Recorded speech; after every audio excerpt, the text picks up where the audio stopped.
just like that was on there on camera, and I was just sitting there making signs.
So, oh sweet, you got it so it's not so blown out on the. Yeah.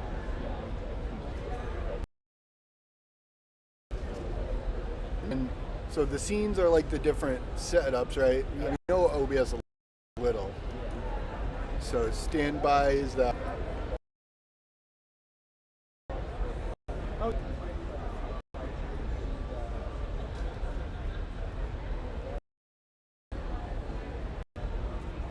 Oh yeah. Yeah. I don't expect you to show up about yeah. Yeah. I noticed when I opened my phone that there was like 4 or 5 messages from Joe Cena for us. So that was why I got the feed up. I think it's over in the action bag over here. Let's see, this one? No, the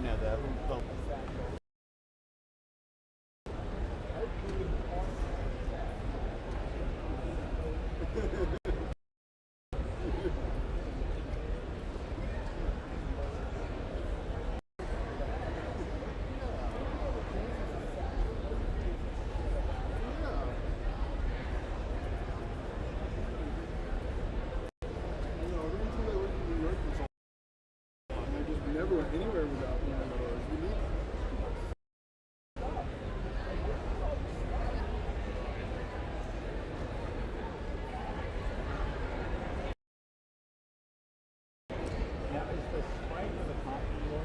You got your. Okay, I cleaned up a little. I think those might be from last night. Yeah. I didn't want to just toss them until I asked you because you're the only other person I saw here. Yeah.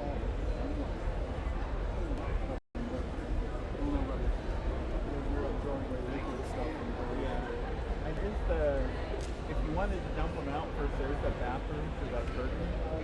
Yeah, straight through that curtain. Like there's a bathroom right back there.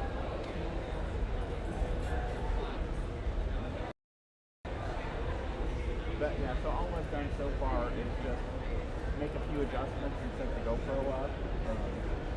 Then I'm just sort of recovering because as would be any convention, the first thing I did on the way in was fall down a flight of stairs.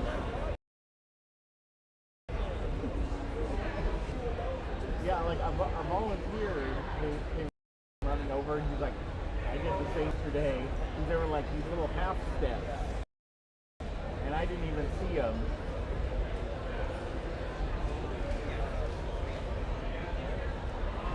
I don't think so, unless it's my kneecap. But it doesn't feel like my kneecap is broken.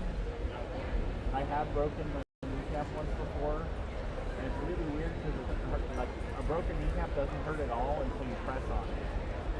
Then I'm pressing on it, and it just feels like a scrape.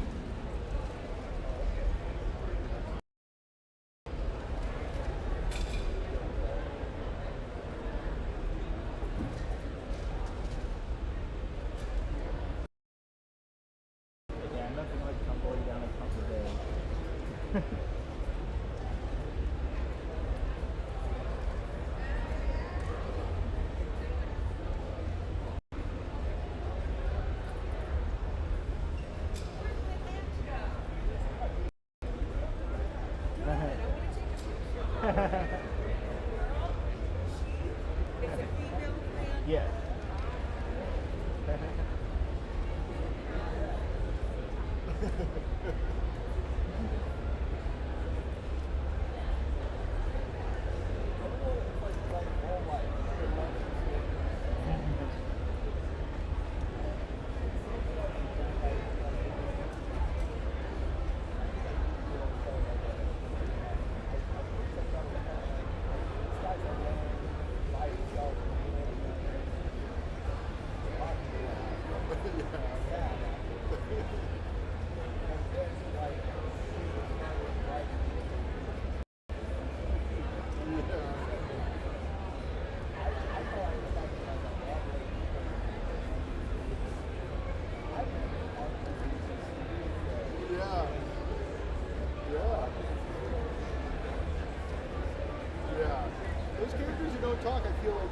sometimes it becomes so beloved because people imprint on them. Yeah, You know? it becomes like the audience's property.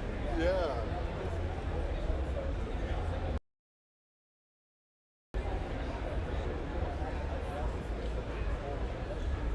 Yeah.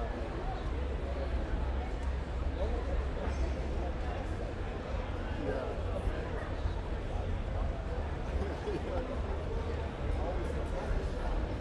Remember how quickly like Sam Todd took to that? Oh yeah. Yeah, like within like 10 minutes, Vince Clinton was her bestie. That was just funny. Like she needed no real being brought up to speed.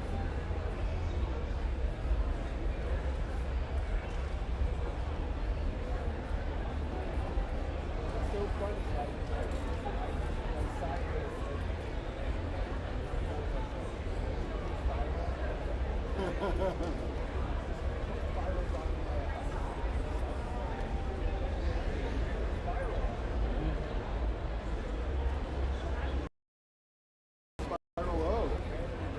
Yeah.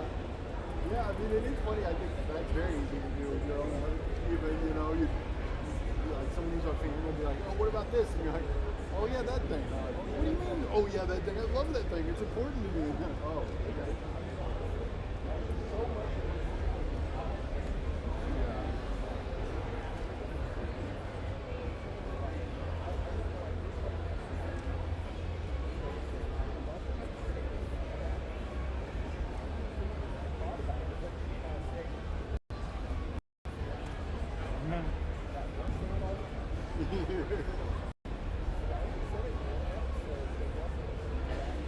Yeah.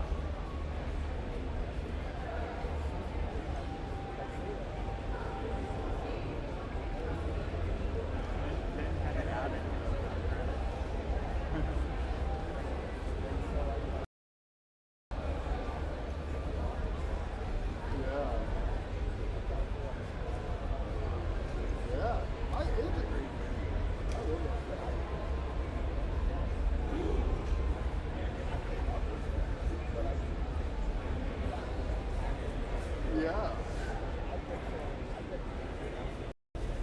Yeah. Well, it's kind of like what stand-up comedy is, you know? It's like, I've never done stand-up, and I don't think I have the fortitude for it, but like, it's, you know, they always say you can write things and you'll think it's the funniest bit ever. I mean, when it actually comes out, or what the audience reacts to is very important. Yeah, I'll run it outside.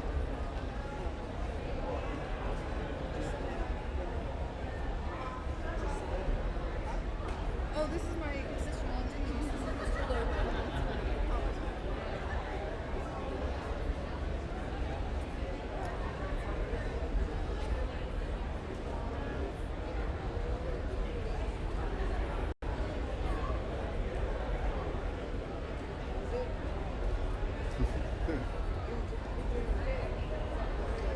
Someone just said, hi, Aaron's head. You can see just the top of her head.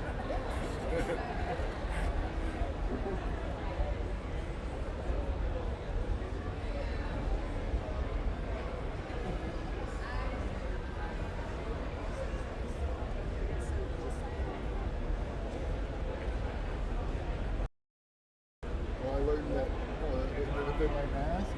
Oh yeah. So this is just cardboard, and it is already. I'm gonna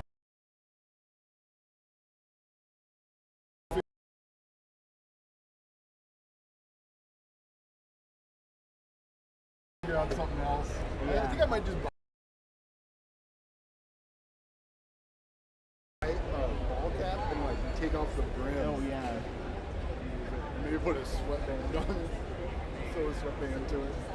I feel like there's probably something that could go over the mask to harden it too, so that. Yeah. Well, the actual mask is resin. Oh, okay. Because it was I paper. was gonna, yeah, if it was all cardboard, I was gonna suggest resin or something. Yeah.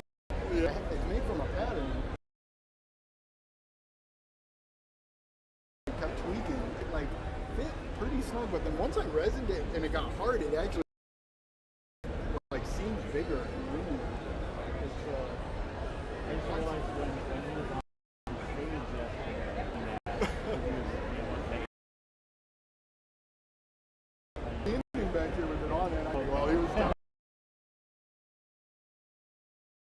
Oh yeah.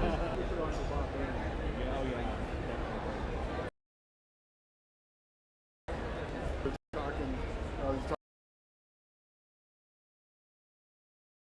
talking to him about an episode and stuff.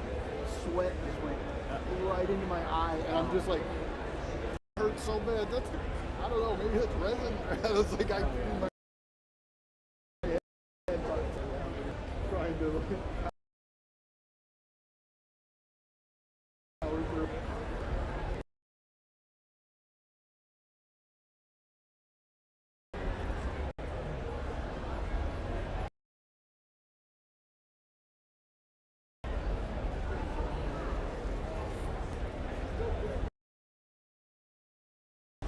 Oh yeah.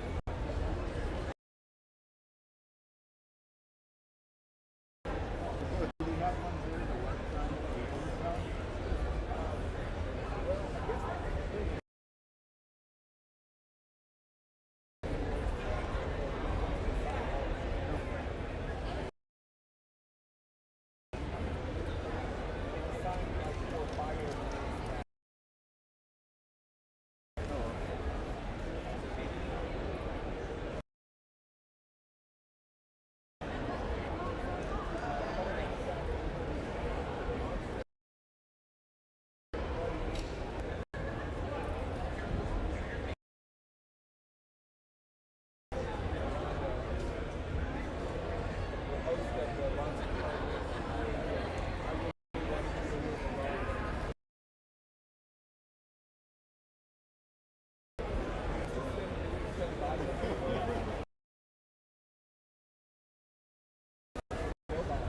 Yeah.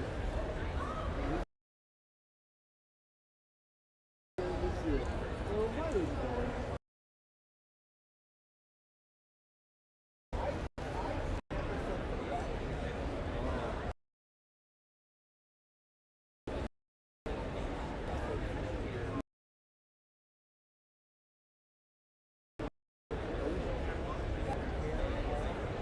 Yeah. Yeah.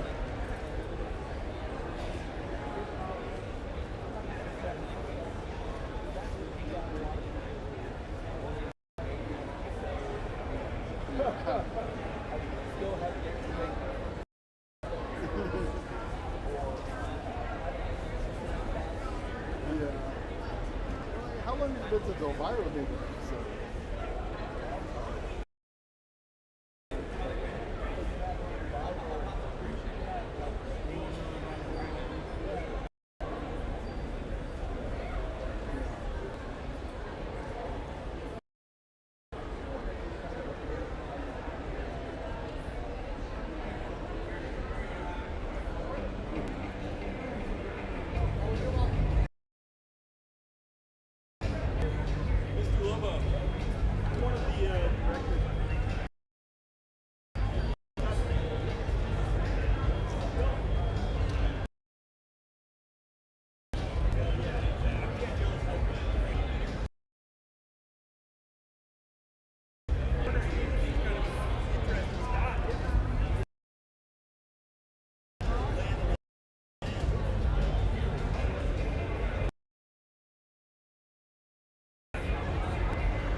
rest of your stuff?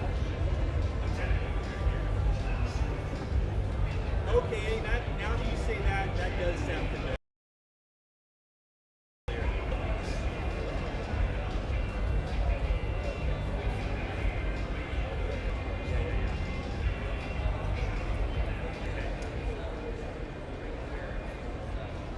I love all those I right.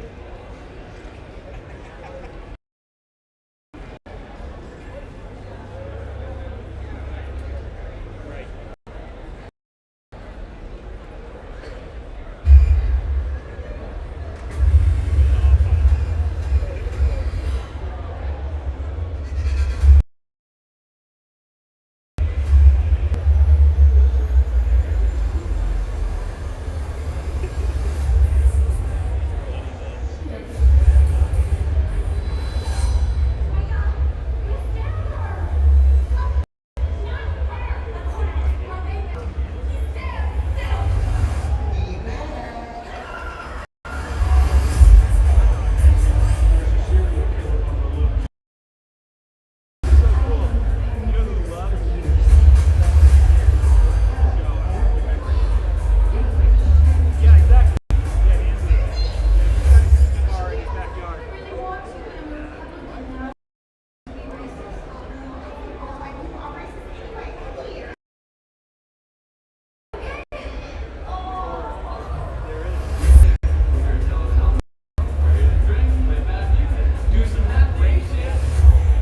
Watch his half game.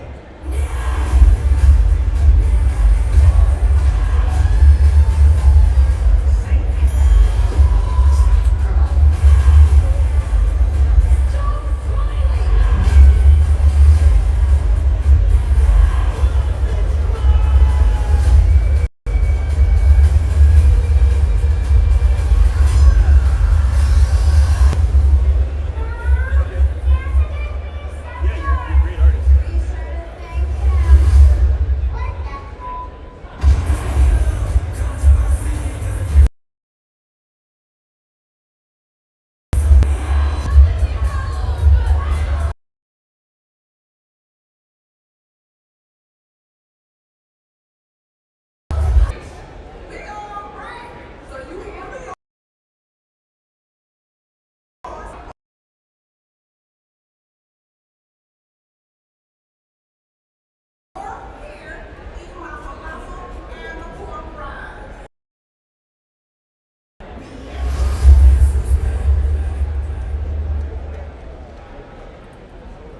Good morning, Monster Pelusians. How are you today?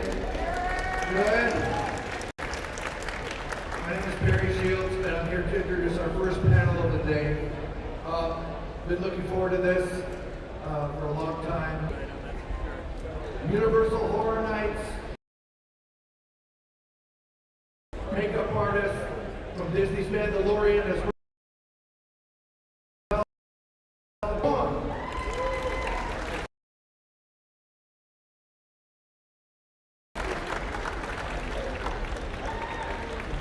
Next, director, writer, creature creator, Bill Malone.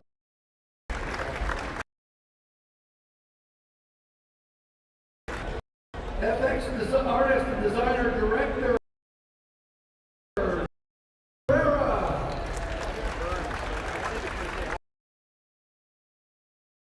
FX artist, Steve Wayne.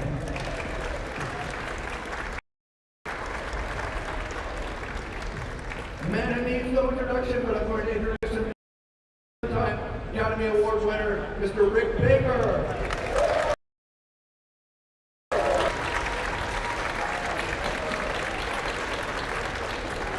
And finally, our moderator, creature maker, designer, Mr.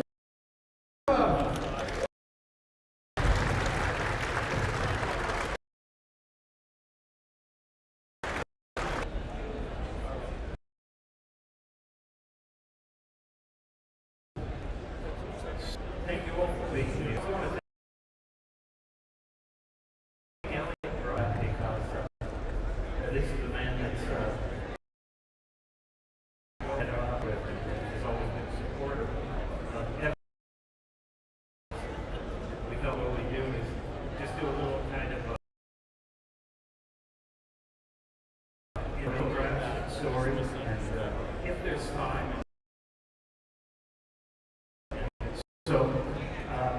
Hey Tom, 1 second. I want these monitors because all I'm hearing is exactly. Hit the put some voice in the monitors because all we just echo.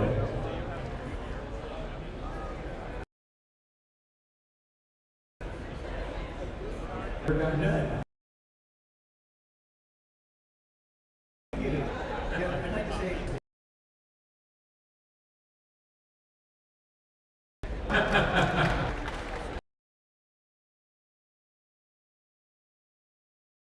Talk with a huge accent. That's right. Let's just go.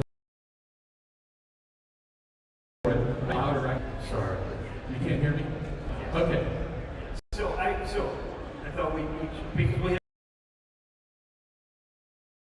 time, I thought I would just start and ask each of you interaction with Bob and please. So I met Bob Burns and Kathy before he asked. And, you know, I wanted to be a makeup artist. You know, and before he told me that he was on 40, Bob and Kathy, they told me that if I really worked hard, I had photos of masks that I had done.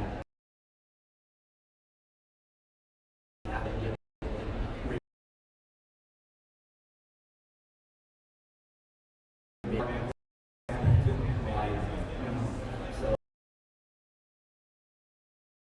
too many years later, that actually happened.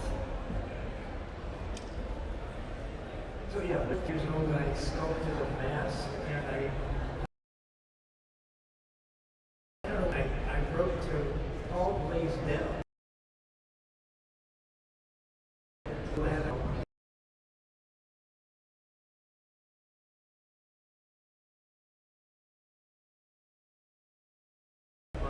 And along that is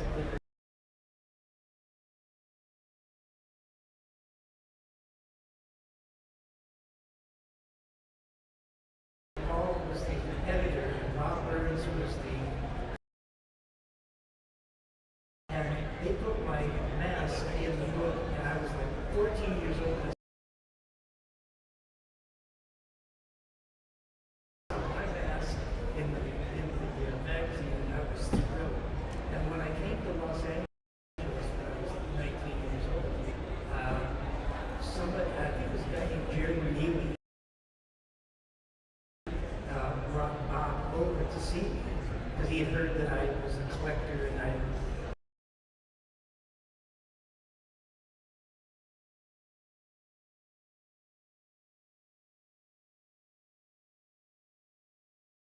Been part of the magazine and stuff, so he came over and brought a mask over and looked at it. I had just a couple of masks at that time. Later became a big mask collector. Yeah. And then we just became hard and fast friends, and I participated in a lot of his Halloween shows. As many as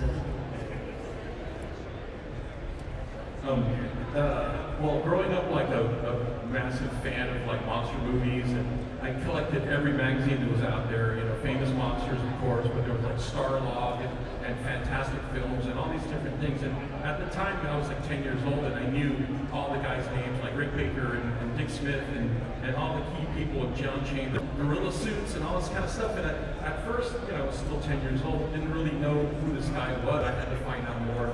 And then I found out that he was in this movie called Rat Fake the Boo Boo. And he played a gorilla. That's right, Rat Fake the Boo Boo a Go-Go. And it's a real movie directed by a guy named Ray Dennis Steckler. And I was like, who's that crazy guy in the gorilla suit? And then I started finding out more about him. But then the real kicker for why I was like, I have to meet this guy, Bob Burns, is he was doing these really cool Halloween shows. And somehow he got all his friends from Hollywood at the time, this is the 70s, guys like Rick Baker, you know, guys like Dennis Murin, right, a bunch of people like that, to do these really elaborate Halloween shows. And it was featured in the pages of Starlog magazine. And when I saw that issue with pictures of Rick making up The Exorcist, you know, they did a tribute to The Exorcist. They did this creature was later used in Star Wars that Rick did, and a bunch of stuff. And I was just, if you can't look, find these magazines because there is a treasure trove of cool photos from that era. And Bob's literally a living legend. That's why we're all here. Yeah, pretty similar story. I met Bob in 1984, and I was making a huge Santos video fan, film fan, huge Rick Baker fan.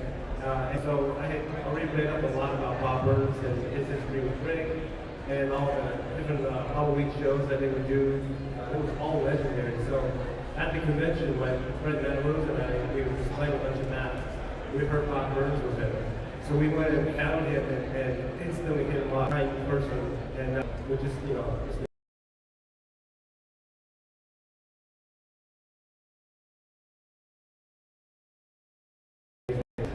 like family.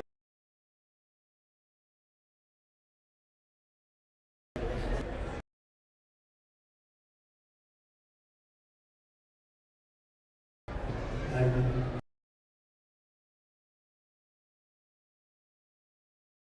75 and a half now, so you guys do the math. I've known him for a long time. I had read about it in my monster magazines, and I visited Don Post Studios when I was 13, and there was a picture of Bob in the office, and it had his phone number on it, so I wrote it down. And being too shy to call Bob, I actually had my dad call him, and he said, my son Rick makes masks, and he read about you in the magazines, and he'd really like to meet you. So Bob and Kathy, you know, invited us over to their little, at that point, duplex on Valley Street, and they were just so nice, you know. And, you know, Bob was the first guy that I met that was anywhere related to.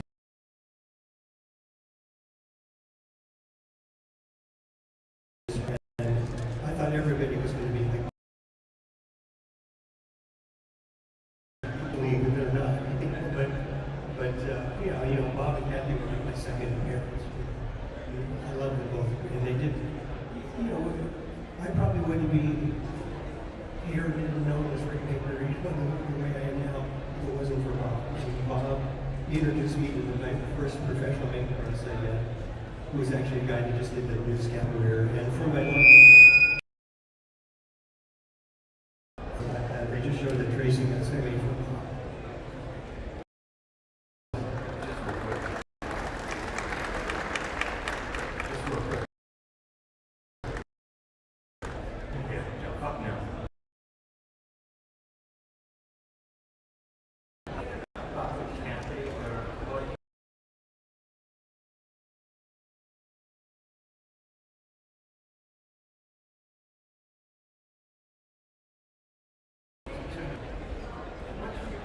Friends with became family. And I remember taking friends of mine to visit. We would go see Bob, and he would be telling stories and talking about things that as kids, my friends and I, in the monsters, you know, took a little control to listen to. And he was just so very supportive of never a negative comment. Well,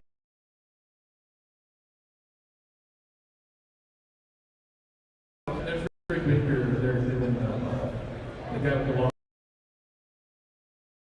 hair. Tracy the gorilla in the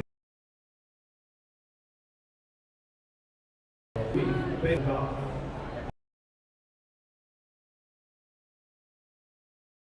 You know, I don't know. Bob was just always like he was like a Charlie Pomona for me. Bob really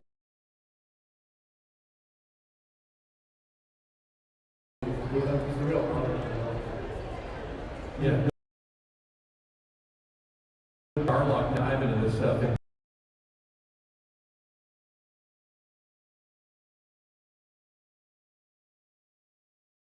Find out that he did this Tracy the Gorilla thing, and it was a show that was on TV just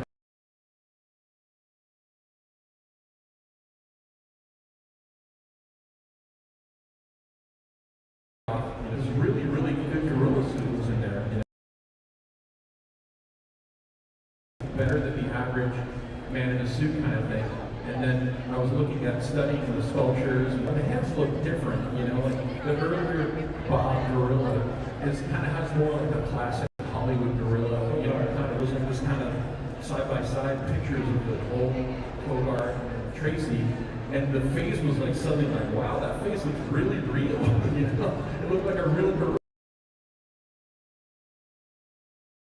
I found out that Rick Baker sculpted it, you know, so this is right there, you know.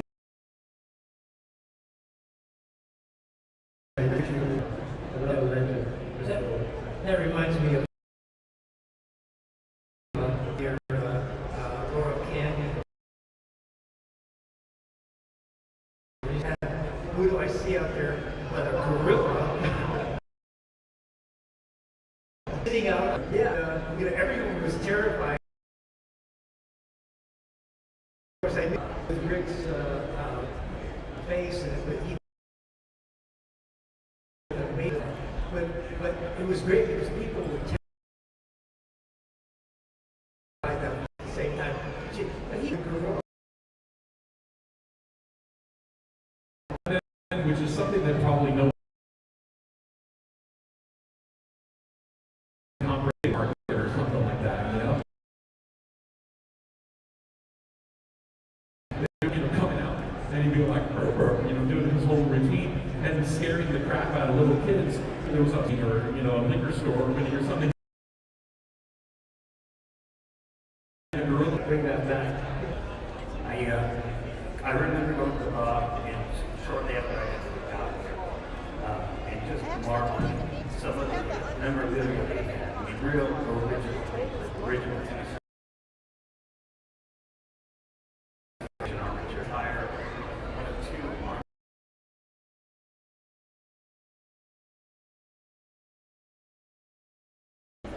As Tom, you know,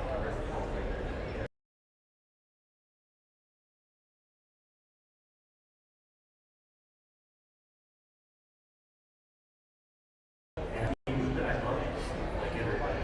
And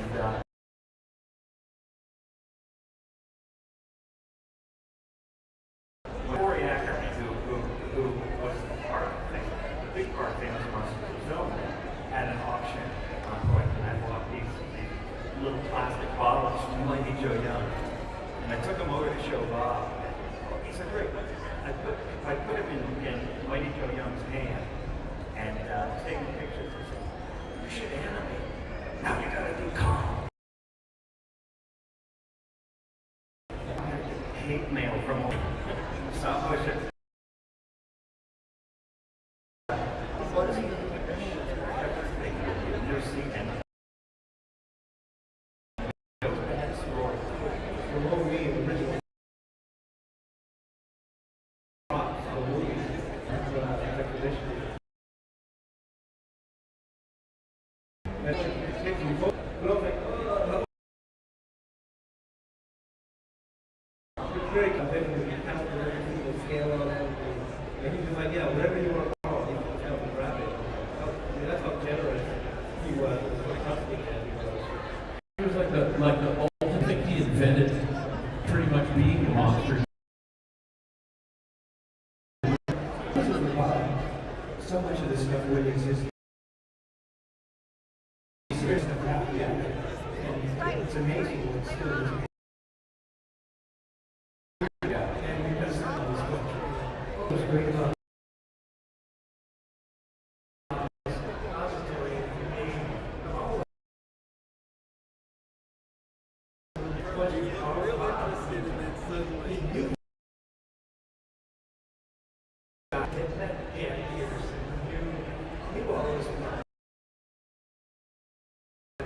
gladly share the information with photographs. Photographs that I've never seen before. Yet great stuff.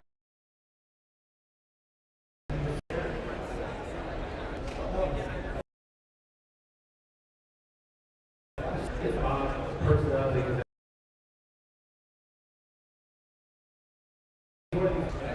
I mean, I mix up. just like give me the stuff. Because like Rick said, he cared about this stuff. Because believe it or not, now that stuff goes for millions and millions of dollars, like all this like screen used stuff, right? Back then, studios would just throw it away, you know? And so what Bob cared about it enough to keep it, put it in his garage or put it in his house. And he had all these really, really well-known SFX friends and director friends and stuff. And like James Cameron would give, whoever would give him stuff, and he kept it. And so stories of him getting something was Alien, the original Alien, right? So, a story what I heard, you guys can correct it if you jive with your story. Bit of all this alien stuff, you know, and Bob, you know, like somebody I can't remember who's Bob is. Was it you? Yeah, well, I was friends with the guys in 20th Century. I thought those studios were licensed. The guy, I think his name was Mark Evers, said to me, he said, "We got all this stuff that we brought over for display, you know," and I said, "Bob." So apparently they showed up. I wasn't there when they showed up. But apparently they showed up. A big roll of sets and props and stuff. Everything. And and he had in his backyard computer room was complete. Very crazy. Like literally every model that was made for Alien, a semi pulled up into Bob's driveway and literally just put it out and like, okay. And to Bob's, in his driveway, there was the most amazing you could ever go to. And the lines were down the block to see stuff, you know. And Regarding the Halloween show, was there already a concept where you guys kind of like came up with an idea for the Halloween show? Concept. And then you would just, you were the exorcist, when you do the exorcist, you gotta be part of it. So my wife at the time, Elaine, and Kathy, would tag team Reagan's. yeah, which was great, by the way. And the demon that's in that is the one that's in Star Wars later. And that's and the devil guy too. The devil guy too. Yeah. Bob Burns had it first. I think that again, this is something I saw in Starlog when I was 10. These pictures, and I see this thing. It's like this really dead-on replica of Reagan from The Exorcist. You know, and I was like, oh my god, this looks real. And you guys put like little LED bulbs. That demon mask. Yeah. Which fiber Input caps.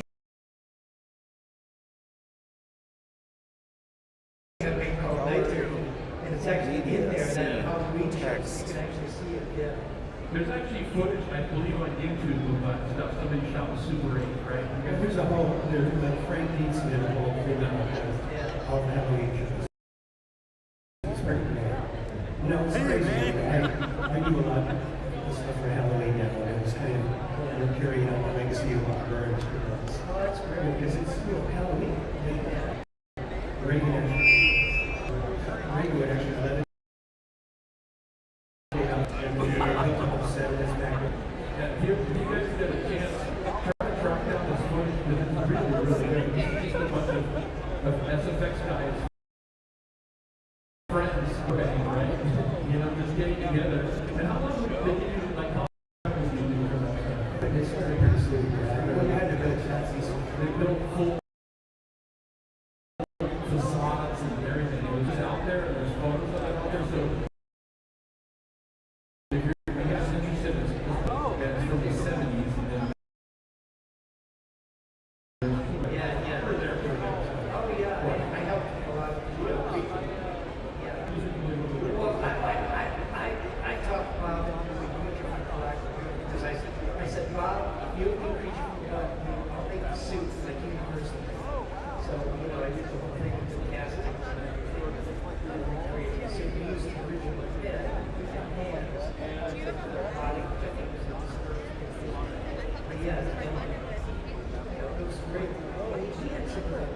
greatest set of those years. And they could Sorry, I just grabbed the paper. I'm like, wait, I thought you know, one was on top. by the way, I was proud of this. Yeah, because they had like Bob and they had built the pool. It was built up. But it was deep enough to go under and had a rock wall to see that. And for the first test, I dove down the bottom of the set. And I was underwater.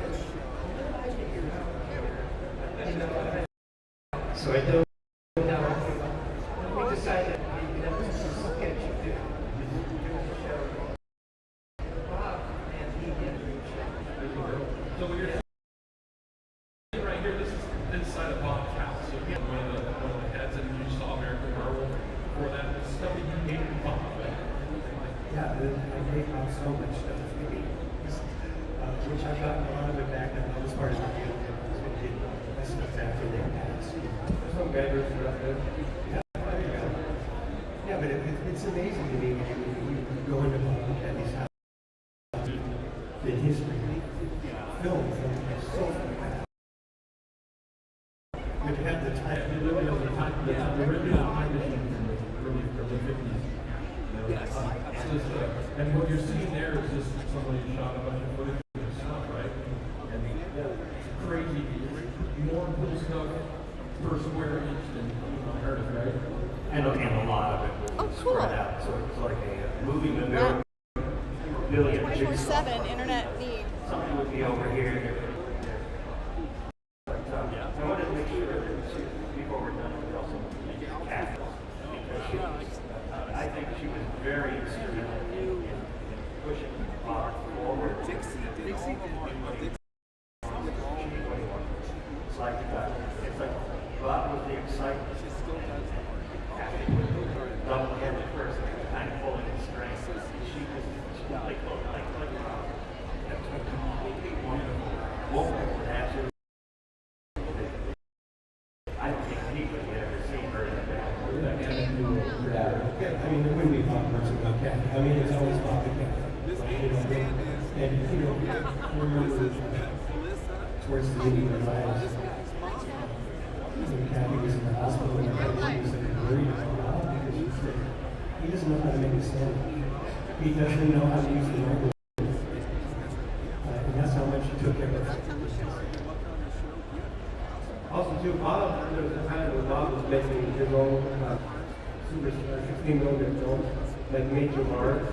And they were kind of like parody films for like Tony Studio, the Rocketeer.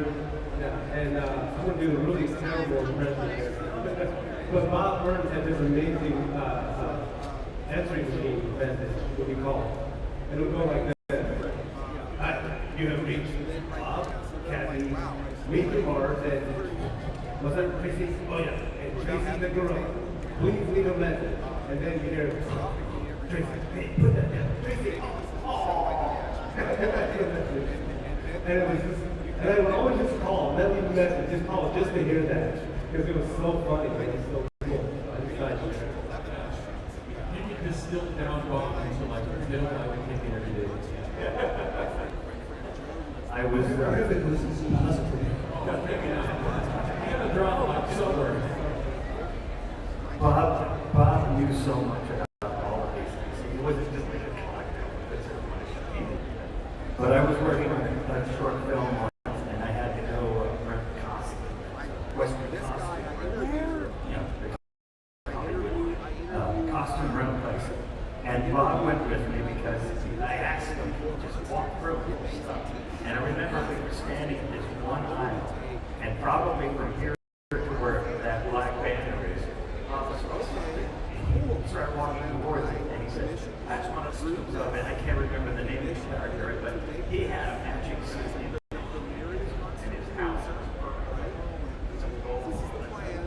And her monster. Oh, and cereal, yeah. Purple monster. So he sees the thing and goes, oh, that's the other one. He said, I had them sew a pocket inside so that if I was looking, I could have. And we walked over there, took it off the hangman, and they were putting on it remembers from I don't know how many the invasion of the Saucer Man heads, and you saw like Louis Munster's actual press. They just showed a clip of it. I mean, it was crazy. The first time I actually went to his house, I went with my friend Jim McPherson, who was also a sculptor, and was sculpting for that house like too. And we go to the pieces in the mid-80s, you know, and I walked in the driveway, and like there's this like black tarp thing, you know, in front of me. And it's like all kind of dusty and stuff. And I'm like, what's underneath that? And you pull it up, it was the derelict shit from Alien, you know? It was just sitting there underneath the black tarp, you know? And then outside, went up to his place and looked at all the stuff. And it was like, this is from the time machine. This is from this. This is King Kong's armature. This is from the original King Kong. There's the Nautilus, you know? Like, I mean, it's like little kid monster kid heaven when you went in there. But he was also friends with guys like Hua Chang, which is one of our heroes too.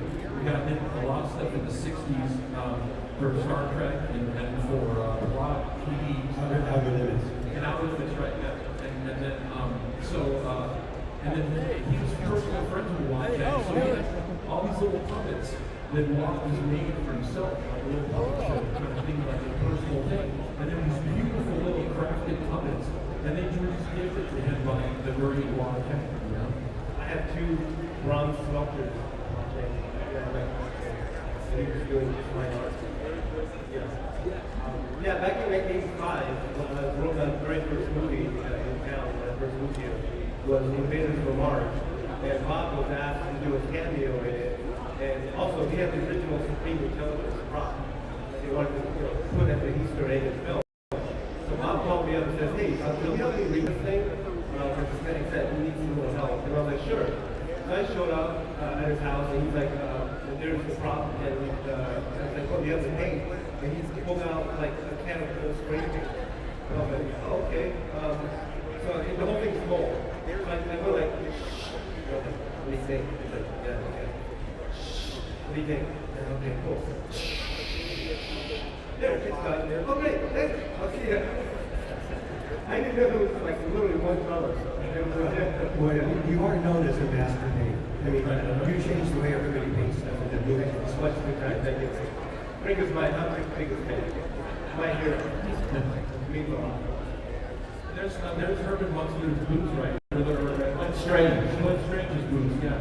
So this Rick's American Werewolf guy, you know. But I mean, it's crazy.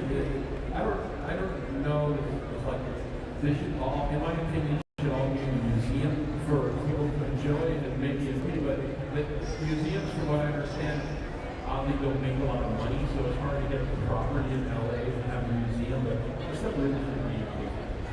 You know, another thing about Bob was he originally moved here from home, and ever since he was a child, he was always kind of, you know, integrate immediately with all the other people out there.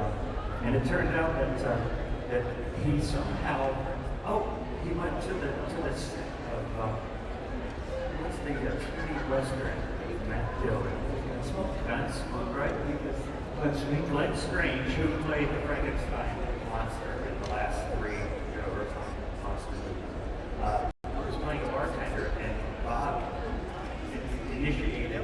Wanted to talk to him, and they went over and sat down. And James O'Neill was also there, who played the thing in the original movie. And Bob said he didn't want to talk about the thing, so he would sit there and talk to Glenn Strange. And what he said was, it's almost like James Arness heard what was going on, and he would sort of get interested and start answering questions. So Bob was great, being able to fuse with people on a very friendly level.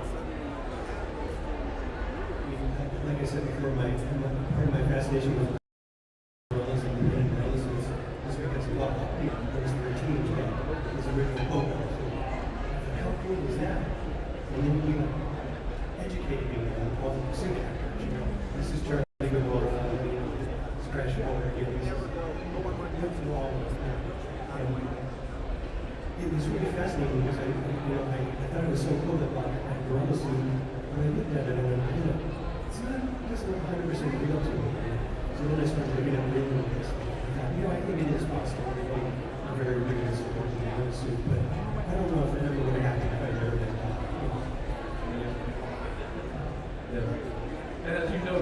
to do King Kong and all stuff. And Cindy and a bunch of other, but a lot of that is just, the lineage goes back to Bob, I mean, inspired, who inspired the rest of us. It's just like it kind of keeps on giving, So I like to talk to young people and stuff and into this kind of thing because it's all, I think it's important to have this on there. So stuff like Bob to me and all of us are elected. Like he's transcended just being a person. He's literally like now, bigger than life, and he was bigger than life. If you love monsters, I think you spread the gospel, look up the history of monsters makeup. There's so many amazing creations over the last 100 years. One thing I'd like to say to young people is don't be afraid to go up to people and talk to them, see some person, and you think they're a celebrity. The worst thing they can do is give you the cold shoulder. Those people are really nice, and you never know who you're going to talk to. I was on an airplane heading to, and this old guy, I started talking with this old guy, and he was probably 90 years old, and he invited me to sit next to him. He had a German accent. We started talking, and I said, he said, what kind of movies do you like? I said, German expression movies, I like Canada, Caligari, and Metropolis. He says, I was in Metropolis. I went, you want to run that by me again? Yeah, I was in Metropolis. I was one of the workers who almost got drowned in there. He says, no, I came to Los Angeles and wrote a couple of movies for Universal. What? He said, I wrote The Wolfman and House of Frankenstein. And it turns out I'm sitting next to Fritz Seligman. And I spent 3.5 hours talking hard with Fritz Seligman. It was the best thing ever. So you don't know who you're going to talk to. Kurt Seligman was literally the guy who invented the modern mythology of the werewolf. Because in the Wolfman, because prior to that, all the legends actually have little to do with what Universal he came up with. My favorite story from him was he wrote House of Frankenstein because he needed a new car. During the early stages of the Lorenz King Kong remake, was Bob was involved somehow, just in showing up in a gorilla suit? In 75, when Dino De Laurentiis announced that he was going to make King Kong, it was going to come out a year later. Also decided they were going to make a King Kong. So there was kind of a competition on that. And Bob wanted to do Universal. We did it as the Universal version had Frank Lumbu was a muscle builder guy, and they basically just put hair on him and Planet Apes. And that one eventually went away. But yeah, it's the gorilla guy, so we started talking. But he didn't come with me when I went to talk to him.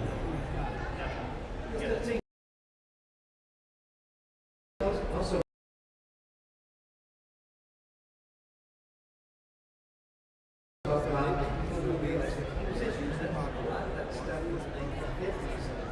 working with Paul Blaisdell and making it conquered the she creature. He was right there working on that stuff. The Saints are doing. Yeah.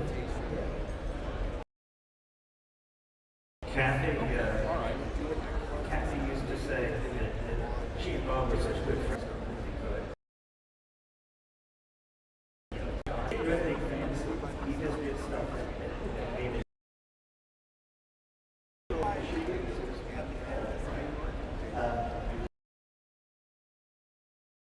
That's fun and seeing every little detail. It's a great. This guy's career. I was born in 1950, I was a leader, so I could work in some goodness, it's to weeks more than a year.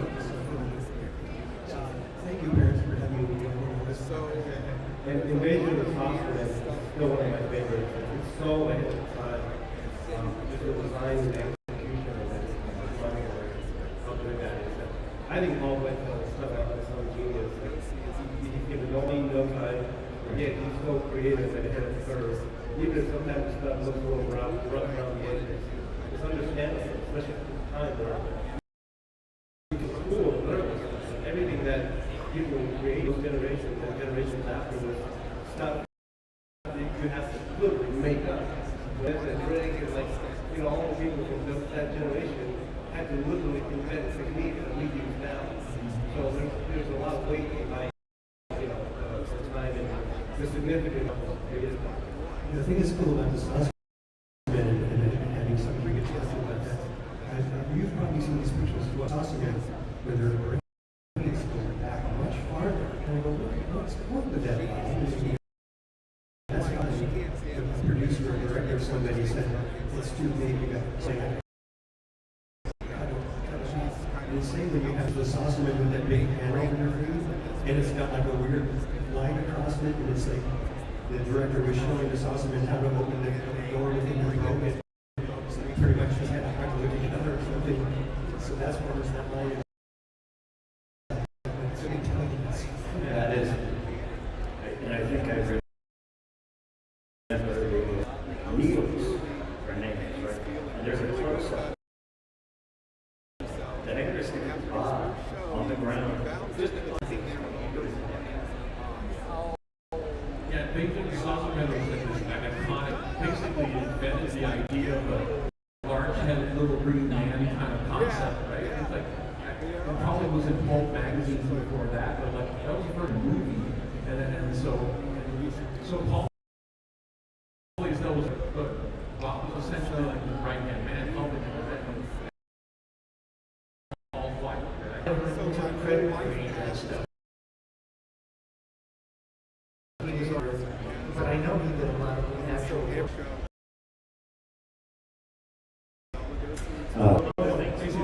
Honestly, I'm just listening to all you're doing. It's like, you guys have history. I can, obviously, so maybe Bob was not. Wait, you told us, we can beat you up. No, I was. No, I was so fortunate to be alive and Bob Kathy working. Really giving story. But yeah, no, they told me that, like I said, there's writers that are all pure. I mean, I idolize all of them. By the time I came around, these guys were legends. So it was when I would go over to Bob Kathy.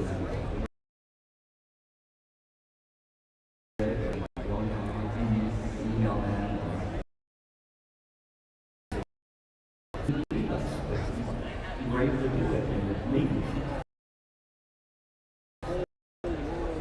It's built really strong. And I was, very polite and never wanted to step on anyone's toes. Go out and reach out to people. It's very fortunate. Guys that really like next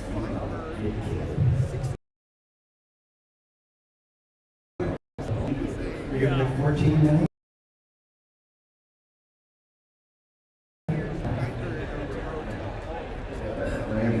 There's a couple of people here too. I just want to mention in helping Bob Kathy, there's Uncle Patrick's mom, who was almost like an adopted son. He would always visit Bob. He'd make sure he was at the house with him. Bob would invest guests, like guests to come by, to be able to take a look at them. And then Gregory Carroll was also very, after Bob had been moved to a residence in Hollywood, he would be there to help, cover costs and make visit that because we all did. And I hope that I don't have it. It's the newest episode. I met Pat the same time I met Bob.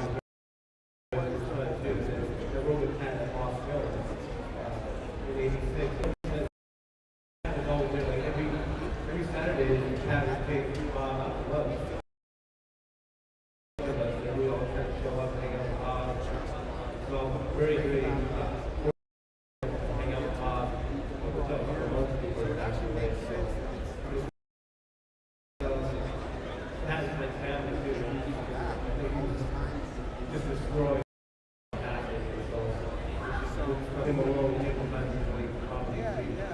You know what I love about Bob, even like when he was very old and very frail, sometimes they would have these little lunches at the Smokehouse, that was legendary place where Hollywood people would eating steaks. And Bob would be there and he'd sit him down. He was very, very frail.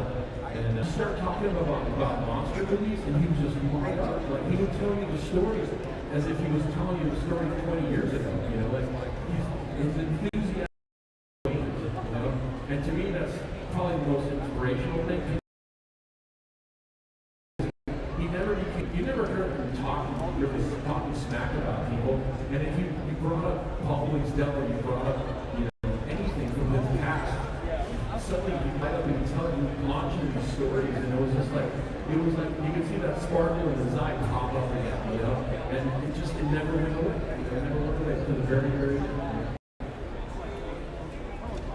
Well, I know that they asked us to be wrapping it, so I don't know any last thoughts. This is awesome. I really appreciate doing this. Yeah, again, Alex, put this together. We're very so, anything, thank you very much. Thanks for being here.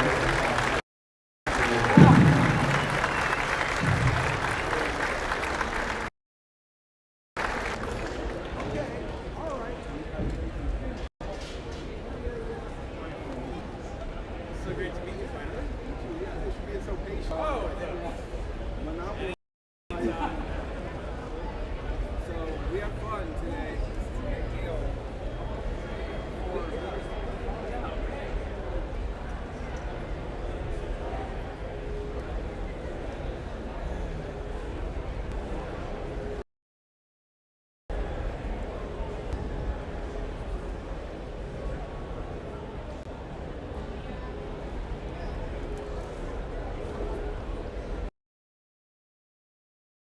Go-Go's here, it looks like.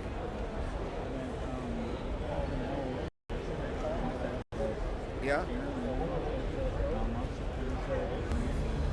Okay. Oh. Oh, okay.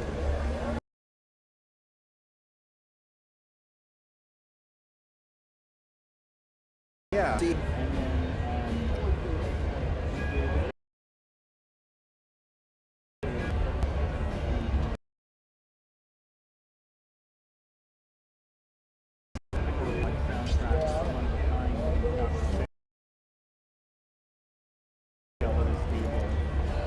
Oh, awesome. So here's a picture of that.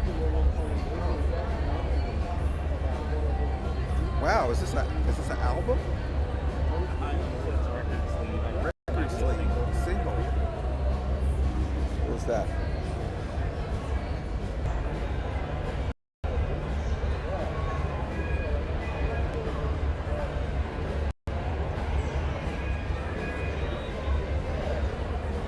So the artist is here. That's awesome.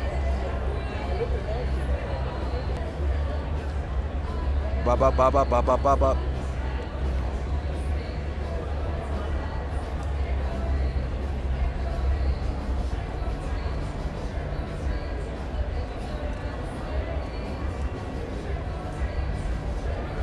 I liked Monster Paloozers. Monster Paloozians.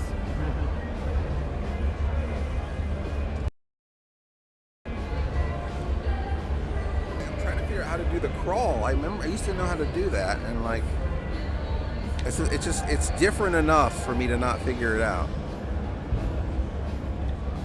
Text.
the Monster Channel's actual feed have a URL separate from the website?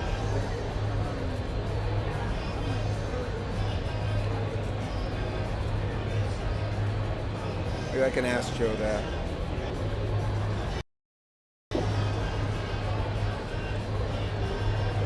See if I can find it.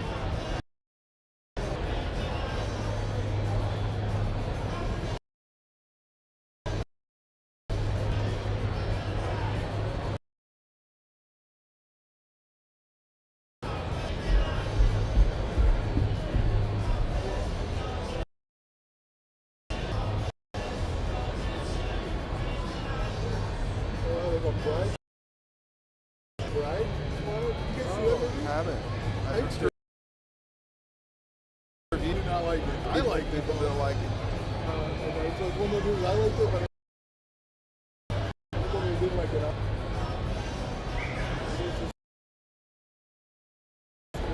I liked it.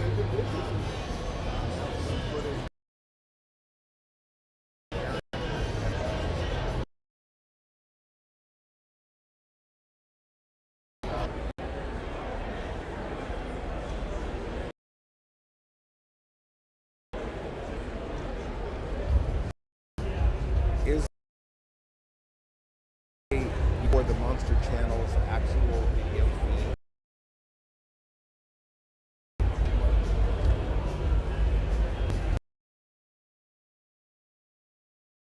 Not the whole page, just the videos as well.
at Monsterpalooza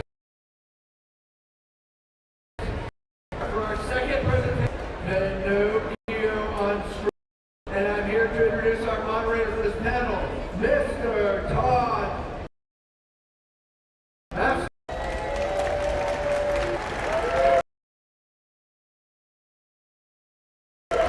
Hello. Happy Monsterpalooza Saturday. Such a beautiful day and we're all wearing black. Alright. You guys are ready for a little Pinocchio? Alright, so please note you've got a microphone to ask questions. If you do, there's some free swag. I know you want this. Okay, let's bring up our panel. I can't click on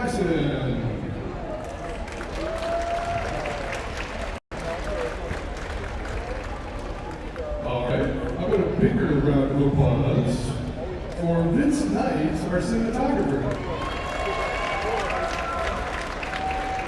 Vince also shot, actually, Vince shot all of the Pooniverse. Any Pooniverse fans here? Mr. Knight here is, oh, where are you going? Where are you going? Alright, as you can see, we're Carolina Knight, our lovely Popeye's Revenge, and One Honey-Do, and we killed her well, and Pinocchio and started reanimating. See? Alright, poser, give it up for Andrew Scott Bell. He's a bunch of the Pooniverse stuff. He's the alien device that is actually, if you look at it, it looks like it's made of Pinocchio's limbs. But this is what you actually use in the score, right? Very cool, very cool. Paul Holland and Stu Alson from ITN Studio. So these two folks run all of these films, including way more than thousands of titles. They're being entered into the Guinness World Book of movies produced. Wow! Give it up to them. Bravo, you guys. Alright, then we got The Who on feedback. Okay, so we're going to tell you a little bit about how we made Puppet. Andrew, if you get a chance, maybe you can play Stairway to Heaven. No? And we're going to talk a little bit about how we made this film, how we killed you, how we tried to kill you, how everybody kind of jointly killed each other in this production. It's a really tough show. You guys want to see a little behind the scenes video? Alright, Walter, hit it.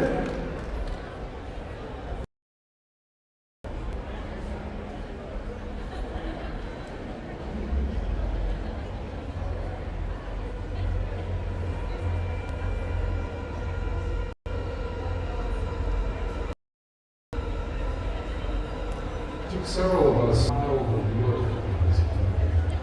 Of course, Pinocchio has been retried many times, and we wanted something that was original and fresh for this guy. This Pinocchio. We wanted that, but we settled for what you saw. To be a bit of a hellion, and we wanted him to come from an innocent kid, to then transform into a murderous, blood-soaked beast. I really wanted to maintain like a balance of like being really childish and innocent, but also he's a little unhinged, he's a little creepy, he makes you a little unsettled. At the beginning we went through different sizes of the cat's how big is it? A child size? Okay, cool. Do you want like 37 inches or 42 inches?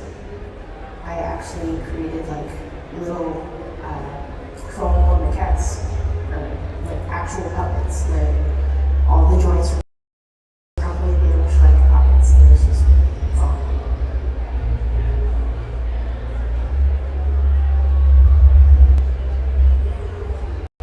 We eventually ended up with this. This became hero sculpture, not just the head, but it was too.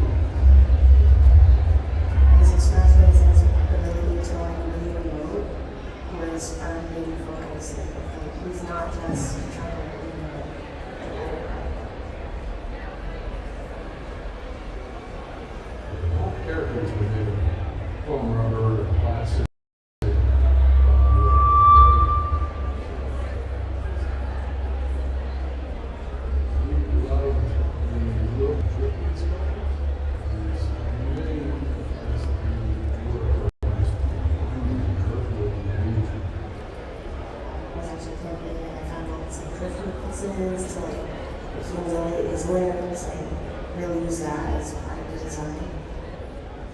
And we molded it and then turned those into little things lips. I don't know if you noticed, but his eyes are different sizes. Josh wants me for that.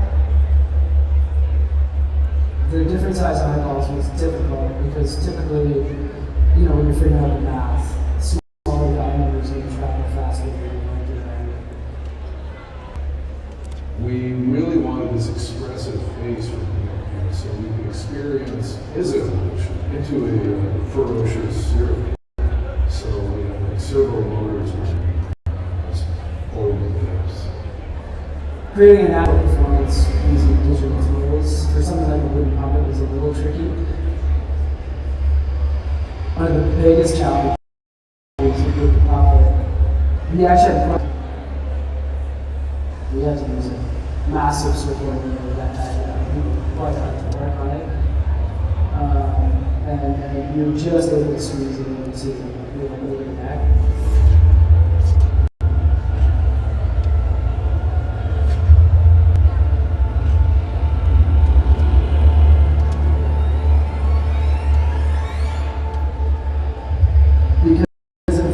Scale of the head, you know, pretty much great size.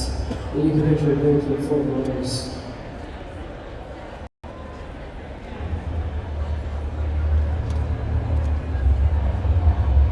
We knew that the fingers would go through the reviews, so we wanted to use semi-rigid, we wanted to use really strong cable background from TDE, so that we could just basically like help multiples.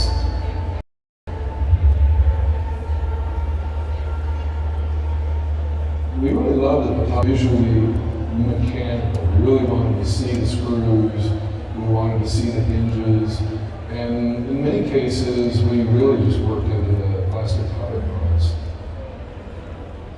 My stunt version was going to test how is he going to move. So it was really like, okay, how can we get the most flexibility, the most movement that we can to make it believable? Like, he's not just going to be in the puppet on strings and this. He is going to be on his hands and knees crawling through backpacks and holding on to gurneys and going on a ride like he needs to go all the time. Really pull it off like, okay, he has all of his mechanics, his chest, kind of into his stomach, that's where all the wires go, and he needs to be able to pivot and move at that point. And we ended up having 3 different puppets. We had 2 animatronics and 1 stunt. We came up with this look that had very specific ridges and textures that were straight out of this drift movie.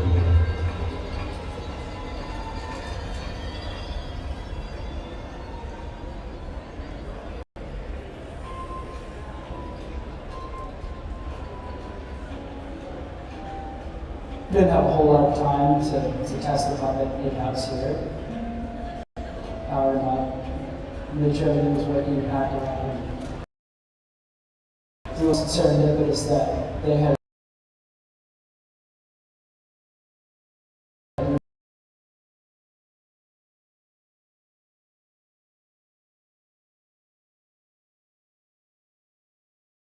really good crew of puppeteers kind of ready there, and they brought him to being a character.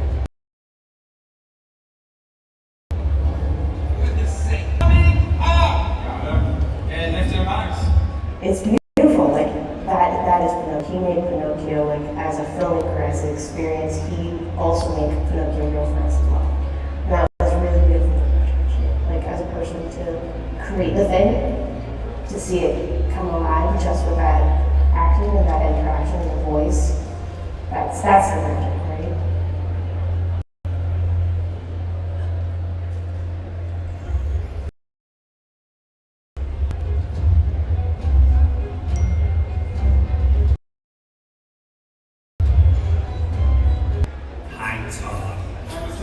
I'm set. The channel on the website is right.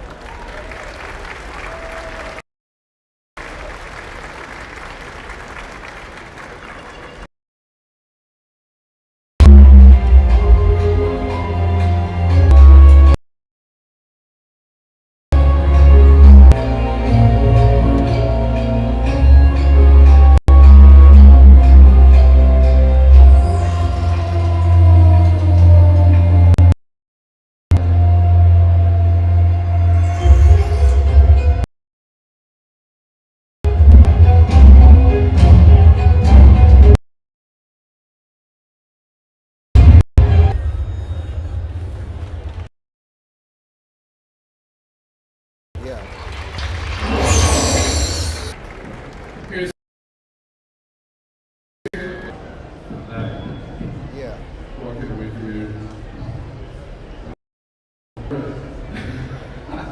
Hey, what do you think of that?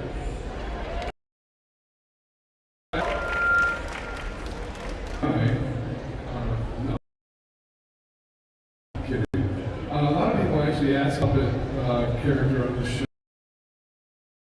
And I don't know about you guys, but I don't think Pinocchio could be.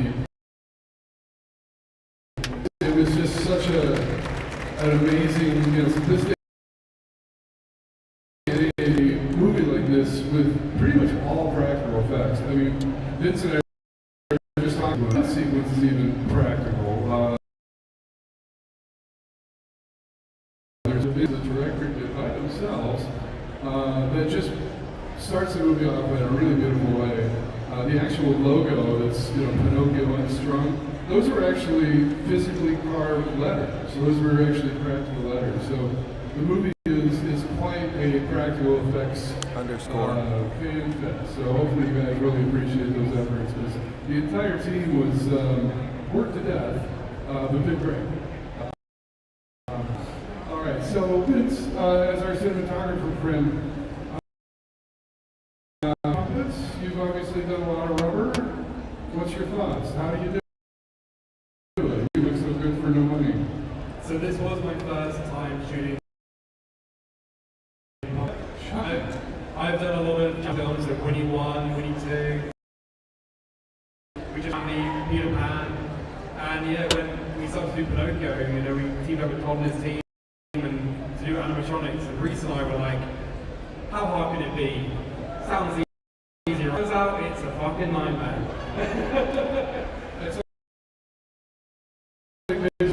Well, yeah. But you think, okay, okay. Action. You walk through a door, cut, 5 seconds. Pinocchio walks through a door. You got someone lying on the ground. I think I got the right link now, but it doesn't seem like it's allowed. Someone on his arm, someone on his other arm, and then you got someone there trying to hold something else up, and there's like 10 people stood around. And the amount of messing around it took to get like a 2-second shot, it's just, but it was so worth it. It was so rewarding, and you watch the film and you don't see all of the chaos behind it. I've only seen like a rough cut, and I was surprised how much Pinocchio steals the show. He is in it like 90% of the film. It's quite amazing, and it comes out July 24th globally, so hopefully you take it. It's really a lot of fun.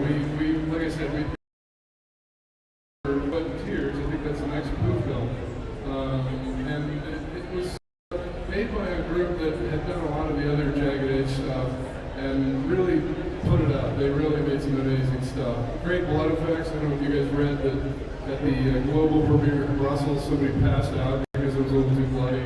So it's already getting that kind of reputation like it. Kiana is our lead designer from Pinocchio. Really did a phenomenal job.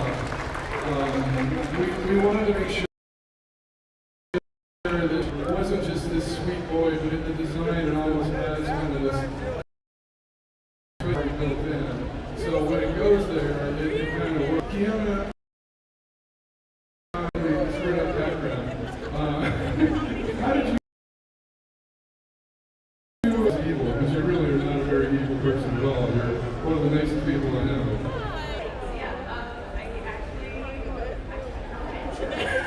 I took a lot of inspiration just from nature, and to put like a status on like Pinocchio's gonna look just like the Pinocchio we know. Like I really wanted to stay away from that and give him like an opportunity to just shine, and I wanted to stay away from comparison. So I think we did that pretty well. But there's literally a moment when we're starting to like brainstorm like what is this gonna look like. I was out camping and there's this riverbank that had so much like driftwood, and I'm like, don't mind if I do, I'm gonna take all of it back to the shop and I'm gonna turn wood that I found into his limbs, and I was able to carve and like use different aspects of like real wood to kind of give him like a creepier puppet look. I really wanted him to have like 2 different eyes, and it wasn't totally intentional, but the way that I started sculpting, I'm like,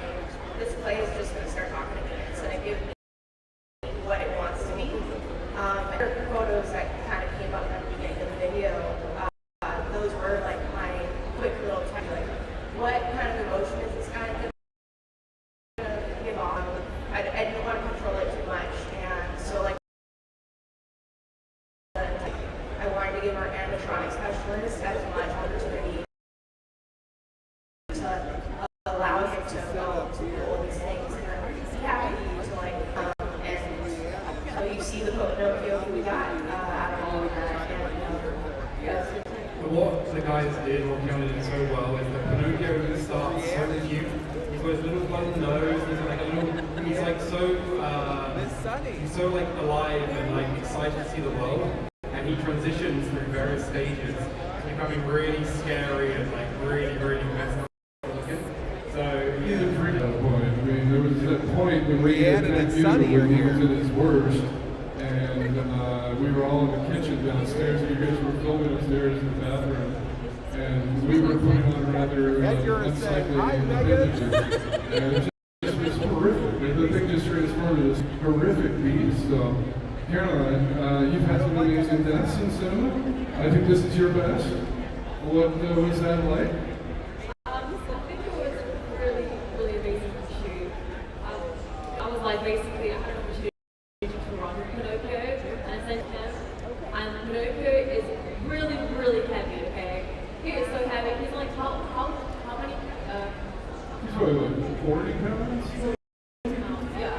I'm just running with the doll all around the corridor to hold, but it was really fun to shoot. I think the death sequence has also been like really fun, very interesting. It's just, really good. Those things go down, but yeah, it was really cool. There's this one bit, we're downstairs prepping Pinocchio, and Reese, our director, now goes, we're going to stab Pinocchio's nose through Caroline's foot. And we're like, we have never discussed this. This is brand new. And that's not exactly something we could easily do, right? So, it's like you say, a heavy puppet. And it's great. It actually works beautifully in the film. But we prepped it like 30 seconds before we filmed it. And I'm amazed it actually lasted under a foot. So, yeah. Well, great scene, great job. So, my friends at ITN, I think this is your best film. I really do. I really think that this is the best thing that Jagged Edge and ITN have done. And I'm not just saying that. I'm a real person, and I really believe this statement. But anyway, congratulations, you guys. You have any determination to get into a public movie? In trouble? Any thoughts? Any second guesses? Did you want to get a Winnie the Pooh suit and walk the through his leg? It was a little hard. Just come out and see it for yourself. There you go, July 24th. It's really good. I love the animatronics. We started the production, we were discussing Scott Reesize too, and we had to have an animatronic call and it's a great company and masters and understand your work because with child's play You're such a horror fan.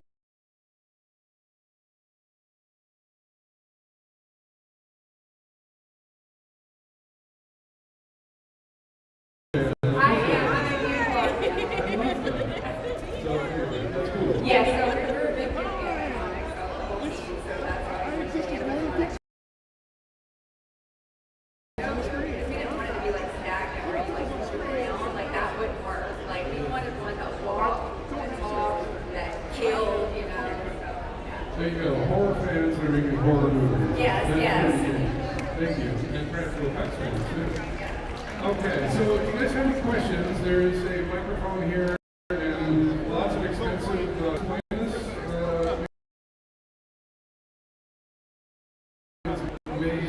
Made it out of Pinocchio parts.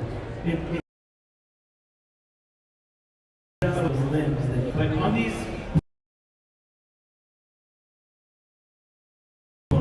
for me, the active verb so the first movie I made a pair cello for 22, and then this one was the poll in the Discord server, fans named it, and they named it and picked and then I drew up the holes through them and then wood the phone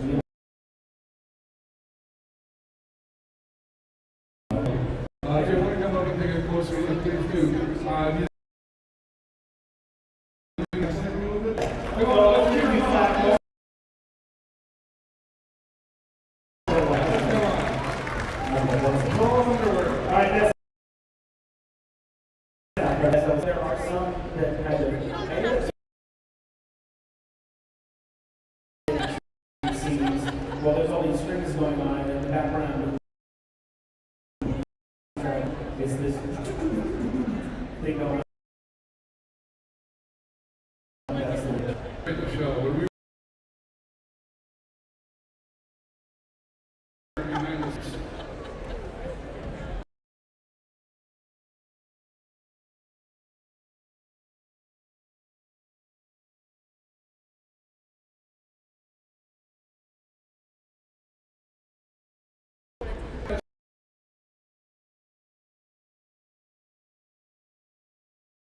Reese, if we had any music, and I hadn't heard this yet, he sent me a bunch and it's just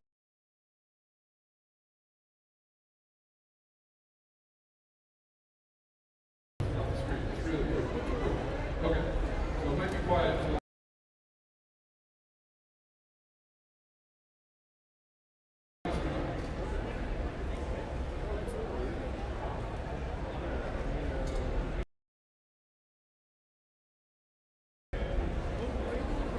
Some of them like have a little different tips that you're trying to do.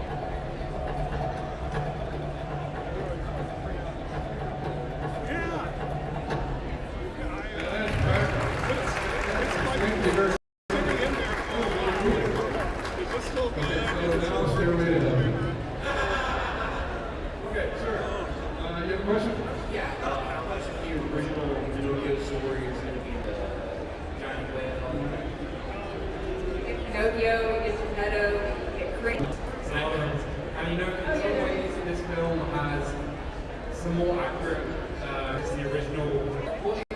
Spoiler. You can read it. I think Robert Englund's in the book too.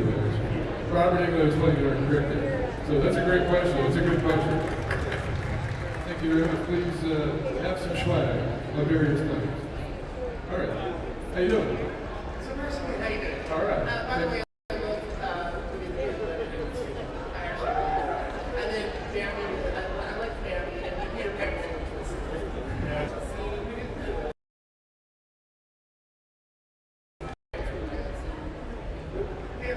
These are really from the they just love to ruin childhoods, you know? That is what they want to do. They want to find what do people love, and we're just here for the ride, really, you know? And looking for the next thing to do, so, you know, watch. Thank you. Thank you very much. Hello. I guess this is just a more general question for I know that Robert Downey is an amazing movie. Is there going to be like any character stuff like that that says like where was it inspired in any way? Well, is there any attorneys in here? Oh, I mean, it's hard to even talk to Robert in person, so I think there's a lot of that stuff implied.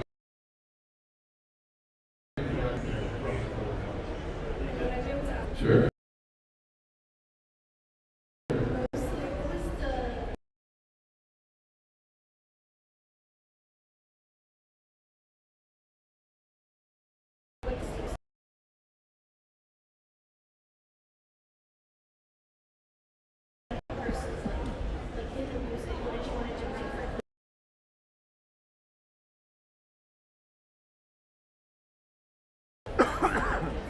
Yeah, that's a great question. Thank you so much. I was talking with Vince about this earlier. The Pinocchio, even though it's obviously very dark and twisted, there's a little bit more whimsy in this one, kind of as by the nature of Pinocchio being a child, or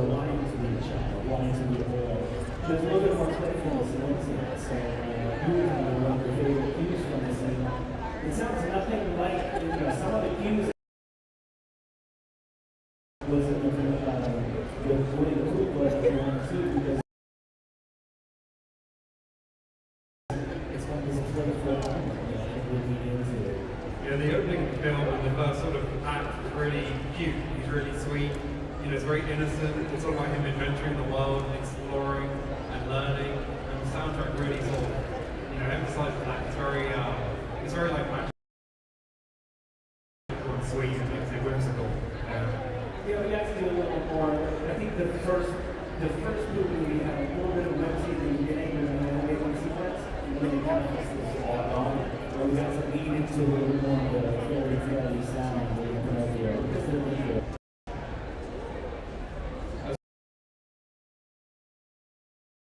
Hi, hello. Actually, one of the guys that is here, actually, and I'm going to ask a question about Pinocchio, the Italian version of it, how you guys been doing it. We read it nightly in front of the fireplace with Pinocchio. We read it to him, and we kind of just said, the hell of a script, just read this. Alright, well then, this is going to be my question now. Since Pinocchio's made out of wood, is it more wood? I think it's a Beatles song, isn't it?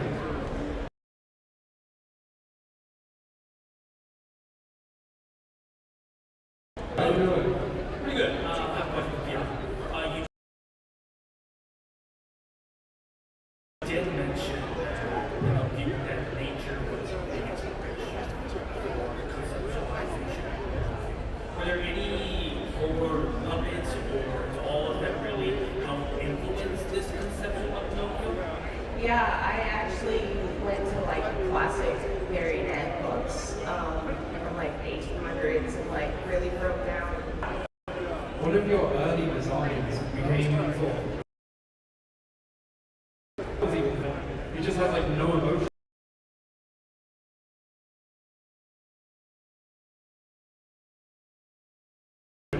All sorts of fun video.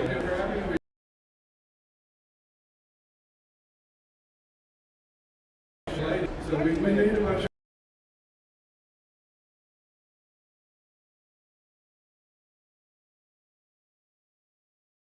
video, and right before shipping stuff to the U.S. for Japan's tape. And so we immediately threw paint on stuff, and all of a sudden we had Chitty, Gummy, Zoe. Two animatronic puppets. Yeah, there's a bunch of different variations.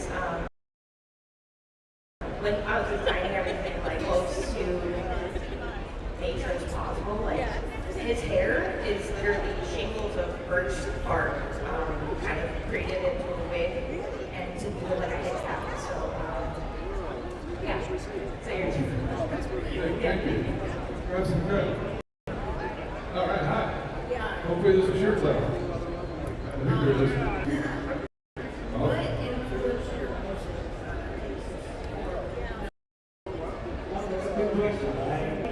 I've done two of these films, so in some way, there was another way to move kind of some sort of music from the previous two films. And when you see the film, you'll kind of feel why.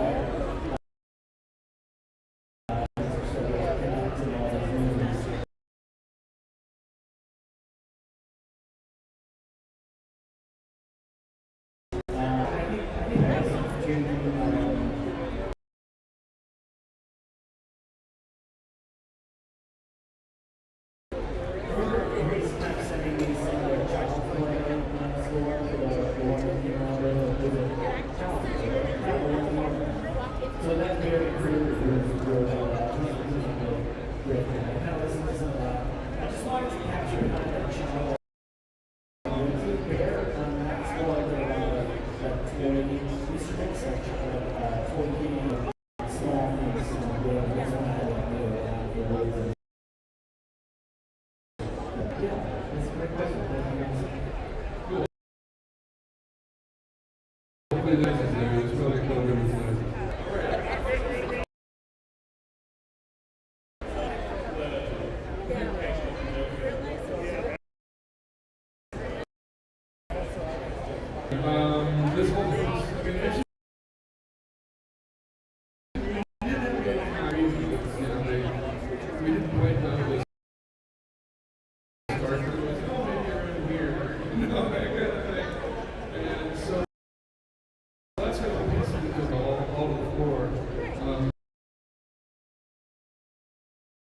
friends at the prosthetic studios. Those guys really had a ton of fun with their side. Zach, have you watched another shop do stuff? So that was weird. I think it was pretty good.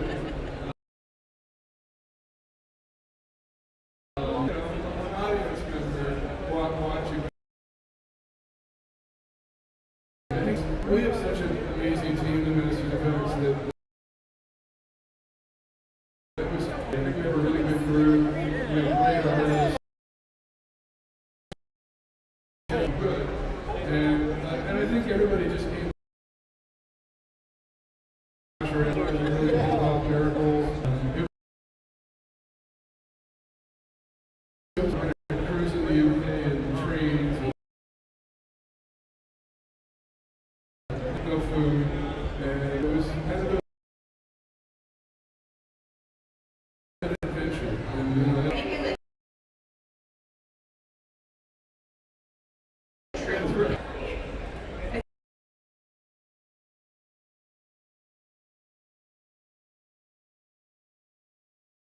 The moment where Pinocchio's like we're getting flushed off, I don't want to give too much.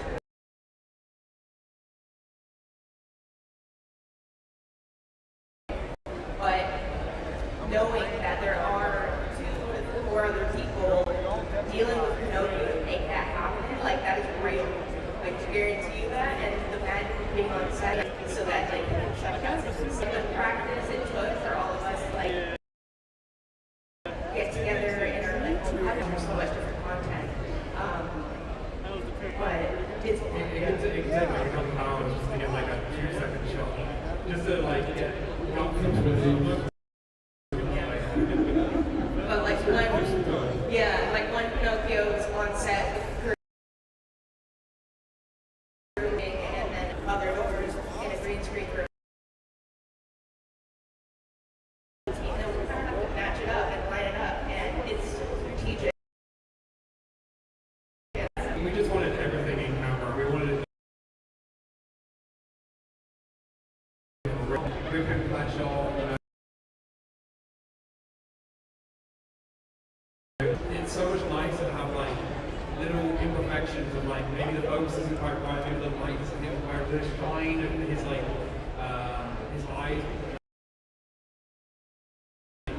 Shiny. Well, everything.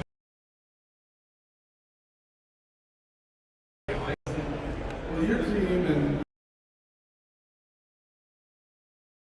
you know, with it being such a hard, low budget production, it's amazing that everybody was so into it. Just watching everybody come together. You know, we're gonna fight on. Some people kind of have really when you fun BTS reel during the credits. So yeah, watch that. To all 3 of the novels and movies that I worked on. Maurice sent me the rough cut of only the one. And it's somebody, and then the entire crew, they were like how ridiculous it was. I wanted to be part of that fun even though I wasn't on set, so I can do all of these, and I can't. Everyone just has fun making them, and it's like. I'm gonna play this live on set for us. During this theme, It's kind of funny because we do all sorts of science pictures, and we not that much fun anymore. They hurt, but they're like hilarious. So I just sit around and gossip.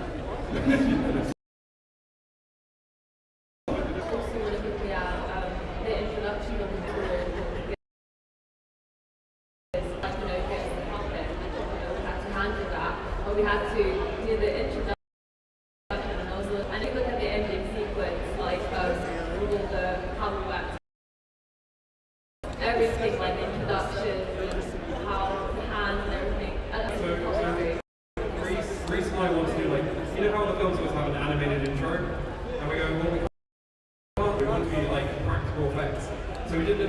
puppets. And with the help of Carolina and running in the lounge, it's literally a bed sheet. And you know when there's all little bits of tape on top? We did that, and we had little pop. And it took us 5 days to put the intro. And then you can see the credits, you see Ghetto.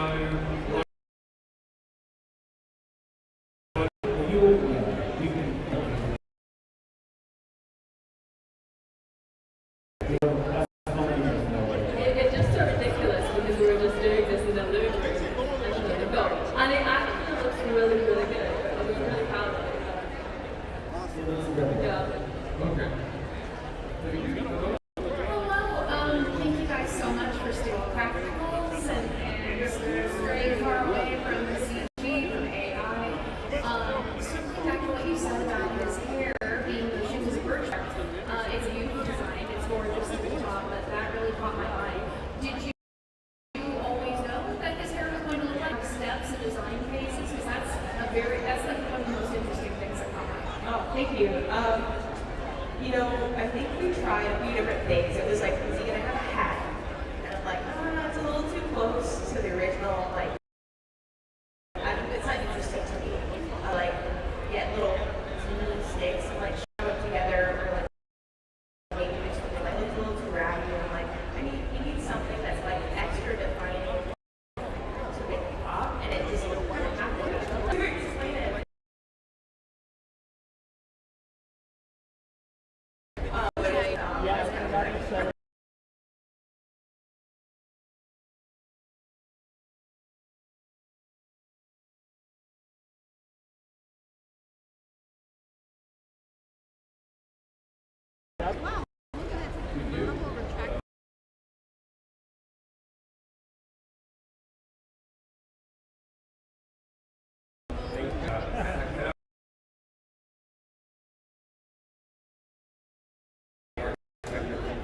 So I noticed Pinocchio's face is kind of like the main focus of like Spanish classes. I was wondering if you guys have like a standardized system for You're in the back of the room, and it's just hilarious. It's like so much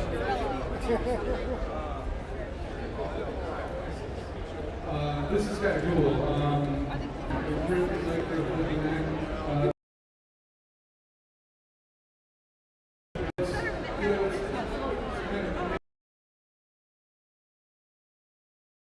So, you kind of just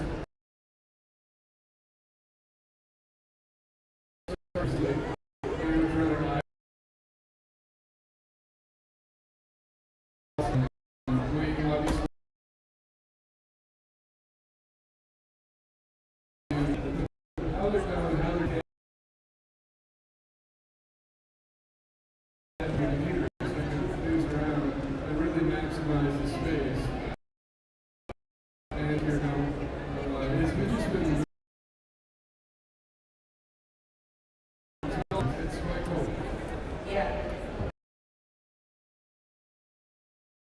Is there like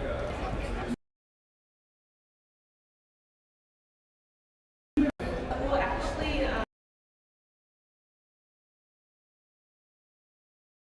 like 4 puppeteers show up on set and never puppeteered before. So they're okay, who is proficient to move the mouth? Who's proficient to can these 2 people link up and actually execute this character together? Because there is no system that you just plug in and he does his thing. It's very like manual, and this one main puppeteer, Mark, he was so phenomenal about like channeling his acting and the expressions. Like he would be talking while he's puppeteering, so that he could like trigger his mouth movements and do what kind of. It was really special. So there's like his face and how we made him. Like we would follow a certain skin and do the animatronics, but at the same time, a different kind of magic that you can't really we didn't program basically. The actor that played Peter Pan was one of of our one of the puppeteers. And he was phenomenal. Like almost production had set up a bunch of actors. And so there's a whole group that we had to like Lewis, even though one of our came down. It was great. We just got everyone we know, just come down, help, we need help.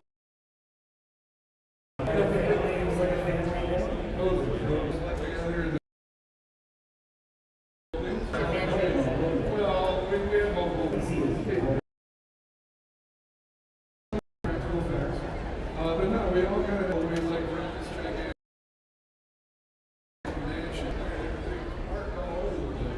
There's this hilarious. Because we'd be up late. Shut up down there!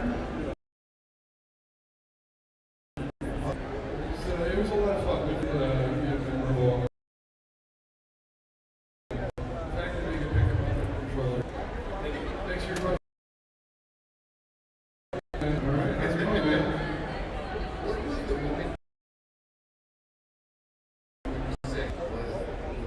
I guess like when I first Reese's script, I knew what and it was really good. And I love the whole conceit of Pinocchio still trying to.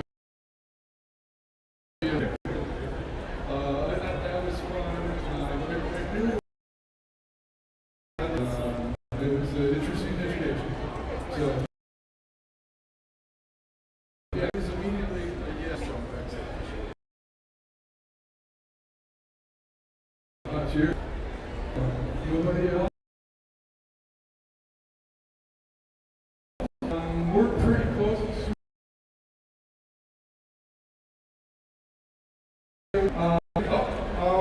We probably have something about Lucky Baldwin coming here. That's right. Where can I meet Pinocchio himself? Wow. You want to take that one? All right. So, our friend Pinocchio, unfortunately, could not make it to stage. He's stuck inside the museum. So, if you want to check him out, that's the screen used Pinocchio in there. And also, tomorrow, Sunday, we're going to get Pinocchio drunk, make him a real boy, real man, at Lucky Baldwin's Pub, which stands for Pinocchio and Strong Bar Pub. Yes, there you go. Sure, you must have a question about the word. Did you guys take a permission from this to do the movie? Yeah, we asked the guy, but he was dead. This was originally the 1800s, and we tried to revive it, to ask him to help us sign, but he wouldn't. Public domain over. All right, it's tomorrow at 7:30. Be there, be square. And try to get drunk. And I believe there's going to be tickets, right? Yes, there is. If you post a picture with yourself and Pinocchio on stuff, there's a chance to win tickets to the film. Thank you. Cool. July is located on our flyers up front. All right, you guys are awesome. Thank you very much for coming to watch it. Thank you. Oh, yeah.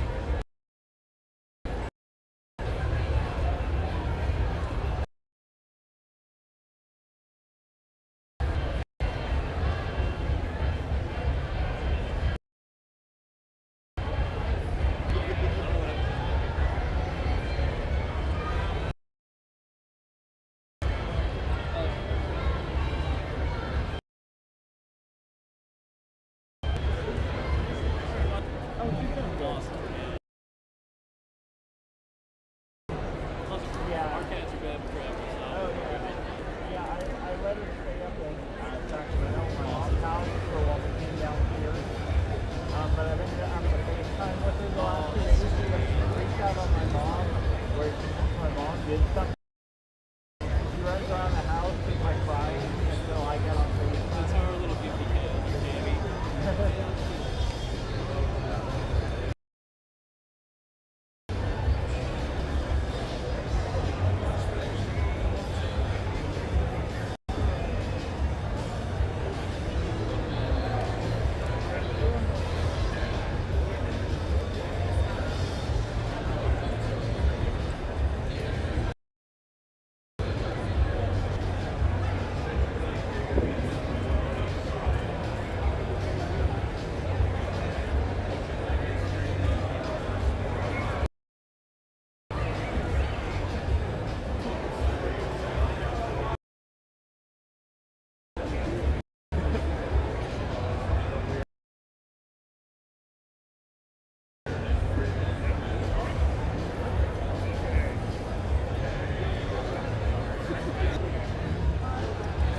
me? Yeah. Is that okay? Do you have his number by any chance? Because I want the picture for that.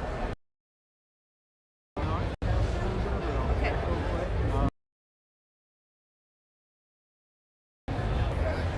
Because I got a bunch of them, but I.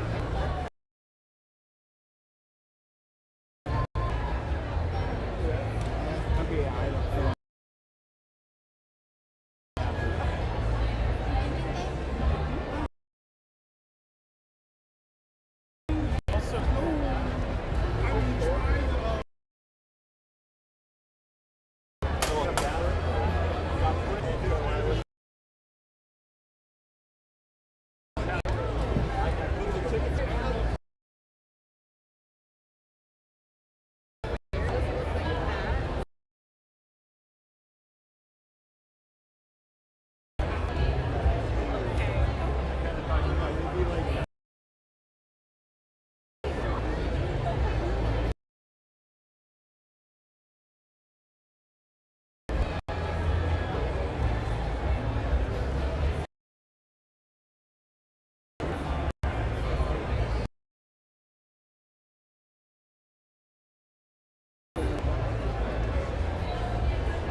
I'm sorry, that's my picture.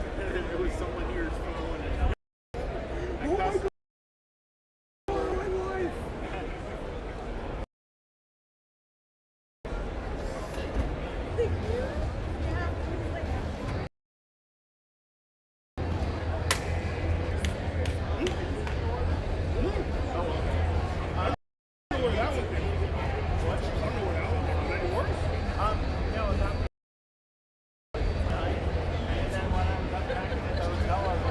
Excuse me, gentlemen. Lost and found. Repair glasses. Was found out in the audience. Also a SD card in a plastic case.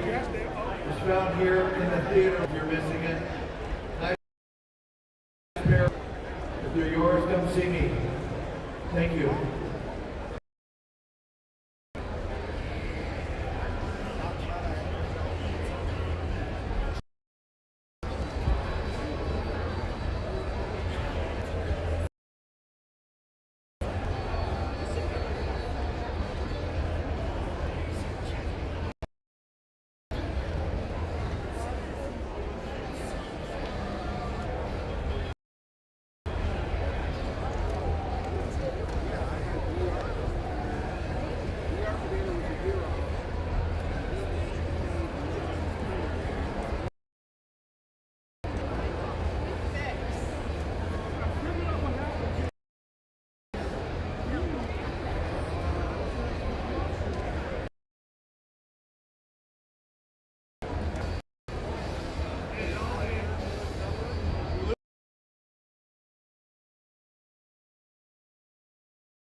Gravity is not the issue.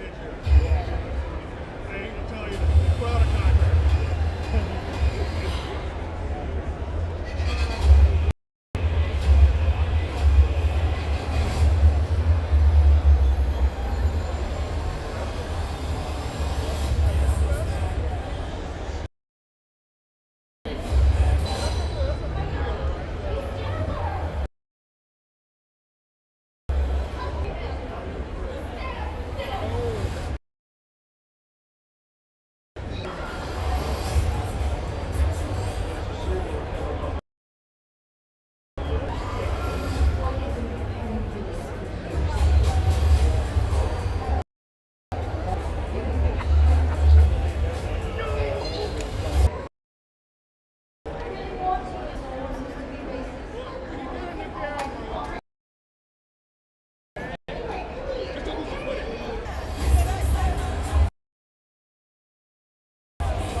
Good afternoon and welcome to our third presentation of the day. This is an exciting one. How are you doing today, everybody? Good?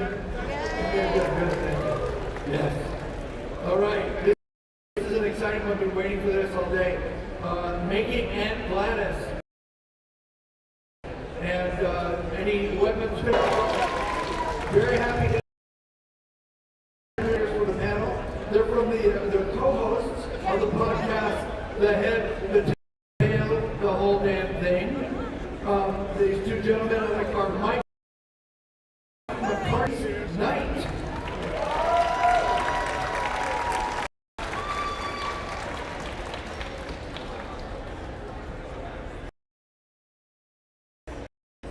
How you doing? That's hot. Excellent.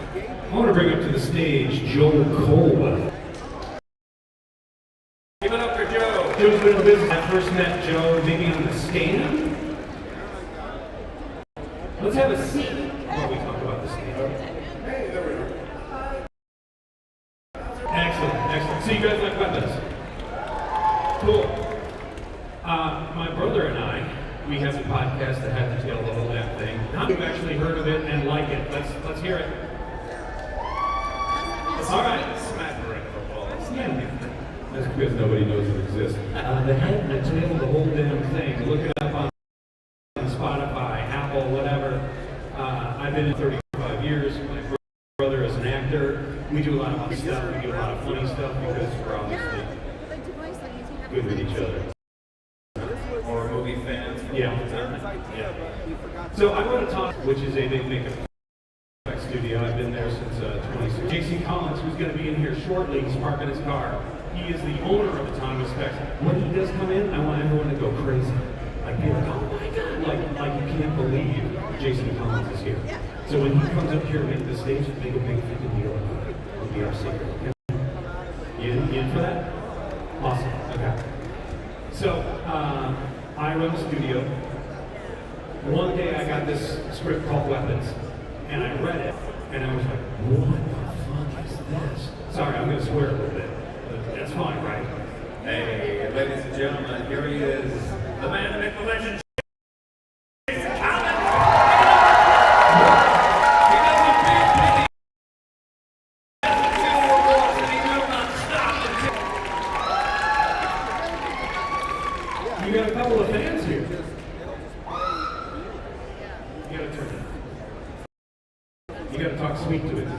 Sweet, sweet talk. Is this on? Oh yeah, there it is. Hi,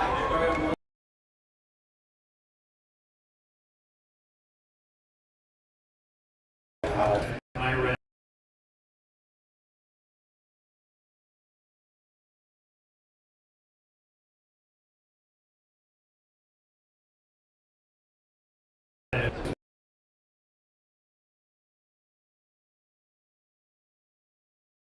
Yes, you did.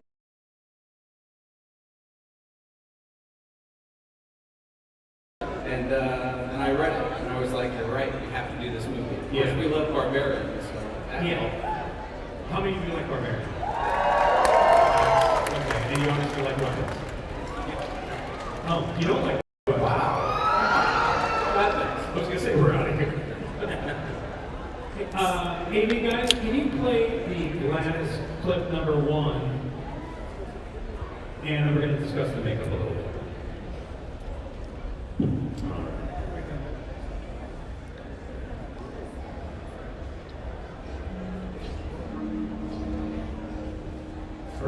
Principal Miller and Gladys. I wonder if I should move the table forward a little bit. Have a seat, please. Oh, thank you.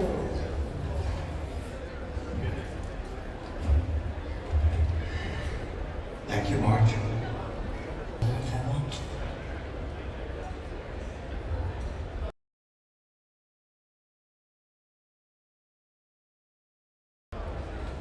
Do I want to, Alex?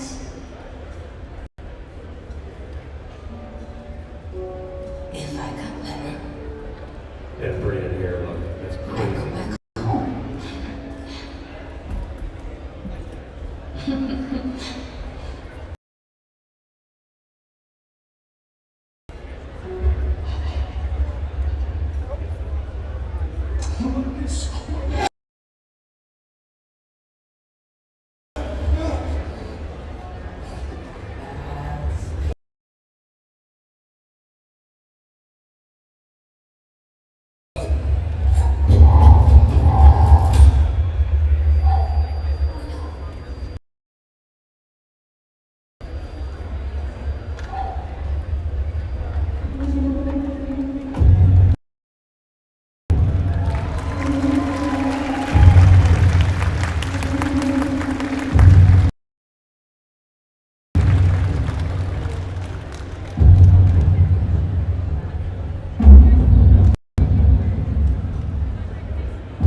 Fantastic, fantastic. Give it up one more time for Gladys. Since Monsterpalooza started, I have seen Gladys cosplay, I have seen Gladys artwork, I saw crocheted Gladys, because obviously grandmas like horror too, absolutely. She's kind of stormed the horror zeitgeist in the last year and a half. How did you come up with the idea, Jason, for Gladys's look? Is she based on anything? And how influential was Zach Kreger, the director, in that whole process? Well, obviously Zach was the main influence because it was his character. He wrote this amazing character, and obviously Amy brought it to life. But the whole idea was that, when Zach and I met, and Leo, who's the department head of makeup, and Liza, who's the department head of hair, we all met. A costume designer had been engaged with the whole thing. Her name was Trish Somerville, and she did some sort of concepts of the wardrobe, which was kind of like this 1960s-esque leisure suit kind of vibe to her. And in the script it says she has shocking red hair and a pasty face, and that's pretty much what we had to go off of. But in talking with Zach, what we realized was he was referencing a lot of photos from Cindy Sherman, Diane Arbus, and a lot of offbeat photos where it looks like women sort of misplaced from the 60s in our current time period. And so we did a lot of conceptual stuff, and the trick with Gladys was always going to be how do we keep the veracity underneath the outlandishness that she is? And the idea that sort of I kind of came up with, and everybody sort of was grouping on it, was that she's a bird of prey. And what a bird of prey really is like, you know, we want to narrow down her beak a little bit. So she always had a nose appliance that she was looking above and beyond. She had that sort of in profile you would catch. It wasn't extreme, it was just enough to sort of tip the scale. And then we narrowed down her irises, earlobes, because we knew that she'd always be wearing these things. The earlobe is vicious.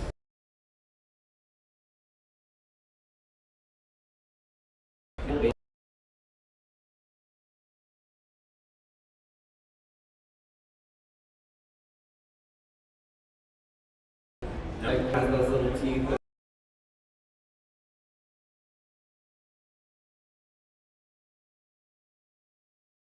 It's also that he has too much gum, and so I was unsure about that concept. So during the makeup test, I brought a couple of different pairs of teeth that Aaron Globerman and we knew we didn't want to go that stereo baby teeth in.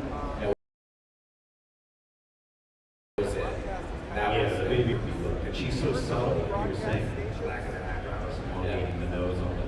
Really good. How many pieces is that with all It's not a tremendous amount. Pieces are always evident in every look. So you have your eyebrow appliances, which cover up the eye appliances, your nose.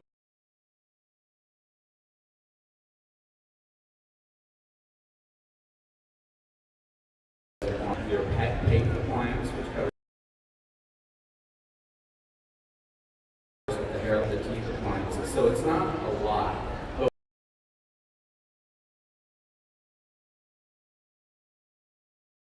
We also, you know, when you go into that beauty look and everything, it's sort of taking that to its extreme. You know, the eyeliner is, you know. Did you call it the beauty look? Is that what you just called it? The beauty, yes. That's her beauty look. Yeah, and that beauty look was sort of this accumulation of the whole team. You know, it was Zach pushing it further, and it was Trish Somerville, the costume design, cutting the bangs, and we're like, holy shit, that changed everything. You know, so it takes a village. Not only our studio, it takes everybody on the set to sort of create these characters. So, you know, inevitably in the end, this is Amy's character. I mean, obviously, she did an amazing job with it when Pat and Lloyd was here. Did she have much input into crafting the character, or? Yeah, of course. I mean, you know, we gave her the teeth at the time and did eye fittings and things. And when she first came into our office and sat down, I said, you know, what's your idea for this? And she goes, I'm an empty canvas, which is great because she already had sort of what she was going to bring to it, but she knew she and once we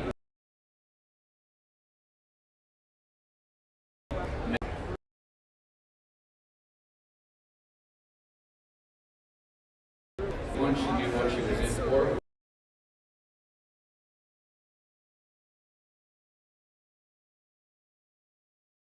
because it's a lot, and two, she knew what she had to play with, and I think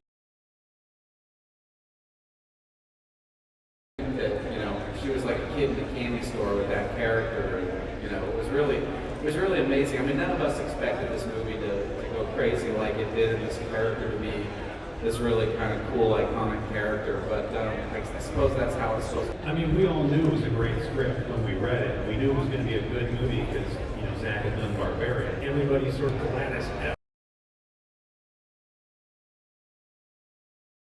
everywhere. You know, we're all these kids are doing these play. I mean,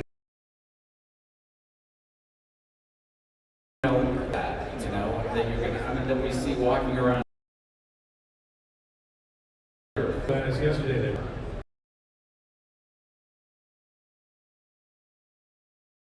Yeah. I have a question. I mean, obviously, I know the answer. The hair on Cap, when she's got the sick look, and she goes.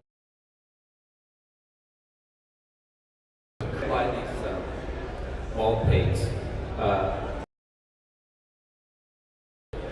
Annalisa Boyce, who punches a lot of our hair, supervisor. There she is. Hey, there she is. Punches these things like, you know, I don't have to have a lot of input. I just, this is sort of the design, this is where I want to go with it. And she always kind of just makes it sing and opens, you know, just goes crazy with it. But I always have her tie him up in braids so that I can actually apply it to the actor. Because if I don't, I have hair going everywhere underneath glue and underneath the other appliances and things. So I just tie it up in braids. So the first makeup test for the trailer, and I was about to apply that to Amy, and Zach said, whoa, whoa, whoa, whoa, whoa, what's with these braids? I said, hey,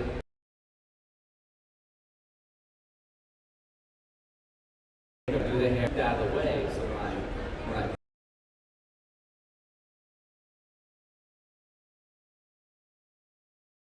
apply, getting my way. And he goes, man, that's crazy.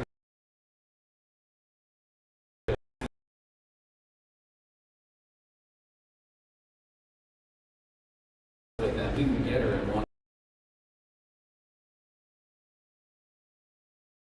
And so we did that, and it was kind of electric when we did the test, because everybody was like, this is insane. It's like, and kind of took them out of her hair, out of her eyeline, and you know, she's kind of using it as a tool. So, kind of thing, put the audience on edge of her. But that was a Zach call. You know what was also a Zach call was, I had narrowed down both of our lenses, and I put one in just to show Zach on the test, and he was like, oh, I like it with just one. And I said, well, that's crazy because, you know, we should do two. And he goes, no, one. It's the right call because when you Alex, there's the iris was sort of left of center, and you don't. You know,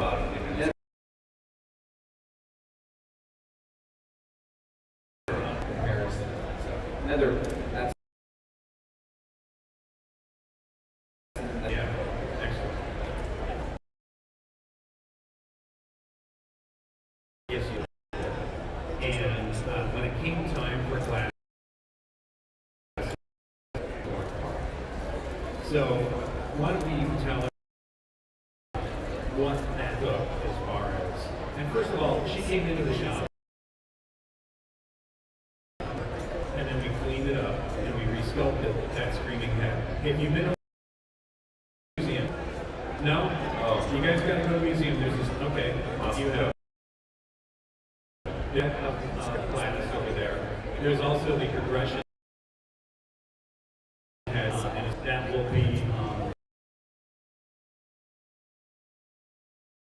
the boyfriend.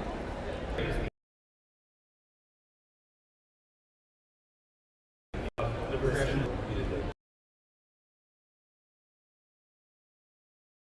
But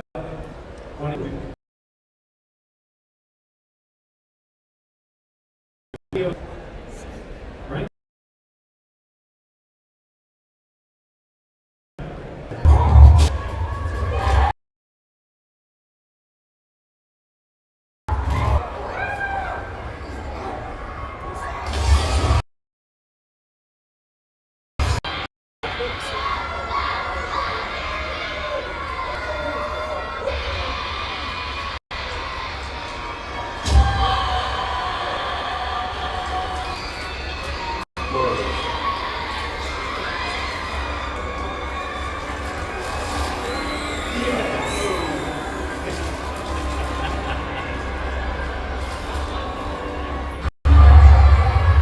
This sort of coup de grace film is the final moment. That guy that's hers, that's the kind of thing that you want to really land.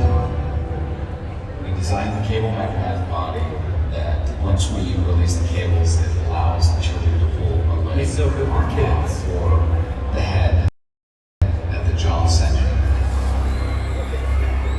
We're really taking out.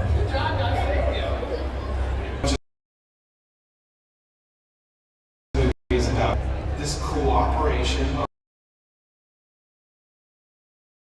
artists on it and everybody owning it together. It's my story, but it's our is deeply beautiful thing. Where are you from, girl?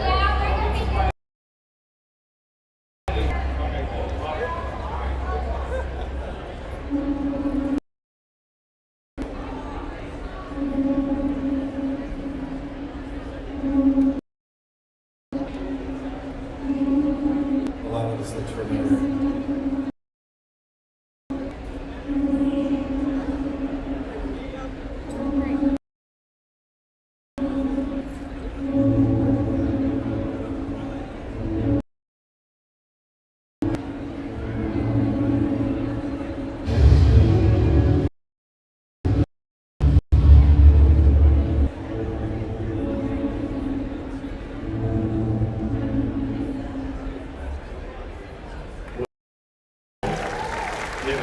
That looks complicated.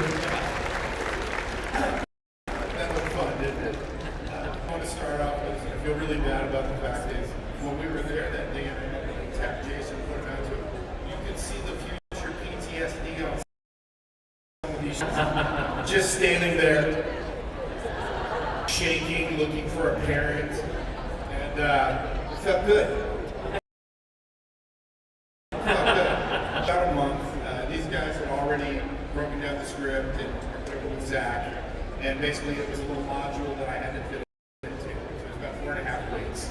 It had to be solid enough to withstand 71 kids at one point that were going to be tearing it apart, and we found out that they weren't going to be professional kids. So the idea was we're not going to do it thing or a hot test, sequentially controlled. Those were steel cables, the disconnect pins, each one of the joints. The joints were then counter-attached to the body with elastic tendons, and then there were what I was calling silicone metaphors, which were just stretched out tendony stuff that was sculpted on 3D printing mold and just ran fats of those in silicone, so they would look exactly the same way each time, as opposed to being random. And basically what it looks like, that wooden structure is more or less, my inspiration was a Les Paul guitar. Because it's three pieces of 5/8" plywood. And they actually have an articulation point in between so that they can rotate and move. And then there are a series of cables that run through the body that are strung up and around so that we can pull the arm loose, leg loose. The very first thing that was manufactured, you can see a picture of it, sort of a skull and a blue mold kind of thing. It's the very first thing I had to make was her head. And so I had to build the quick missile for that, pot it into the head. Later the head was sequentially, it was cut apart, did all the internal stretchy bits, the fat, the fascia, and assembled that back together again. On the day of the silicone spot, welded it back together again. And the idea would be if we needed a close-up, it would maybe take me 5 minutes or something like that, and then Jason would dress it, and we'd reset. Reset? It was very fast. It was very, very fast. The clothes took longer than the body. Because the clothes were, the wardrobe had to be specifically bespoke for each take. And so if it's attached to the wardrobe, the wardrobe is attached to the body, but production has to decide, well, do we take 40, strip it down and redress her? And so sometimes we were able to get away with the continuity of it. It's like, okay, we'll just put a new robe on, or we'll put zero, something like that. But yeah, that was there were things that were thrown into it, like Jason wanted her ear pulled off. That was a last minute thing. And then why also, did you want to pull your ear off? I mean, I don't know if that was my idea or one of our ideas. It's a good idea. Yeah. But I think it was your idea. It was very last minute. You wanted an eyeball poke. The idea. The eyeball poke was for sure Zach's idea. I wanted to see thumbs go into the eyes, and guys were blood. And I was like, it that way. Hey, Joe. And they're very carefully not trying to split the silicone skin or pull out Annalise's individually punched eyelashes and stuff like that. And basically had to make a little blood reservoir with a sponge in it. So then, and they were hard balls too. We also put that tube behind it so guys are blood came out. Basically, it's all done, cosmetically finished and painted. But the idea would be you couldn't just push this hard eyeball into it. There had to be a little bit of give, a little squishiness. And so that was all done after the fact. But it worked. We went there. It was absolute chaos. I didn't want any of the children to actually support the weight of it. So what you can see in the photos is the Gladys body actually has a half fiberglass dome on her back. Because we didn't know what the surface was. So the idea being is that they could hold her and kind of cantilever the body and kind of pull back and forth. It was like a wiggle wobble. And unfortunately, or fortunately, Zach decided to shoot her on a lawn, so we had to kick a hole in those poor people's lawn and stick this poor little fiberglass bulb in it. Screaming children covered in blood. We had two fire extinguishers. And until you fire full face an innocent victim with a fire extinguisher full of blood, you have not lived. You have not lived. Best prank ever. You know, the funnest experience I had was, you know, the day before we shot that, or maybe 2 days before we shot that, Zach wanted to sort of see how it all worked. And we shot video, we showed him, but he wanted to come down. What everybody was worried about, including myself, and I kind of raised the red flag, was this might creep these kids out.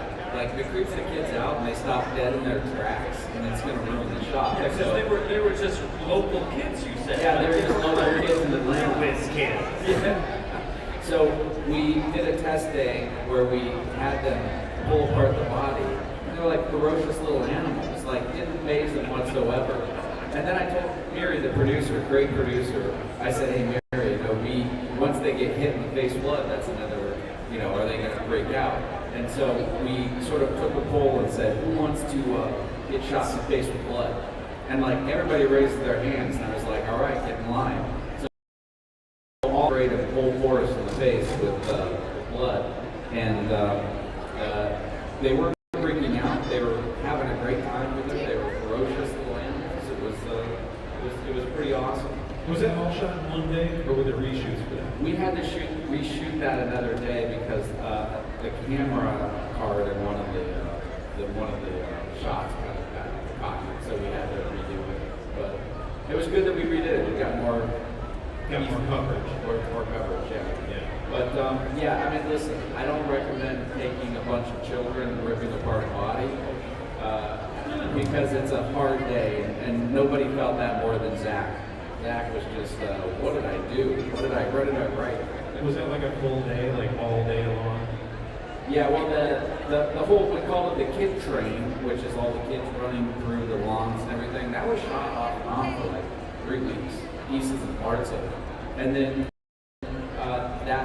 that day was the first day we tore her apart all day, and then we came back and reshot it again. So it was 2 days essentially. I don't know if that's exciting to anybody. I don't know if any of this is exciting to anybody. But Is this exciting? Make some noise if you want to get hit in the face with a fire extinguisher full of blood. Make some noise if you want to tear apart an old woman on a lawn. But you know who was amazing with all that too was Amy. Amy's not a spring chicken. She's in her 70s. Sure. And she's got amazing energy. And she was like, she did a majority of her own stunts. Of course, we had a stunt person there in the Gladys punch cap, looking like Gladys and everything. We did a lot of running. But the last couple of things, with the children climbing on top.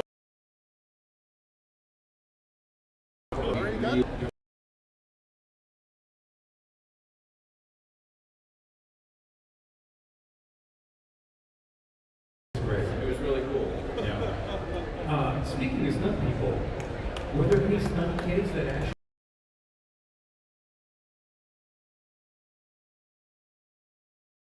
Yeah, so there was a ton of stunt kids. They were like little people. Okay. And little stunt people, and proportionately sized. And we worked with one of them in the Deliverance movie. Oh, yeah. Yeah, and they just put wigs on them to match the kids. And I watched the movie, I couldn't tell. I was like, all right. Yeah. But yeah. Big mustache. Yeah. The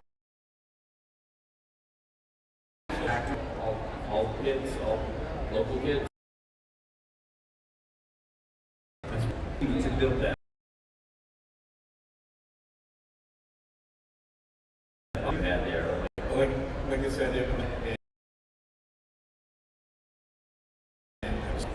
was almost 1 month. Never enough time for Joe. It's never enough time. But it's because there were certain aspects of the body that had to be done. The arms and limbs had to be done. Yes, I would get those pieces done and build the apertures and build the quick release. A certain amount of testing. And then, finally waiting, having the wardrobe and trying to get that down to it. So, yeah. We want to go on to the, I'd like to go down to the clicky video.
Earlier, if you go to the museum, yeah, that's a good campus. The screen use has our give us hands and get a close up or a little photo of them. But this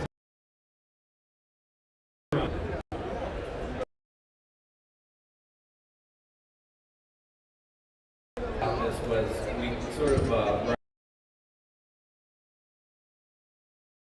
reversible. That's a really all of us love, and we always try to. And originally, the whole idea was obviously we wanted the actor to do all the smashing. So no there whatsoever for resetting it. And the idea was together because originally it was one idea. I think it was doing his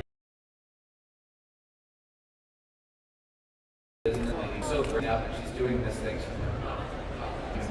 Get the muck off of it and everything, and he's still looking background. So I think in the end, it's better than just one continuous scene because it's still pretty vicious and it's still. So in the end, there wasn't, and that's the thing about this film, which was great, was we originally had a lot of visual effects planned to help sort of sell a lot of our gags, but in the end, all things practically worked.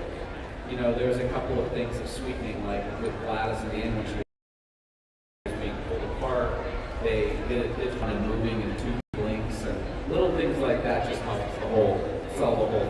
Yeah, there's a lot of subtle things in this movie that sell everything. Yeah, but it's not like crazy, visual scan everything, they redo everything, and it's just little tweaks that it works really well together. It's not right, it's executed well. And I remember also being on set when I didn't know, I guess black stuff was going to come out of his mouth. We didn't do that physical thing that they cleaned up, and there's a bunch of that black. Looking at it like going, fuck, and Zach was like, what's going on? And I go, oh, it's just covering the whole head. I really like it. Do you think it meant, oh, this is your, I mean, it's not just about the head. It's pretty good. Let's just leave it clean. Black blood and everything, it really worked well. I think that because you just got blood and brain matter, which would give you a bigger enjoy the scene because it would just be like going to a slaughter. In this, I like the good was on there. Very disturbing to look at that close up. Yeah, totally good point. And I also usually what we do is print it out and read technical stuff. On this particular head, we knew that there was going to be a lot of, and the cleanup and the scan came out pretty well. That we just used the raw scan and made a mold. I think there were stages. I don't really like sculpted gore. I like this too calculated. Some flat. Yeah, too flat. But fabricated or layers, and I knew. So we cast away these heads, did some designs, gave them to Joe. I was like, go to town, baby. That was to try and do 3 heads. Obviously, the first head was going to be the most clean, the most normal for the clean impact. But then it was to not go too far with the second head and back myself into a corner with a third head. And then in terms of experience of 39 years of doing this, it was you can't just smash your head into like a silicone foam dummy for hours at a time. So they actually have a crumple zone behind it. So each portion of the face, there is sort of a hollow airspace in between. So that then it could smash it and it would have a little bit of compression because along the bridge of his nose. And it would just bounce back. Yeah, his head would just bounce back. It was a pillow, so that's why we needed the compression. So I had it bounce back, and it made her the actor. And the backs of the heads are vented. There's a hole about this big with a. It's like a squeezy toy for your dog. When you would hit it, that would force all the air that would compress. A safe experience for him. Oh, she's got it. Wait. Hey, I'm losing my hair.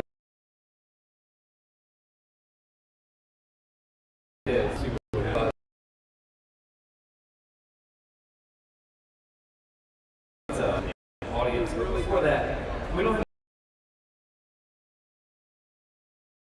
gag in this. Oh yeah, horrifying.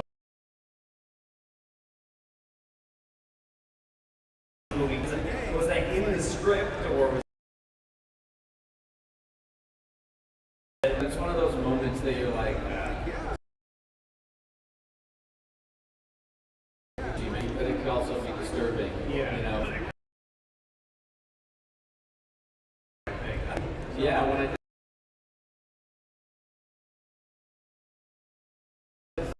actually over to you.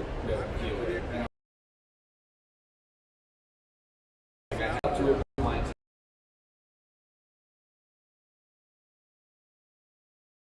Line sitting on top of that.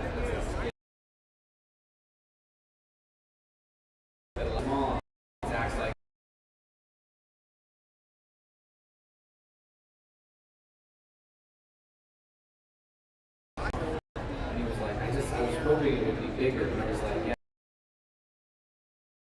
Yeah, then we need to slide on. So that became the thing.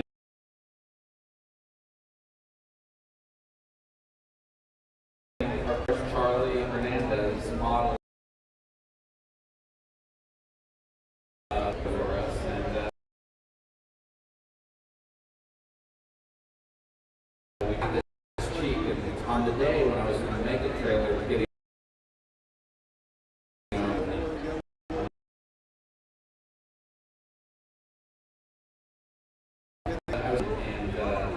he was like, "Oh, you went big, big." He was like, "No."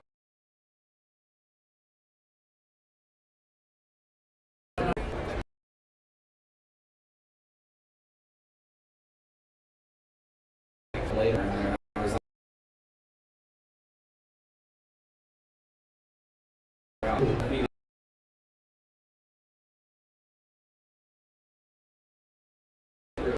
okay, well, they had the thing. I'm getting stuck. I need that lock. Added just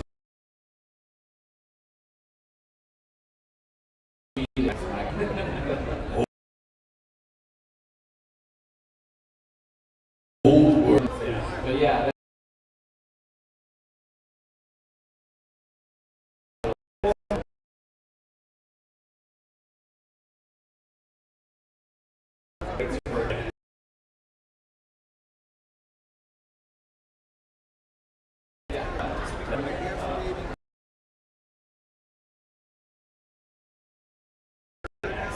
Projects that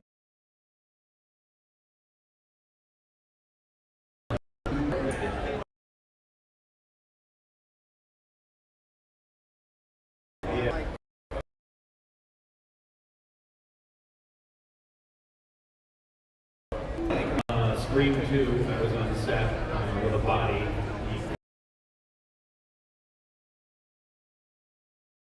Cop car is being driven by Ghostface in the chest, and the idea was the dummy of a certain car would crash into the pipe and the dummy blood, but the stunt driver hit the brakes. Nothing in the head.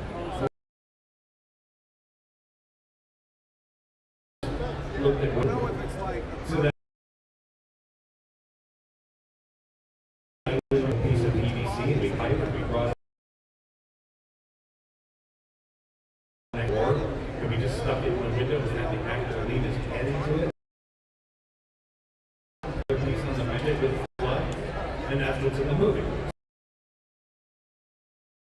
That was supposed to be, but it worked out. And short, so I don't get, filmmaking in and of itself is an organic process. It's like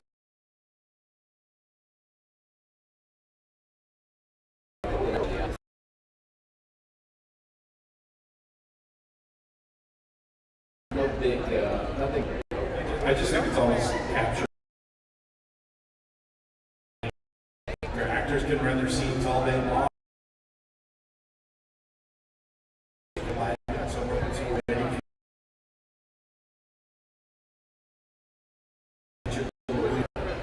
And hopefully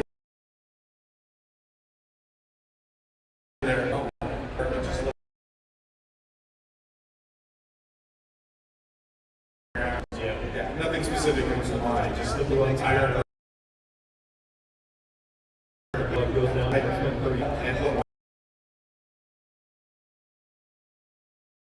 That's always the back is what. Is this supposed to be happening? This is wrong.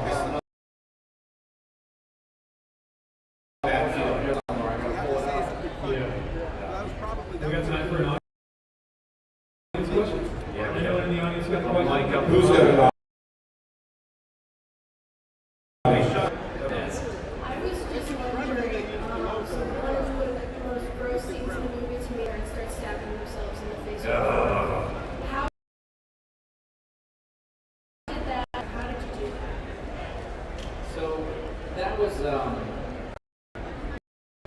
to that multiple times, if I remember correctly. Yeah, because we couldn't get the pattern that it was. So we sculpted it like 3 or 4 times. Different stages so imagine this, the actors or about right? CG takes the fonts, they do that, we put these different various right? And it's called a healing. So it's kind of the visual effects helping us to reveal the entire film, and we kind of had to age them. I don't have soup and nastiness all over there. Excellent. All right, next question. Speaking to fat pockets, all the different colors. What favorite reference sources? Like some people go to surgery, but like what's the reference that you get? Heads, dismembered bodies.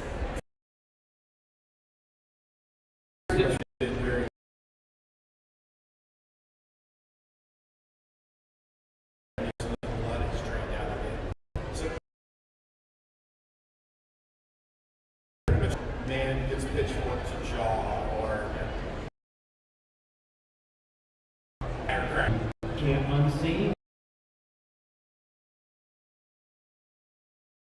it's the psychology of basic.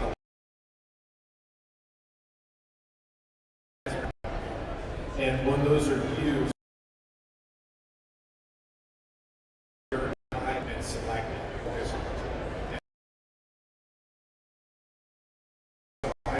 Variances.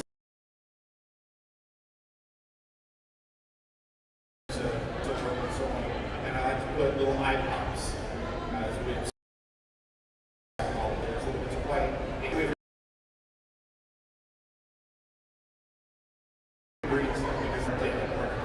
The early days of the internet, or rotten.com. They had the best photos. They were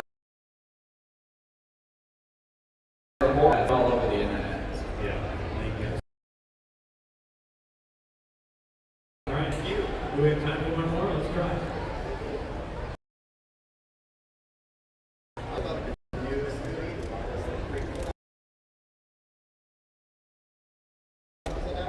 They're just writing it. That's all. Talking to Zach, they were just starting to see where it goes.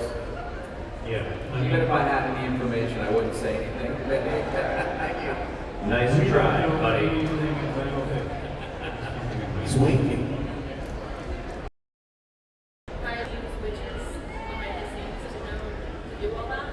Did we have witches behind the scenes? Yeah. Doesn't everyone? Okay, that's true. And then you kind of keep doing special effects or moving forward? Well, as far as I don't know. That's all in Zach's territory. I don't know who he consulted. He consulted as far as information. I know some of it's kind of some things that I've seen online and I've read. So I don't really know. Yeah. As far as the AI is concerned, yeah, I mean, it's funny because AI is something that everybody's running for the hills for right now. And I don't think it is anything that we should be scared of. Their tool, it is having the commercials that we had and we lost because they did them AI and things like that. It's more and more, but I choose not to be scared of that stuff, and I choose to more or less talk to a bunch of AI companies and sort of decide what our role is. So we're trying to stay ahead of the curve by talking with those people and doing projects to create asset-based libraries, because I don't think you're ever going to destroy the physical effect aspect of things. We still love puppets, we still love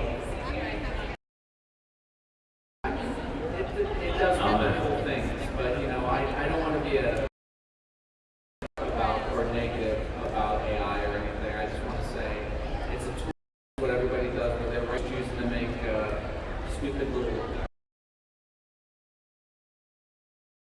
Good for comic stuff and dumb stuff that you see on. I feel like it's pushing everyone to go back to practical effects. There's a lot more people that really want to see something that is sort of like making people comfortable. At the end of the day, human connection when we go to the movies. Yeah. And you want to see something or get better, and it will fool us even more than what it is. Doing is calculated. It's not organic. You have to go through a process to get to the creative end result. And with AI, it doesn't offer you the process.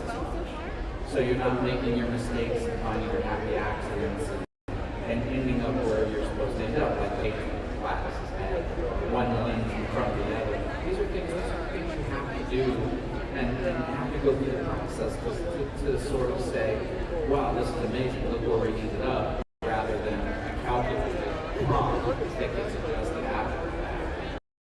That's its place, right? But it is, and it's organic, and that's what we want to see.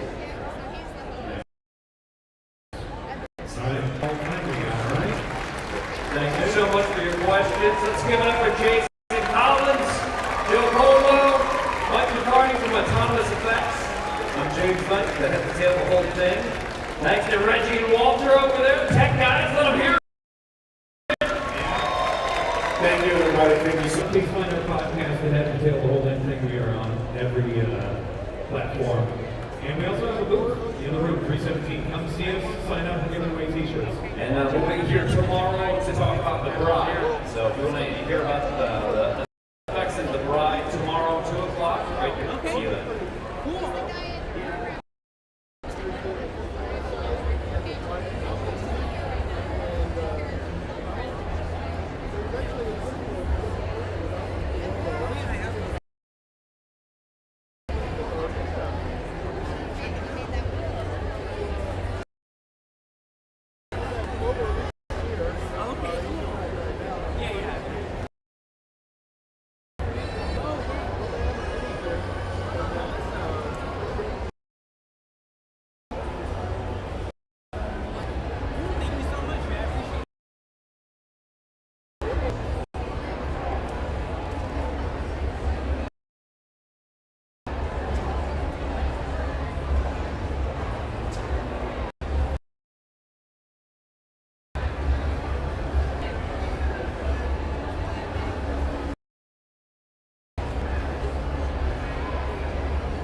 it out are weird.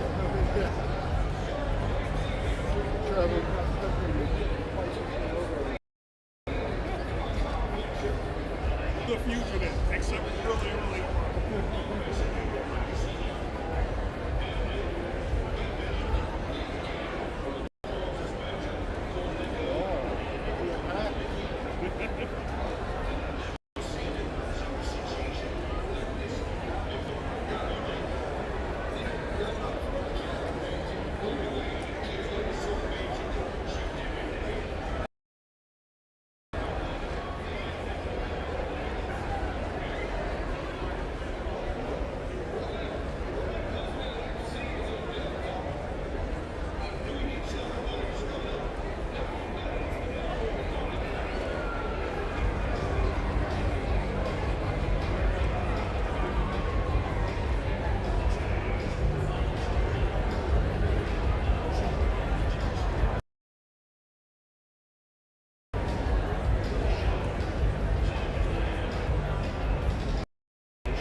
Good afternoon, ladies and gentlemen. Welcome to our next presentation here at Monsterpalooza.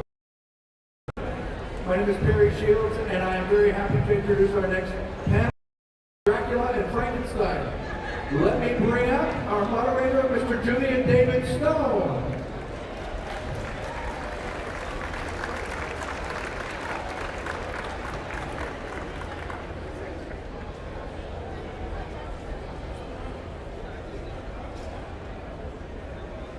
All right, good afternoon, Monsterpalooza. My name is indeed Julian David Stone, and I am the author of the novel It's Alive, about the making of Frankenstein. And thank you for, thank you. Thank you for coming out for this presentation as we celebrate the 95th anniversary of Dracula and Frankenstein. I'm going to talk for about 25 minutes, and I'm going to talk about the production of these films. And then I'm also going to get into the influence that they had when they came out, because they are incredibly influential films. I mean, look, here we are 95 years later, celebrating them. Started from the moment that they came out and had a huge effect on Hollywood. Then I'm going to be joined up here by Antonia Carlotta, host of the fantastic web series Universally Me. If you guys, yes, please. And if you guys haven't subscribed to her channel, I highly recommend you do. If you like this type of content, there's a ton of it on her page. And then there's also the great grandniece of Carl Laemmle, the founder of Universal. And then we'll also be Scott Essman, expert on Jack Pierce, the legendary makeup artist responsible for so much of these great monsters and how they looked. So, let's begin. Dracula and Frankenstein, both released in the pivotal year of 1931. Dracula is released at the beginning of the year, and Frankenstein at the end of the year. So yes, we are talking about 1931, but I want to start a year earlier in 1930. In fact, I want to start on August 26, 1930. And this, unfortunately, is not a great day in the history of horror, because this is the day that the great Lon Chaney died. Lon Chaney was known as the man with 1,000 faces. He was an enormous movie star in the 1920s, famous for very elaborate makeup jobs and for playing really dark and disturbing characters. And his death was a huge deal at the time, and it came as a huge shock to people. And in particular, he was famous for playing The Hunchback of Notre Dame and The Phantom of the Opera, which are considered by most to be the first two films in the Universal horror cycle. And as I mentioned, his death was unexpected and was a big shock. In particular, it was a shock to this gentleman, Carl Laemmle Jr. If you've come to other presentations I've done, I've spoken and written a lot about him. He was the young whiz kid running Universal Studios at the time, and he had some plans for Lon Chaney, which obviously got interrupted. And just to give you a quick background on Carl Laemmle Jr., or Jr. as he was known, he was the son of Carl Laemmle Sr., the founder of Universal, and when he turned 21 years old, on his 21st birthday, his father gave him the ultimate birthday present. He put him in charge of Universal. So, happy birthday, Junior, you're running a movie studio. So, Junior, like a lot of kids, wanted to do things differently than his dad, and fortunately for all of us, one of those things was he wanted to make a movie out of the novel Dracula. It'd been around for over 30 years at this point, and everybody thought it was a terrible idea. Everybody at Universal, everybody in Hollywood, and this is where Lon Chaney fits in. In order to calm his critics, his plan had been to star Lon Chaney in the film and to have Todd Browning direct it. Todd Browning was a very successful director during this period of time. The two of them had made a whole bunch of really, really successful movies together, so Junior felt that this way it was guaranteed that the film would be a success. It was like starring Tom Cruise in your movie. You can't go wrong. Well, unfortunately, Lon Chaney passes away, and that scuttles Junior's plans. But undeterred, he decided to continue on with making Dracula, and this sets off a period of casting chaos for about a month or two where all kinds of different actors are considered to play the role of Count Dracula. In fact, Noella Parsons, the legendary gossip columnist from this era, noted in her column, "Seems to me I have never seen so many people mentioned for a part in my life." So that gives you an idea of what was going on, because they wanted to start shooting in a matter of months. Of course, ultimately the role goes to Bela Lugosi, and thank God for that. Bela had played the role on Broadway some years earlier, but he wasn't a movie star, so that's why they didn't go to him right away.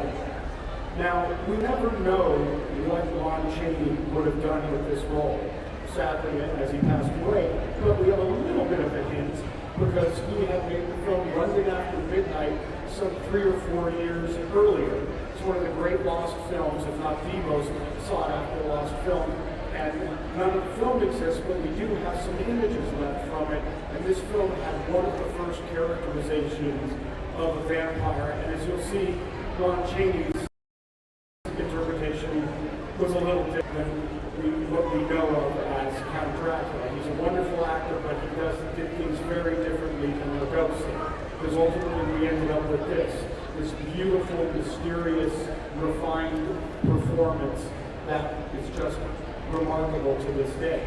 And then most importantly, though, there was something else that Lugosi brought to the role that we know for a fact Lon Chaney would not have, and that was sex. Lon Chaney energy and eroticism to the role that there's no way that Lon Chaney would have done. Lon Chaney never type of performance. He never played a romantic lead. He never got the girl. He always played disturbing characters. So Bela brings this wonderful eroticism to the role, which frankly starts here in the world of vampires and continues to this day. And in fact, Universal did that when the film was released, using the tagline, "The strangest passion the world has ever known," which, had it been Chaney, I'm not so sure. So fortunately, we got this as our Dracula. Well, after Bela is cast in the film, the rest of the cast is filled in by a bunch of Universal contract players, chief among them Edward Van Sloan, who plays Van Helsing, who played the great Dwight Fry, who plays Renfield, and would go on to have lots of other great moments in the Universal Monster cycle. And then someone who has a very small role, but a very pivotal role, is Carla Lemley, who is Antonia's aunt, or great aunt, and she actually that's her in the lap of Dwight Fry, and she gives the immortal lines, "Among the rugged peaks that frown down upon the windows are found crumbling castles of bygone age." And what's incredible about Carla Lemley being in this film is that up until about 12 years ago, she attended this convention. I don't know if anybody here met her, I did, but she lived to be 104 years old, and it's amazing to think that somebody from Dracula was here, and she was sharp as a tack to the end of her life. Well, Todd Browning stays on attached to direct it, and there was another addition to the crew that was very pivotal, and that was Carl Freund. He is signed as the cinematographer, and this was a fantastic choice. This is one of the part of the making of the film, which is what made Dracula and the whole Universal cycle so remarkable, because Carl Freund was an immigrant here from Germany, and he had been a cameraman in Germany before coming here, and had made some of the great films of German expressionism, chief among them The Last Laugh and Metropolis. And as you can see, the visual style of these films is just breathtaking, and he would ultimately bring that to the Universal films. The film shoots in October 1930. By all accounts, it's a good shoot. Those that comes in under budget. These are photos from behind the scenes. And when it's put together, it becomes this wonderful stew of Todd Browning, Bela Lugosi, and Carl Freund. And these are just a handful of the incredibles that this film has. The film was February 12, 1931. Universal still using the eroticism and sexuality of Lugosi in releasing see it around Valentine's Day, and it breaks tons of box office records. It's a big, big hit, and Junior is vindicated. So what does Junior Lendley do? It's to double down and make a movie out of Frankenstein. Same story with Frankenstein. Novel been around for a long time. Nobody wanted to touch it over 100 years. Only 30 of those years they were making movies, but nobody wanted anything to do with it.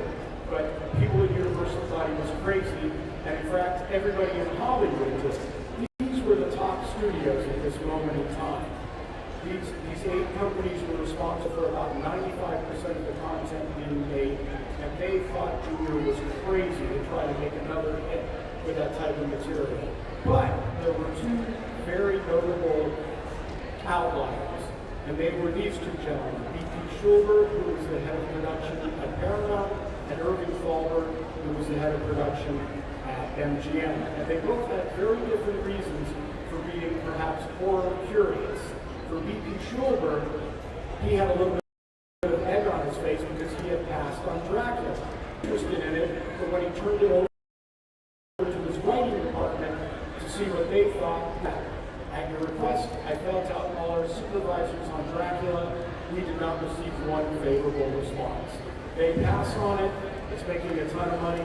He wasn't happy about that. Plus, his studio had made Dr. Jekyll and Mr. Hyde a silent version 10 years earlier, and they still own the rights. So he thought, maybe it's time for a talking remake. And shortly after Dracula's release, in the trades, you start hearing talk of Paramount remaking the film with sound. Then, meanwhile, over at MGM, Irving Thalberg had his own reasons for being interested, perhaps, in what was going on at Universal. Number one, he had made London After Midnight, and he made a whole bunch of movies with Lon Chaney. In fact, he had made Lon Chaney a star. So he already dabbled in this type of material. And number 2 was, he was the head of MGM. And MGM was the #1 studio in the world, and damn it, they wanted to stay the #1 studio. They wanted to control every aspect of the film business. This was their advertising at the time. More stars than there are in heaven. Shows you what they were comparing themselves to. So he wanted to, if anything was happening in this business, he wanted to make sure he had a part of it. So with this in mind, he asks the screenwriter, Willis Goldbeck, to come into his office, and he sits him down, and he gives him a very specific order. He tells him, write me something more disturbing than Dracula. Goldbeck gets his marching orders, and off he goes. Meanwhile, at Universal, things are moving fast now on Frankenstein. Robert Flore, who is a French writer-director, is given a job to write and direct Frankenstein. He will be kind of an unsung hero in this movie because in the end, he gets no credit at all. He doesn't direct it, and he doesn't end up with a writing credit, but he writes the first draft that very much keeps the book, puts it in the structure that we know to this day. And in terms of casting, Junior is the role of Bela Lugosi. He become a big star off of Dracula, and hey, let's keep it going. They were thinking of making him the next Lon Chaney. What you're looking at is the first piece of production art for Frankenstein. As you can see, it clearly states that Bela Lugosi will star in this movie. Well, there was another star on the lot, in this case a star director, and his name was James Whale. There had been a big bidding war for his services when he came over from the United Kingdom. Universal won it, and they put him right to work on a film called Waterloo Bridge. While this is shooting, Junior likes what he sees, wants to make sure he gets on to his next film really fast, and says, you can have any film we're shooting here, or about to shoot when you're done with Waterloo Bridge. So, as he picks Frankenstein. Sorry, Robert Flore, you're not getting direct Frankenstein. He's removed from the project, James Whale. Now, as you can see, we're about 2 months from shooting the film, and Bela Lugosi. A week later, that changes, Bela is removed. Now, there's a lot of different versions about what happened here. Bela would tell some stories of his opinion. There were others by the other participants. The Lugosi's are actually here, and they have a book coming out in a few months that will dive deep into part of the story, and I'm really looking forward to that. what's irrefutable is that Bella leaves the project. And this is where Boris Karloff enters the story. Boris is a bit of a starving actor at this moment in time when he's cast in the role. And it's kind of an interesting similarity to what happened on Dracula, because now the actor who was intended to play it is not going to play it, and it's going to be Boris Karloff. In the case of Bela Lugosi, we don't know what he would have done with the role. He would play it many, many years later, but that was after other actors had done it, so we don't know what he would have done right out of the gate with the role. But we do know what Karloff did with it, and it's magnificent. Something about the life that Boris Karloff had led so informs what he did just first off and how he looks. He had a very tough life. He'd been in Hollywood for 10 years at this point as a starting actor. And then 10 years before that, he'd been an actor moving all around the United States and was in all kinds of visual productions, and it was a very tough life. You see the wear on his face, and it works so well in the look of the monster. And his performance is breathtaking because it once is terrifying and sympathetic. Truly one of the great performances in Hollywood history. And like Dracula, the rest of it with Universal contract players, some familiar faces are back. But then in a very interesting move, Junior gets a little concerned about not having a star in his movie. So he reaches out to MGM and says, hey, can I have Leslie Howard, who is now becoming leading man, to be in this new movie? Actors in this period of time were all signed to studios, and you could try to work a loan out if they give it to them. MGM said, no way, we're not Howard, so the part goes to Colin Clive, who was remarkable in the film. And then one other interesting note is, by some evidence at the time, it appears that Bella came back in the mix near the end, where Junior perhaps got scared that he didn't have a star because he didn't get Leslie Howard in the film. But of course, Bella doesn't get the film. I do cover if you want to read more about this part of the story. And Bella doesn't get the role, and it goes to Karloff, and the film shoots on August 24th through October 3rd. By all accounts, it's a good shoot. It goes a little over schedule, but everybody seems satisfied. And very shortly thereafter, not even 4 weeks after they're done shooting, the film is ready to be seen by the public. The first public screening was at the Granada Theater in Santa Barbara. It's still there. You can go up and see the theater. I visited it. And on this day, Universal goes up there to watch this preview screening. When it's done, nobody reacts. And the people at Universal start to lose their mind. They think, oh my God, maybe Hollywood was right. We have a bomb on our hands.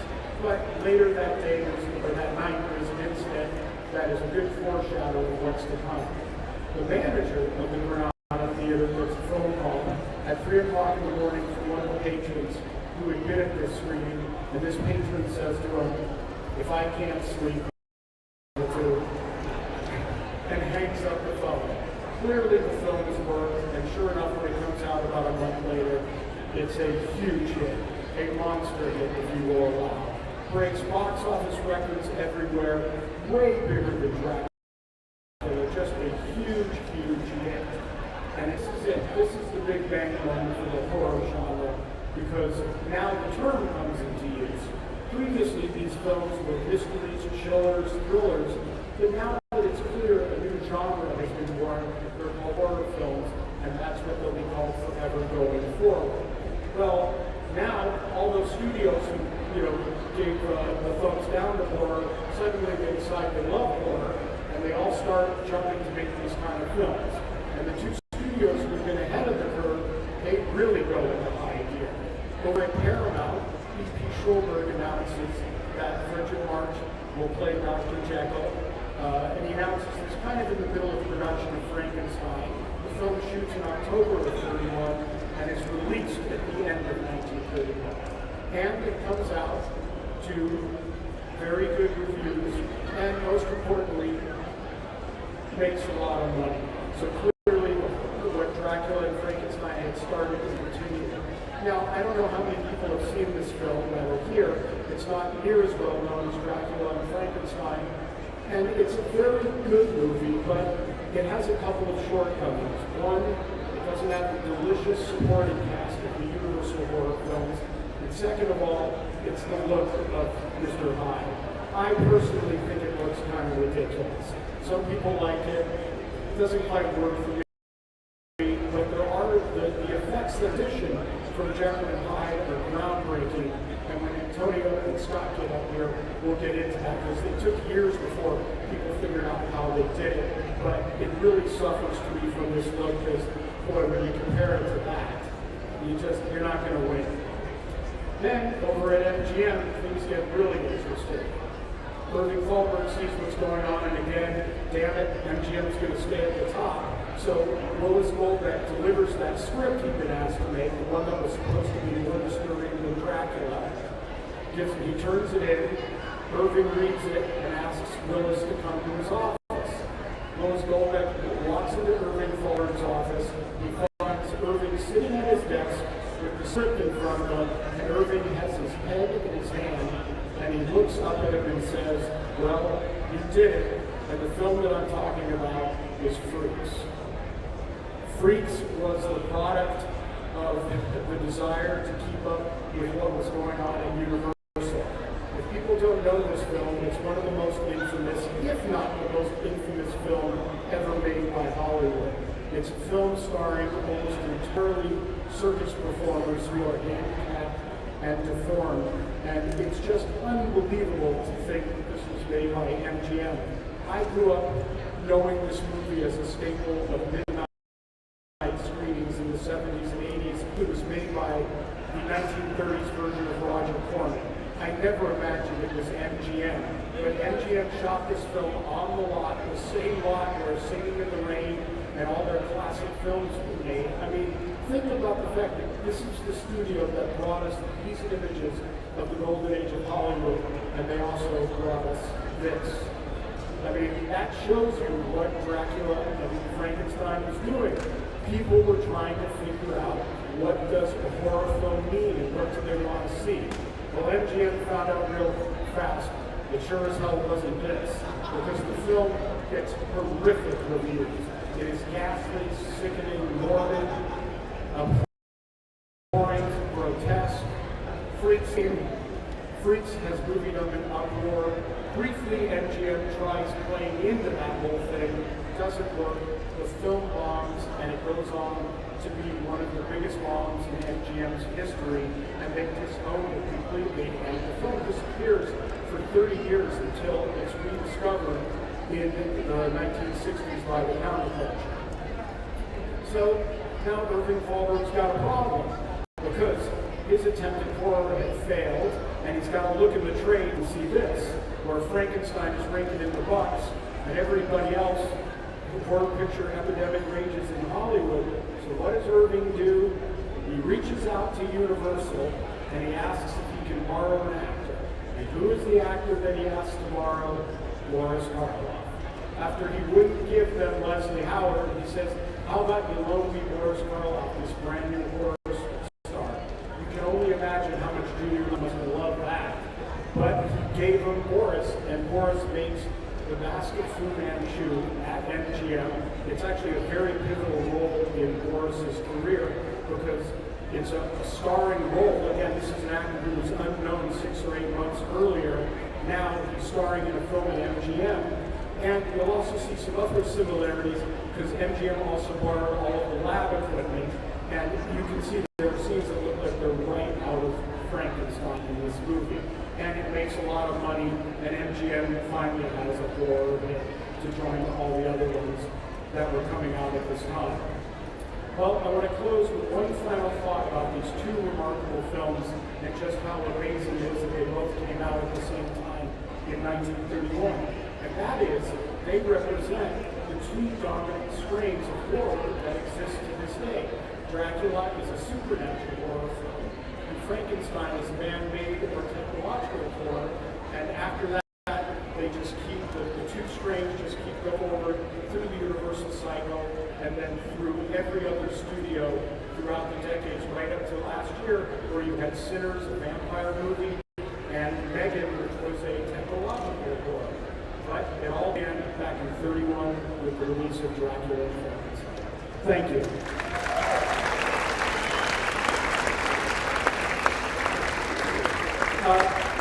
Antonia, Scott, you want to get up here?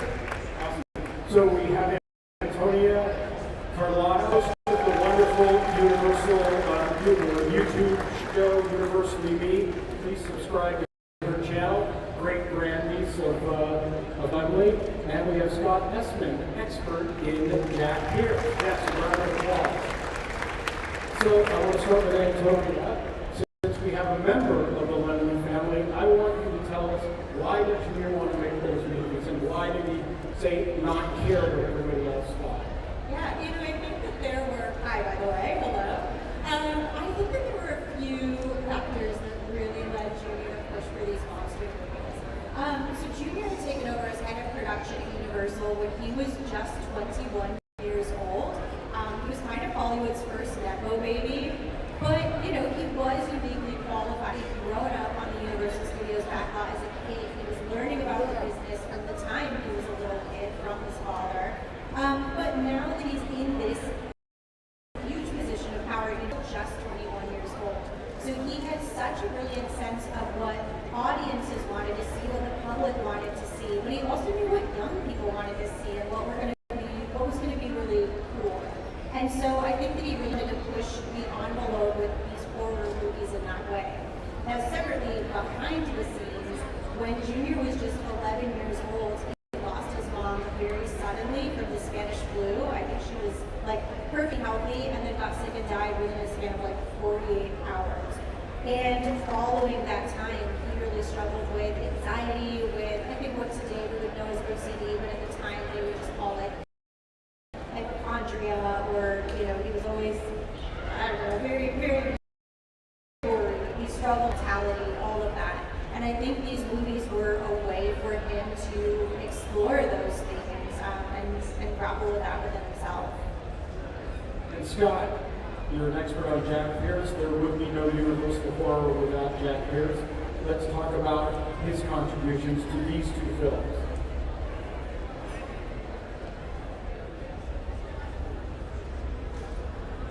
There we go. I'm glad you showed London After Midnight. Jack Pierce was absolutely friends with Lon Chaney. There's no question. They would have been at Universal at the same time. And he does that quirky vampire in London After Midnight. So when Pierce knows that they're going to do Dracula, I'm sure he said, I could do something like my hero, Lon Chaney. He was not much older, 6 years older, but he had this chance. And then Bela Lugosi said, I'm doing my own makeup, thank you. That's what I did on stage. I'm going to do it in the movie. And Pierce must have been crestfallen, right? Because he had this chance. One thing about the Robert Florey test footage that nobody's ever seen is supposedly the monster didn't look very good on Lugosi. That's what I've heard. Have you guys heard? If you've never seen any photos, they would exist. The accounts that exist from the time, it's such a great thing on memory because you have people who were at this screen test who have completely different stories. Right. Jack Pierce tells one story, Lugosi told a different about the test, Robert Florey tells a different, they were all there at the same moment, and they're wild. Welcome to human memory. And I think Pierce and Karloff worked together after shooting regular films they were assigned to at night. And Pierce said on the record, I worked for 3 hours at night, Monday through Friday, for 3 weeks to come up with the concept for Carl. And he definitely showed it to Carl Jr. He said, you're going to do this in the movie? And Pierce said, absolutely. And Carl Jr. gave the makeup of the monster a green light, according to Pierce.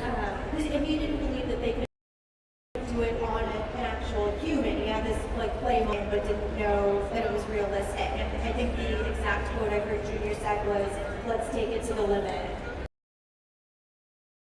Raise your hand if you agree. The Frankenstein monster from 1931 is one of the greatest characters. And here's the interesting thing about that. If you go up to a child 6, 7 years old, all the way up to someone who's 97 years old, and you show them the picture of Karloff in the makeup, they're going to erroneously say Frankenstein. You know what they mean, right? How many characters can you say that about? in Hollywood history. 10, maybe 12, not that many, right? So. And half of them are Jack Pierce.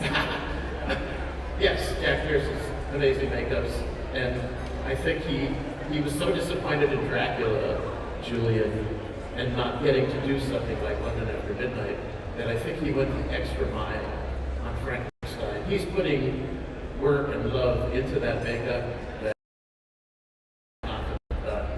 they might have done one like the Hyde makeup on Frederick March, or the one on 10 years later on Spencer Tracy. I don't think they would have looked like the way Boris Karloff was in that movie, unless he put extra love and attention to it.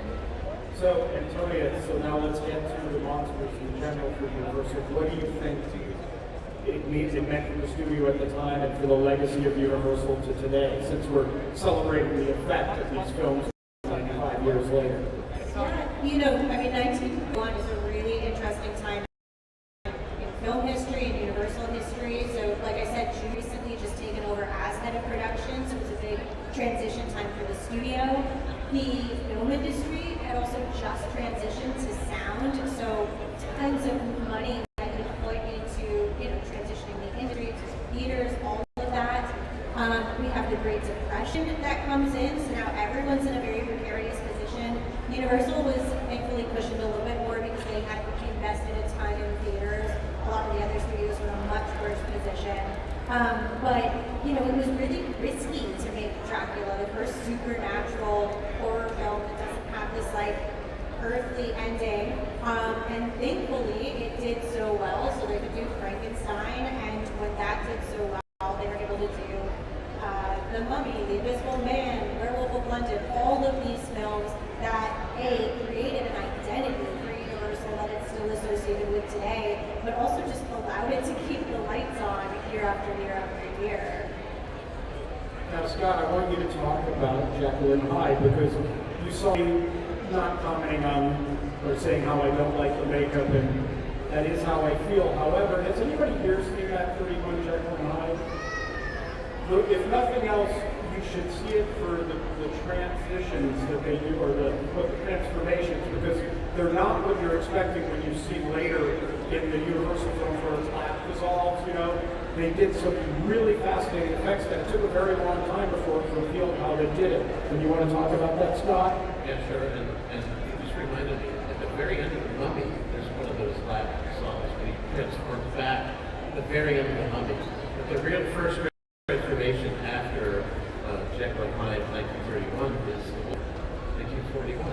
That's the next major screen transformation, which is of course done very well with Jack Pierce's makeup. But yeah, the makeup on Frederick March, who won an Oscar for that role. As a matter of fact, correct me if I'm wrong, he wins an Oscar for that role. It's 60 years before a horror quote role gets an Oscar. Anthony Hopkins for Hannibal Lecter. 60 years they ignored horror completely. From what I understand, and I'll simplify this, the makeup on Frederick March when he's Dr. Jekyll was created with red makeup, red tinted makeup to make him look ghoulish under his eye bags, his nasolabial folds here, right? So they did it with red makeup, and they put a red filter on the camera. So, and I'm sure Ruben Mamoulian, the director, was integrally involved, and I'm sure they tested so that when they removed the red filter, you saw this makeup, not prosthetics, standard makeup, probably Max Factor's makeup, out of the kit, done with red streaks under his eyes and nose. And then they... When you watch it, your jaw will drop because you think you're looking at CGI. It's really remarkable. It's better not to go to black and white photography because it was a black and white film. You could put things on the person's face that the camera would appear or disappear depending on the lighting. So the first time I saw it, this was years ago, I couldn't figure it out. I thought I was watching CGI. Obviously there was no CGI in 1931. So if nothing else, it's actually a film worth seeing. But see it for that because you think you're seeing CGI and it was a camera effect that took many years before they revealed how they had done it. And one shout out, Wally Wesley was the head of the makeup department at Paramount when they made the Jekyll and Hyde. So he was crucially involved in that as well. But you know, they didn't do that many of those at the time. The first transformation that we know of in the Wolfman, supposedly Lon Chaney had to get literally nailed down in place to do it, slowly but surely. It took hours and hours of adding makeup and more makeup. So that was a crucially difficult thing to do at the time, but it works nicely. All the way until American Werewolf in London. So that's 1981, Wolfman's 1941. That was the standard for 40 years in Hollywood, doing transformations with dissolves. Very long, careful planning and everything in those dissolves. So I want to open it up for questions. If anybody has any questions right now. Come to the mic, please. Is anybody? We'll never hear you from anybody. Well, I think we have somebody coming. Please come to the mic if you have a question. Step up. I like your shirt. Thank you very much. I was wondering if sociologists and film experts of the time, the 30s, had different views on why these films were so popular compared to sociologists and film experts now. That's a really good question. Because I was, when I was putting this together, I was reading a lot of stuff at the time. There's more. What you do see then is exactly what we see. Like within the moment those films are hitting, you get all of the comments about the youth of America, where you could have taken horror film out and put video games in, or taken that out and put social media. So that definitely starts right away. And something that I almost was going to incorporate in the presentation, but I decided to end on a different thing, which was you went from horror films not existing to about 8 months later, them claiming there were too many. And I just love that. So basically, I guess my answer would be, it was exactly the same as today. Right away, people had problems with it. So. Excellent. Looking forward to the sequel to It's Alive. Oh, thank you. So am I. So am I. And Antonia had a good comment. I think sociologically speaking, was the reason for the success of the Lemley films up through Dracula's Daughter, right? 1936. So 1931 to 36. You know why they were successful? Throw King Kong in there too. Escapism. By 1931, when Dracula comes out in February, the Depression is awful. People are eating garbage in the street by then. And these movies were an escape from the horrible situations that were going on in the country. King Kong is part of that. And the Lemley, so the road of Old Dark House after Bill Frankenstein, the Invisible Man, but also don't forget the Black Cat, Raven, and Invisible Ray, Dracula's Daughter, and Bride of Frankenstein. Oh, and Werewolf of London. There's like 10, 12 of these, and they were an escape from the horrors of the Depression, which is what she said a few minutes ago. And I don't know, if historically sociologists would have been talking about this, but certainly from a monster perspective, there are so many ways to relate to the monsters and find messages in them.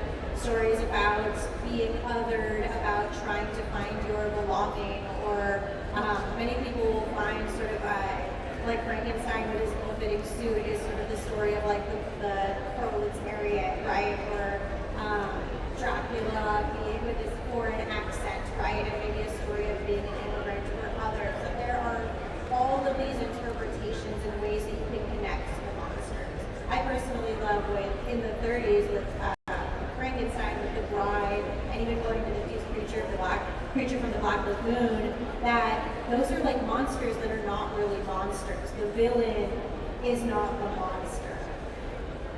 It also was, the horror films were a reaction to World War I, because we had now seen World War I, the mechanization of death on a level that was incomprehensible. So that's what a lot of these films were. In fact, the different presentation that I do on Karloff and Lugosi's careers, that by the 50s and 60s, these 30s films were looked at as jokes, because now we had seen the next level of technological horror with atomic bomb. So now those films almost were looked back on quaint, like, oh my God, that's what scared us. So that was another aspect of it, just a reaction to World War I.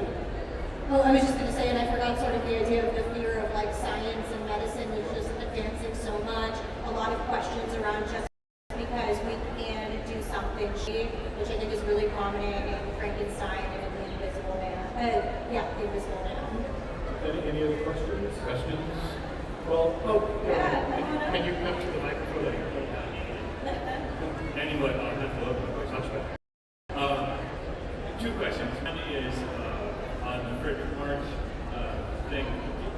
Was it a quick transition or a slow transition? It sounds like it had to be quick, right? No, it's actually kind of slow, and they sort of did a combination. They did the photographic effect, you know, where you were talking about color filters, and they also did the lap dissolve, you know, where you're changing the makeup, changing your frame, changing your makeup.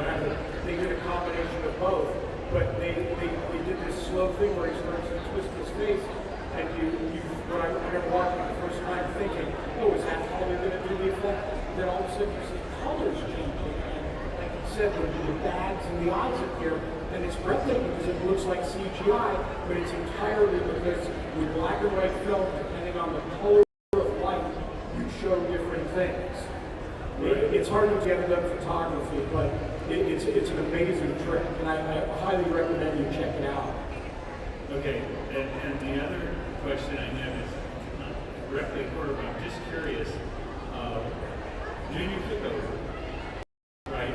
And I'm just wondering, why did his dad leave? Because even at that age, you know, people is considered, you know, like, you got to be 27 years old. Not quite that much.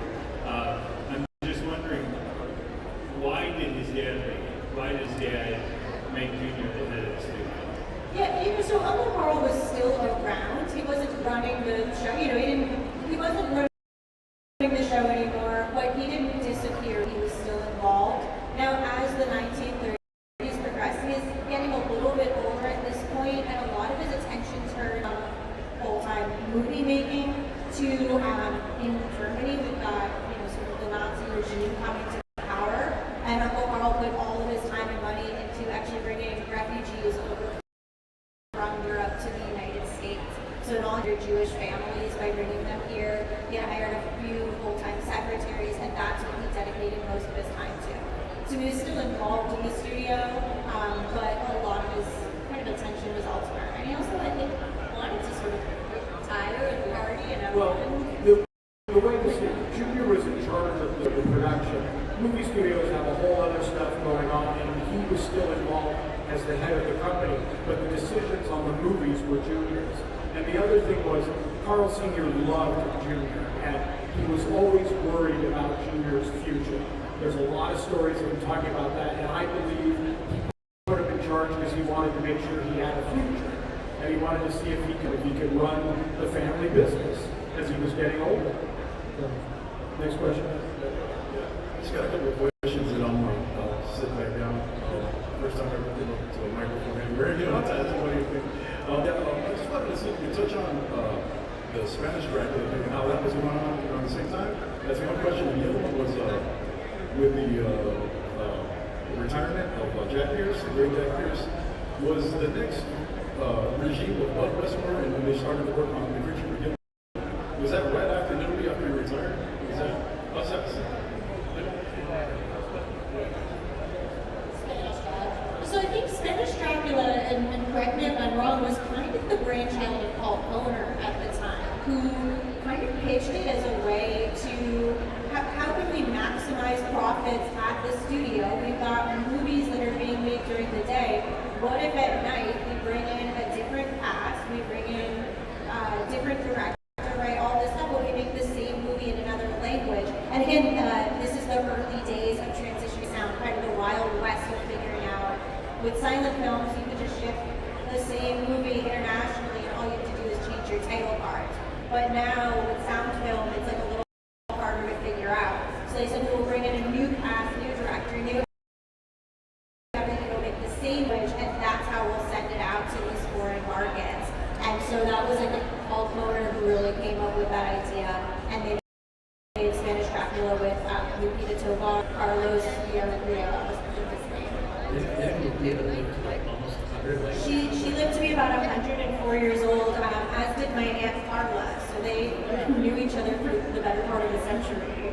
To go on that this was a period of change, because Dracula's only 3 or 4 years. This is too. I've heard very little about that, and I'd love to know more about that because what was common in that era was you used different takes, sometimes for different versions. And so I've never heard anybody talk about that, but somewhere out there, there were still movie theaters in 1931 when Dracula was released that had not been converted for sound. So they made a silent version. I've never heard of any of that. I think there's a silent Dracula, there's a silent Hellfire on the Western Front. There are a lot of movies that they did both a silent and a sound version of. And then shortly after Dracula, they figured out dubbing, and that was the end of the alternate versions, at least shooting other movies. So, I think there was one more question you want to answer. Yes, about Jack Pierce. Jack Pierce retires, right? But not them. Universal dismissed him in 1947. He had done all these great things at the studio, and he never signed a contract. No contract. So he's, for 19 years, he's the makeup department that does all the great monsters. Then he leaves. And he did interesting things in the late 40s or 50s, and he ended up retiring in 64, and he died 4 years later. Back to the other question, Bud Westmore immediately took over. Immediately. So in 1947, Westmore's in, he used his own people, and they copied the Pierce makeups for Abbott and Costello meet Frankenstein. Not so much in the, they never really did a legitimate Hyde film at Universal until Abbott and Costello meet Dr. Jekyll and Mr. Hyde, and that was also Westmore. But anyway, Westmore was probably not as much an artist as a businessman, and he had people working for him.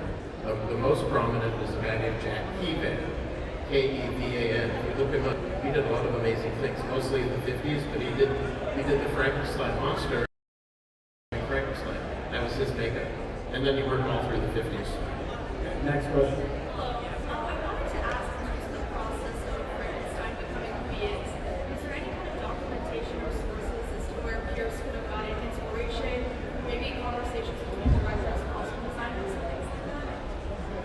It's interesting. That's another one of those where everybody has their version of the story. Whale claimed that he did, and there was a drawing that was claimed. There's a whale that claims that he did, but what's the expression about success has a million fathers and failure has none? What's the thing? Successful, a lot of people did. So there's a lot of different things. I don't know, if you want to say they're just all over the place. Everybody takes credit for it. I mean, there is proof. This is where it gets complicated with, they're just going to that screen test. In some accounts, people say that the ghost was made up just like Karloff in that screen test. Well, that's impossible because there's not any proof. There's even a video interview from Karloff's This Is Your Life, where Jack Pierce walks up in the circle, comes out and talks to him about all the time they spent developing a look. Well, how could Lugosi have been made up, when that was a month before? It's one of those things that's just lost, unfortunately. I think one of the true rumors is that Karloff said we should put something on my eyelids to get them to droop more, and I think that Pierce ended up putting on some mortician's wax on the eyelids to get them to droop. And Karloff also suggested I have a dental bridge in the back molars of my teeth. Just take them out, and then the cheek looks kind of hollow, right? So those things were Karloff. People a little more asymmetrical as well. But did Jack Pierce create almost all of what we see on the screen? Yes, sure. And Whale might have done some designs, but I don't know or not. Next question.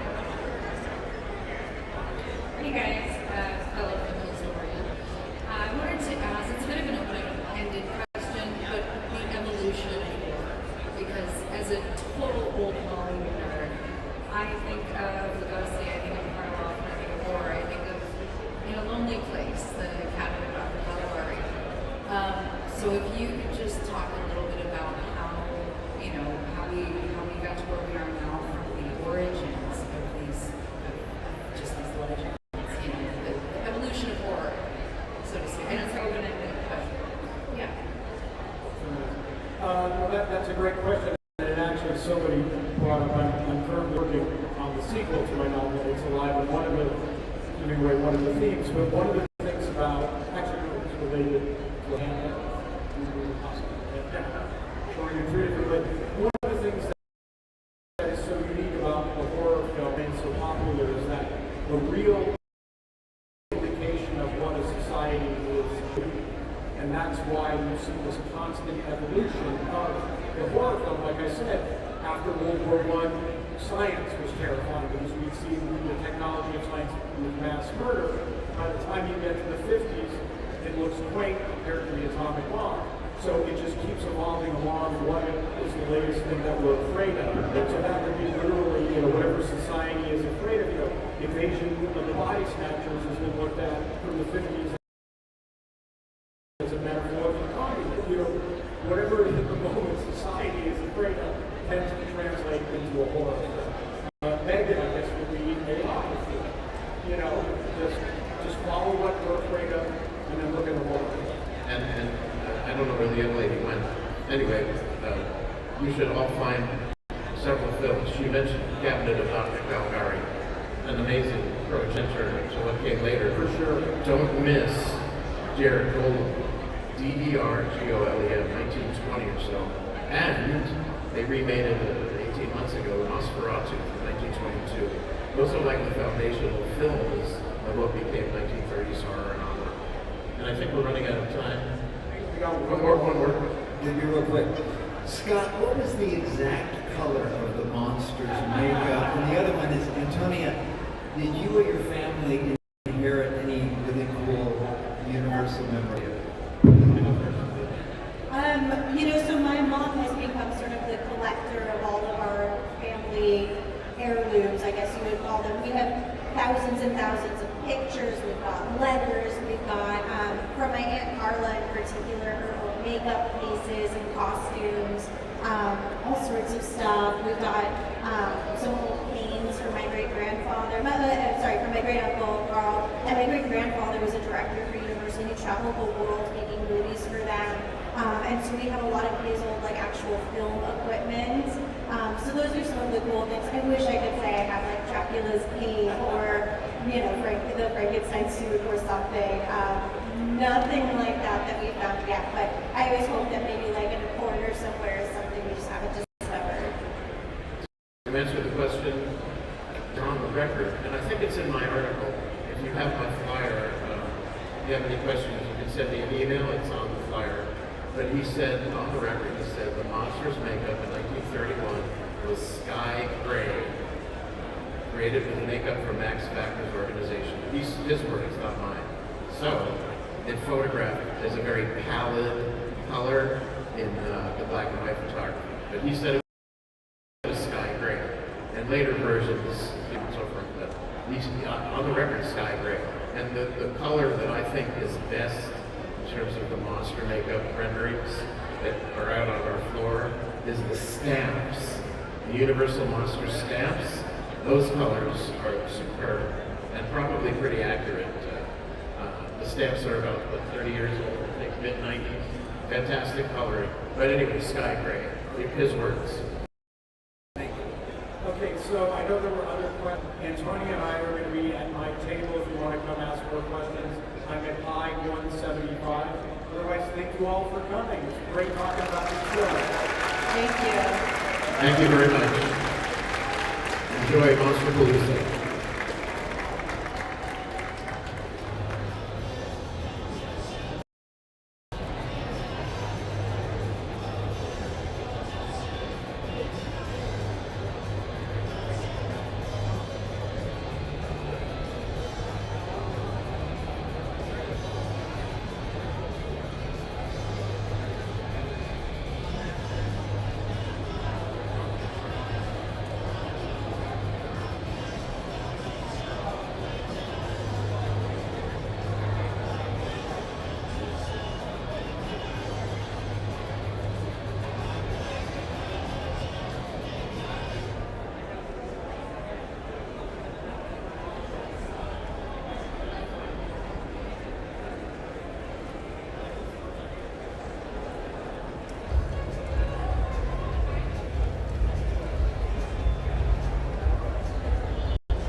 Good afternoon. For our next panel, Spooky World. First, Mr. Adam. Give it up for Adam.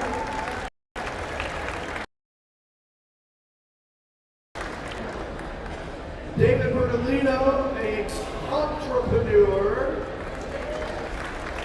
And finally, the producer of Spooktacular, Dan.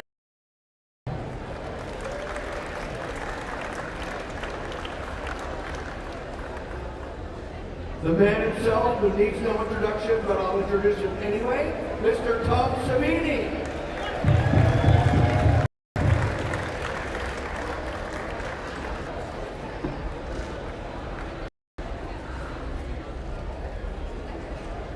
Hello everybody, welcome to the Spooky World panel here at MonsterPalooza. My name is Adam Rifkin, I'm a filmmaker. I'm a fan of everybody on this panel right now. I wanted to thank you guys for letting me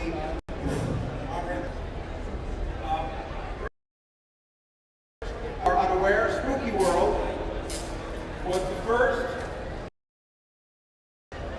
horror theme park, a worldwide industry that you're all familiar with now. There would be no Universal Horror Nights without David Bertolino and Tom Savini in Massachusetts. So an appreciator of the genre. Yes, sir. David, what is Spooky World in your opinion, and how did it get started? It started as a real estate opportunity. There was a dairy farm that was available, and being in the early stages of the haunted house industry, I was building props at Little Jack Corner Joke Shop. My parents owned the joke shop in downtown Boston, and we sold these props to JC's, Knights of Columbus. It wasn't really a sophisticated, there was very few haunted attractions back in 1991. So I had an opportunity at Hayride, and I was so impressed with it, I thought, I'm going to buy the farm and literally convert it for hayrides. And I am not the most creative person in the world, but this guy is. So my creativity came by phoning Tom Savini. He came out to Spooky World. He said you have a shitty little hayride, and I can make it better. The hayride sucked. As he says in the documentary, thank you. And so, despite it being a shitty little hayride, we were doing, my partner and I geared this place to do some business. We were petrified because the break-even point was 40 admissions a night. And on the first night, we did 2,000 people. By the end of the month, we did 60,000 paid admissions. And so we paid our 10-year loan, paid it off completely in 3 weeks. And that was the start of Spooky World, not Spooky Hayrides, because Tom had me change it immediately so we can add on haunted houses every year. So that brings to mind to me a question I have for Tom. When David first approached you, A, did you know him? And B, what made you decide to go to Boston and check this out? Well, he invited us as guests to do a signing, just like here. But we couldn't help but look around and see how crappy it was. We offered ideas, but he was willing to take ideas. In fact, we were in the car one day thinking of what to call it. Because what was it called? It was called Spooky Hayride. Yeah. So I turned it into Spooky World. Because they had got back from Disney World. So it stuck. But the Wall Street Journal called it the most successful haunted house in America. Wow. Fantastic. Now, you contributed every year, the Spooky World got bigger, more elaborate.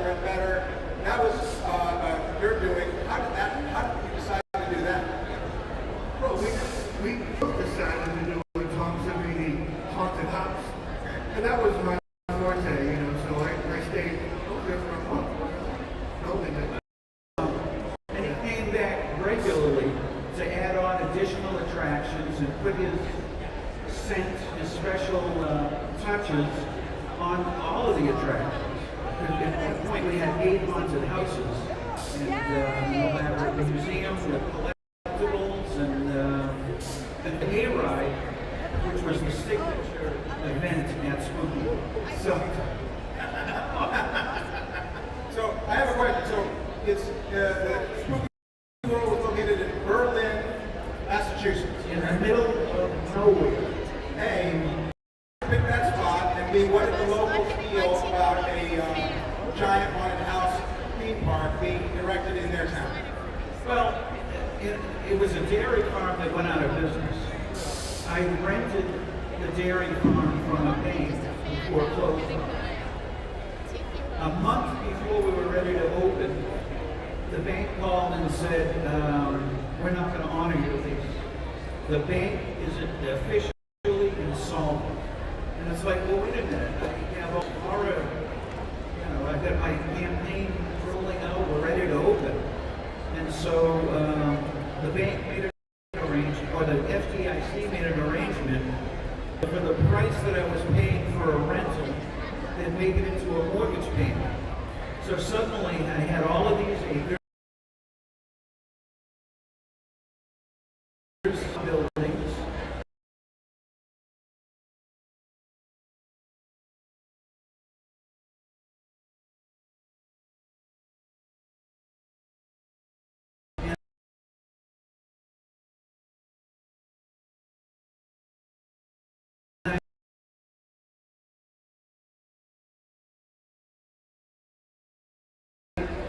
literally bought the farm.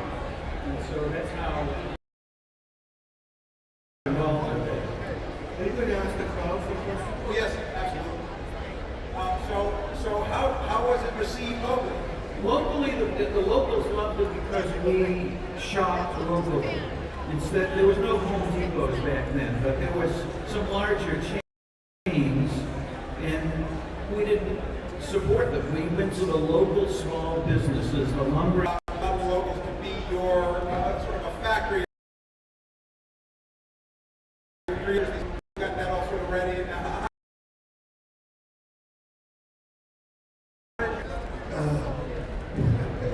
There's a surrounded by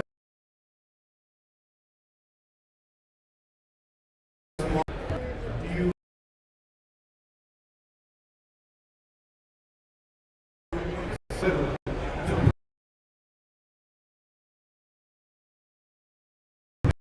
And a haunted house has to be slightly annoying. You need to speak to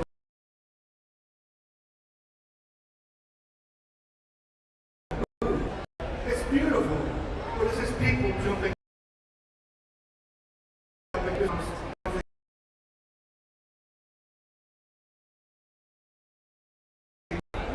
So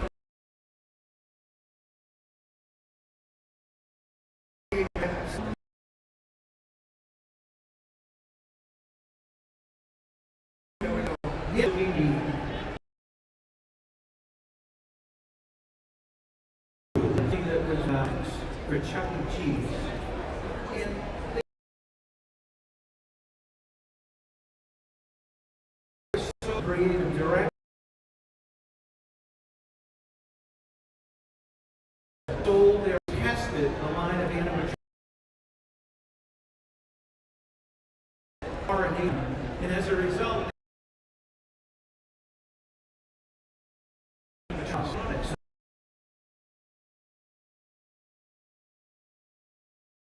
we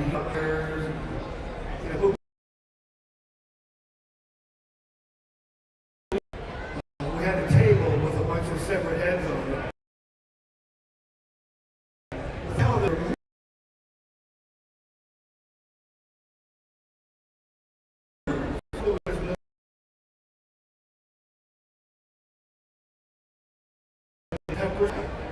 he was taking his ass off. Now you mentioned the giant spiders in the section. Ben or any?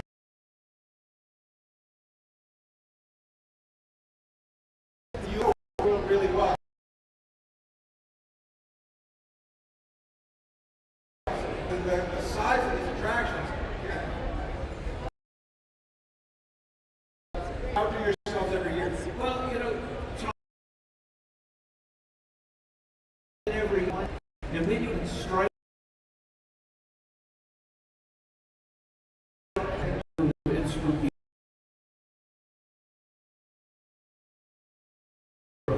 Has anybody here been to Spooky World?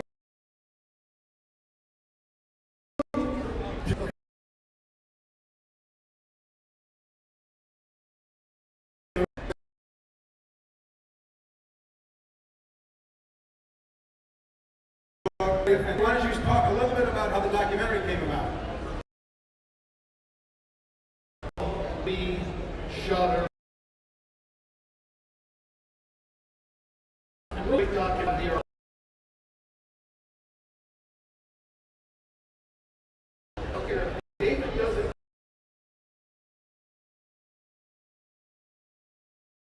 We don't have a documentary.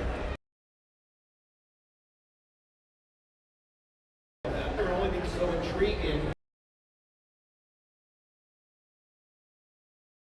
because David, where I just dozens and dozens.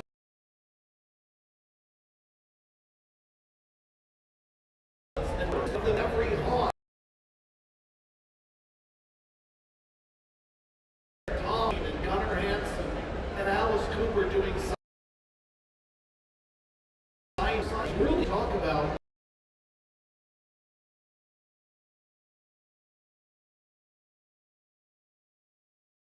this.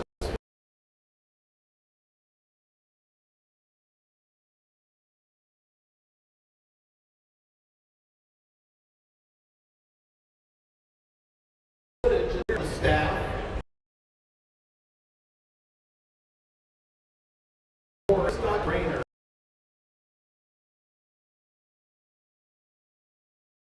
And it's really anybody who's been to Not Scary Farm or Universal Studio Horror Nights. It all began with these two gentlemen in Spooky World. They created the genre. You know, back in '91, the first celebrities were, of course, Tom, Gunnar, and Tim.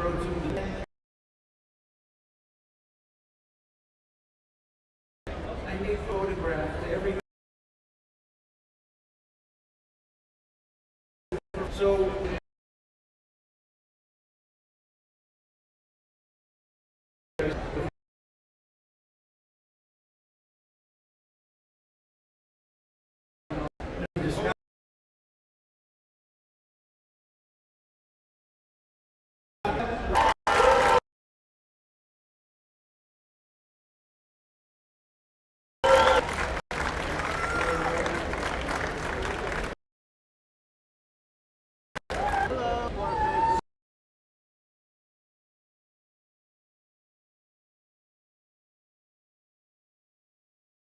Disgusting unique.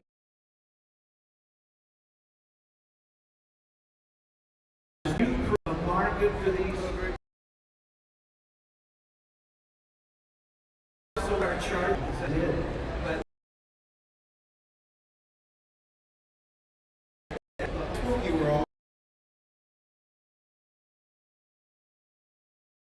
yeah, no, absolutely. Alice, if I may ask you a question.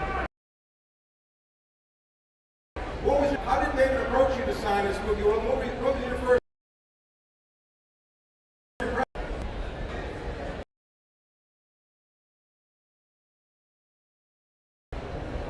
So he would have been cool.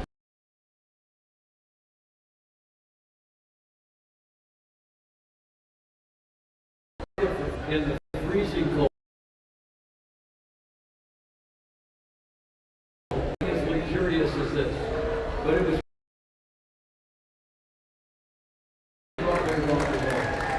and I could see a future for it. You know, I mean, Kane Hodder, ladies and gentlemen.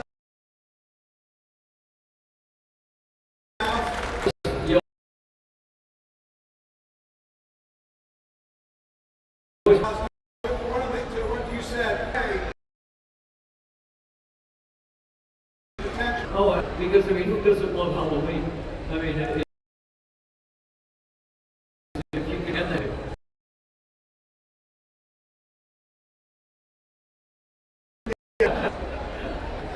Dana,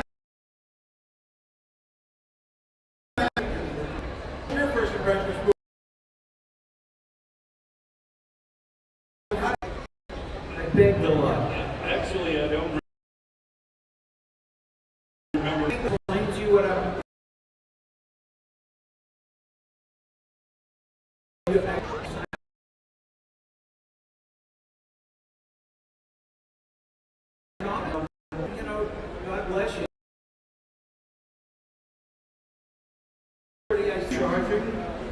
welcome back? No. Now,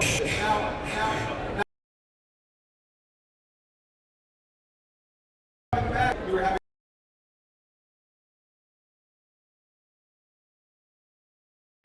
your impression continue. And what are your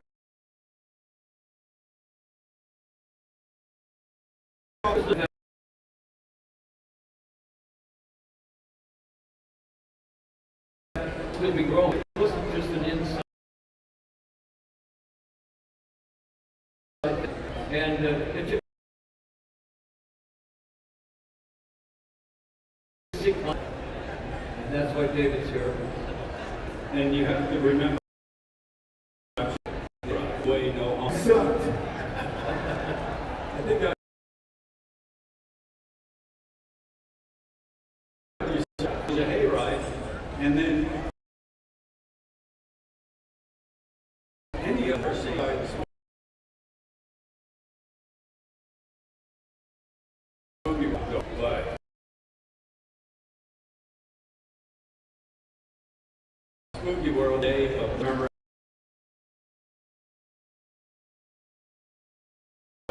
David all month. And I was, if I'm not mistaken, time from your tours that you'd be on to be able to detour to where You know, what the rocks guys, is it you should, you know,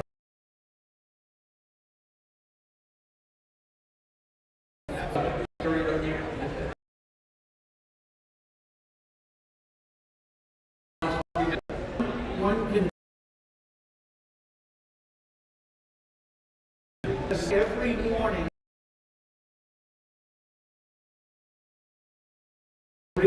Yeah. Well, very grateful, but beyond that, was a sponsor. They were to play.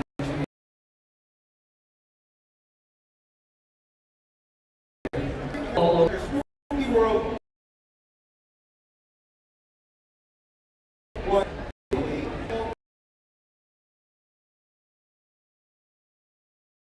When you're Tom.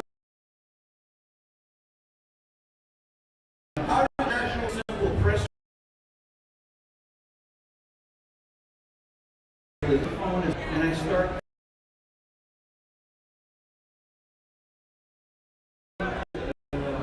network groups, newspapers, and the secret is don't wait till September. January.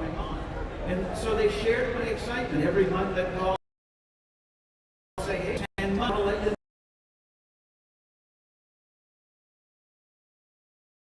We would, and this is a brilliant job. And I really didn't want to do this movie. That's interesting. I said,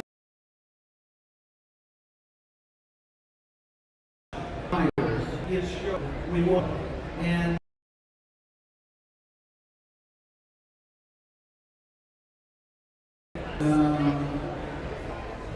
John Krasinski. That's the New England, but you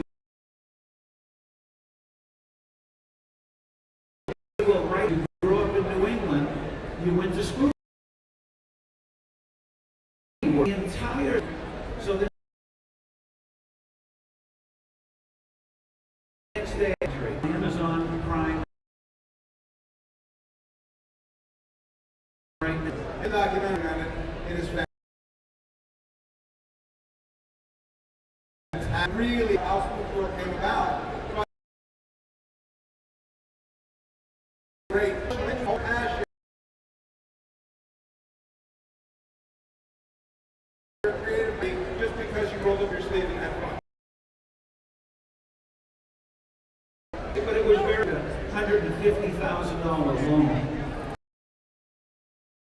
And that's 40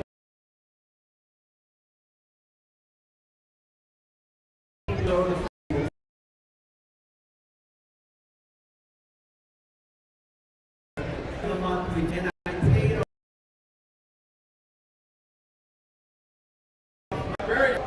Alice, there was a very extremely correct paragraph. It's for about a shoot there. Cheap.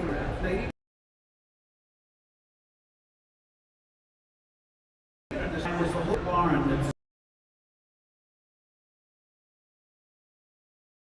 on. All of us, we called an ambulance, but she was first in line. In an autograph. So, you know, I don't know what they named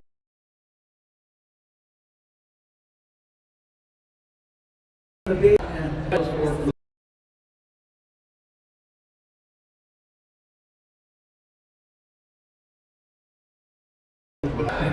the umbilical cord.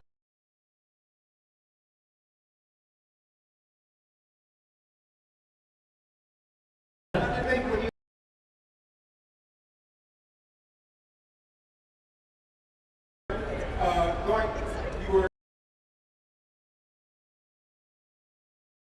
you were enhancing food growth, that it was going to spawn a worldwide industry of horror theme parks?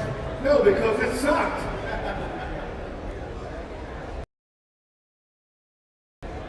I, was at another show recently, and they said sign some posters. Like, well, thank you as well, but now everybody's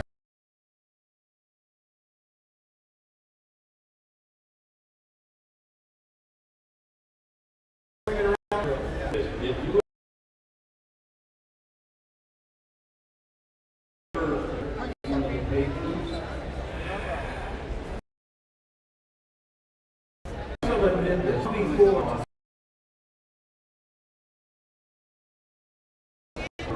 Chief of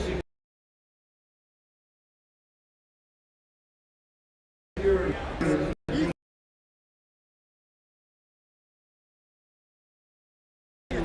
Right.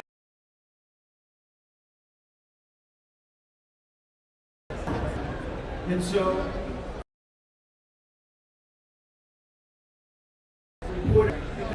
the scent of it is right along the hair. And don't worry.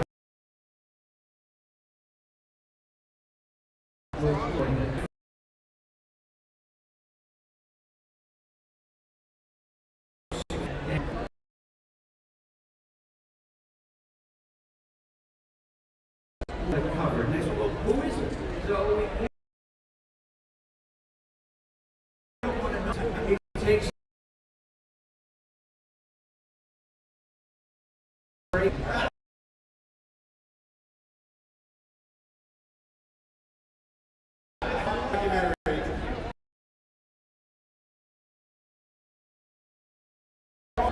Can you talk a little bit about that? No. Selection.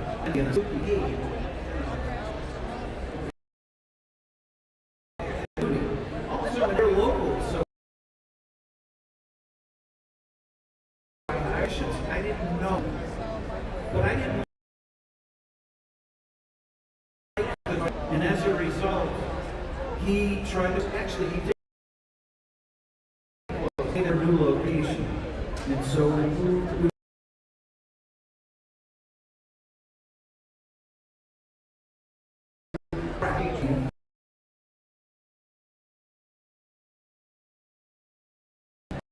He sends a limo.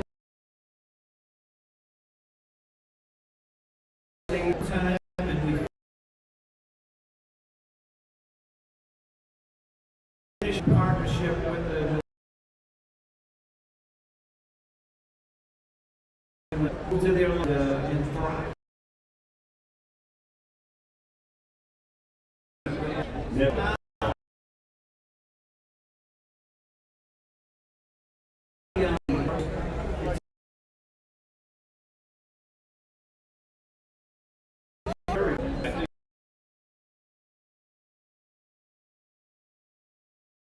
doctor.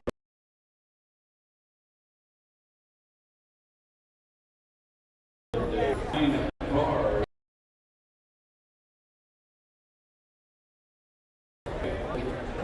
And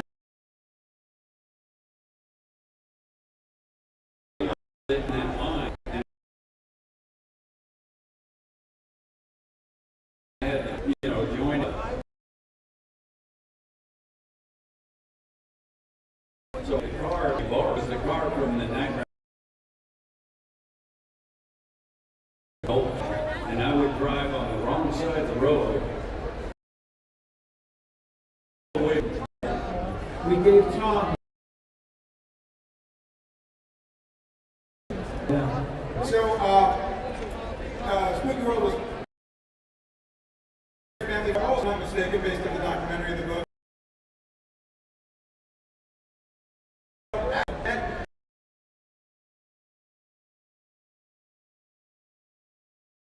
Let's talk a little bit about that. 11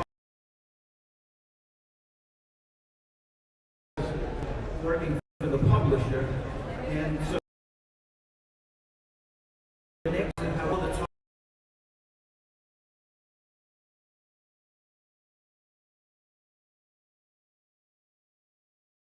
So as I travel, I gather this information. Have this meeting.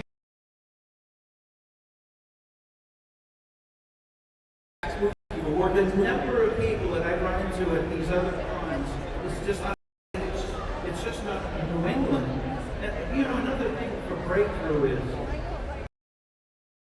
we developed, King, you narrated this, a movie, A Visit to Spooky World on VHS tape. And I took a copy of it, brought it to Spencer Gifts.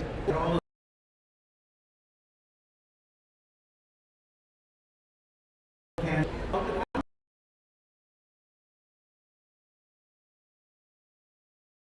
P.S. $100. Great, great.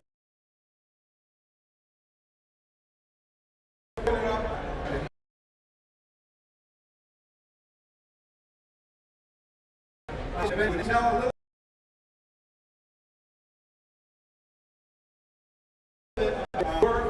bit your spooky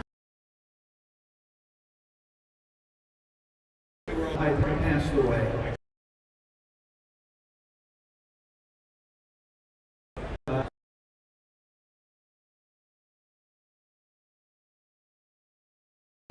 That we were using for without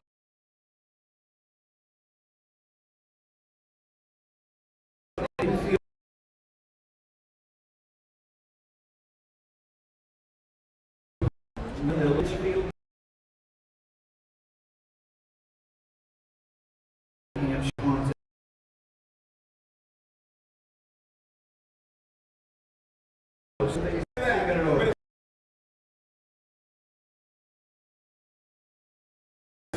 So,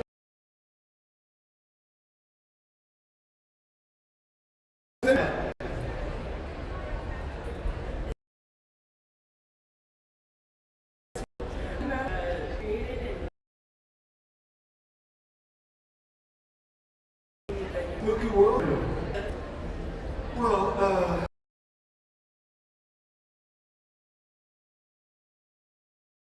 we have, I wasn't really creating stuff like fluff from, we.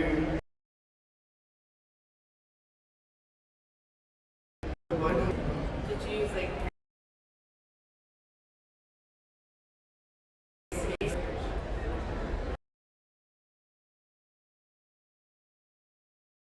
Yeah, part of it.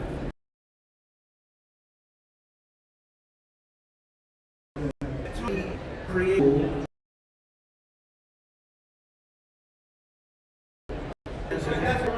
created Cool School. So he taught me, and he taught you how to do the how to scale, more important.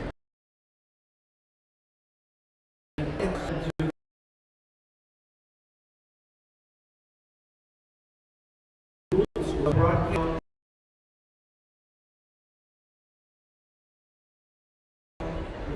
My guest, by the way, who would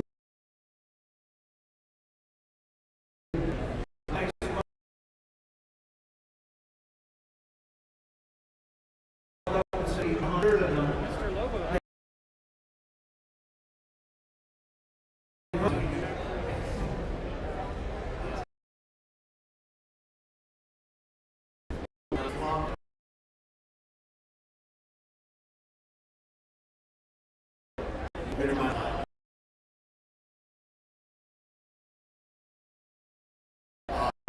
Played a big part in the juvenile.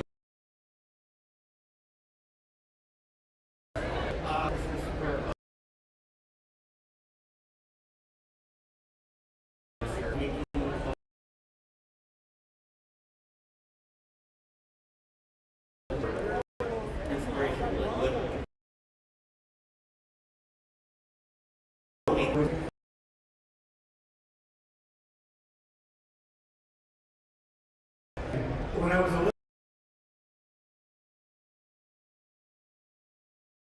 from that, I used to go to school with. So I would.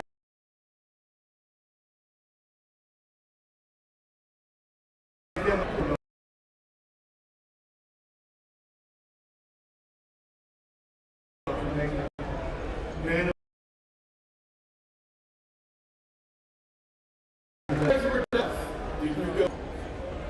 sometimes, yeah, we would sneak on the hay scare people, you know. I was looking for a flyer to get warm.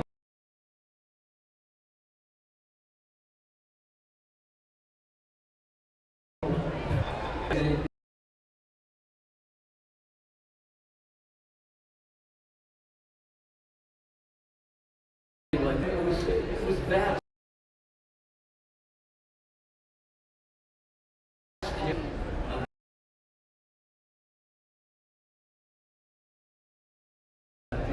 It was filled. I remember the first time it was just packed. I mean, you couldn't get even people in there. Do you remember anybody notable coming to scare people? Yeah, who's the guy that came?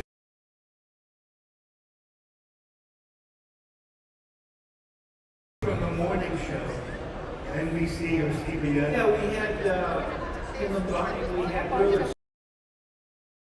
Scott do the weather. Willard Scott. I mean, that was we had 22 phone lines. They were all ringing at the same time. It's just incredible. Every time there was a TV commercial, we'd see all the lights lit up because it was a 3-minute outgoing message. The internet wasn't that strong in 1991. It didn't exist then. Yeah.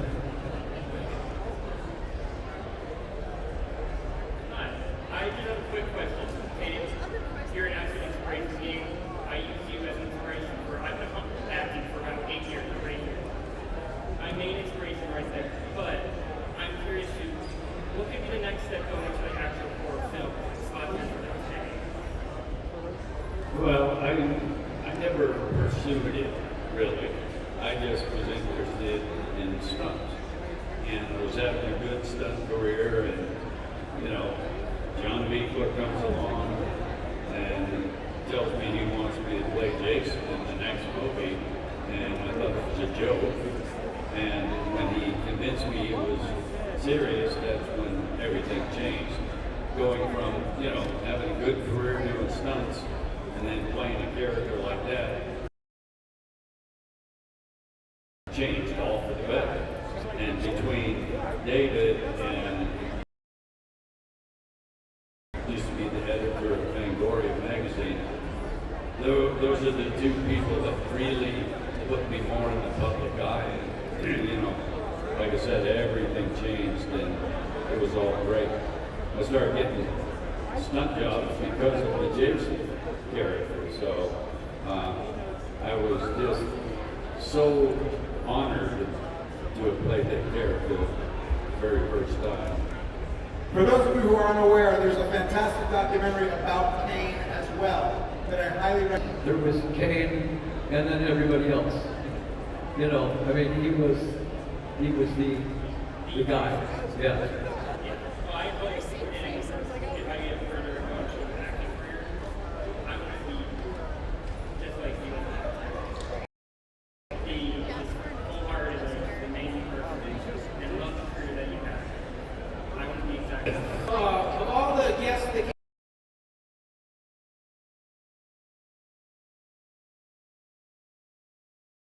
came to the outlier, what was the thought process of bringing?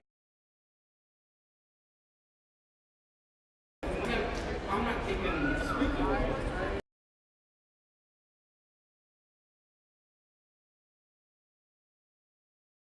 Medley of horror tunes. Adam's Family theme song, Attack of the Killer Tomatoes. But, you know, I knew his signature song was Tiptoe Through the Tulips. So I would buy a skid load of plastic tulips every October. And at the end of his, you know, Tiptoe song, he would throw out the tulips to the audience, and they went crazy. And he was one of the home.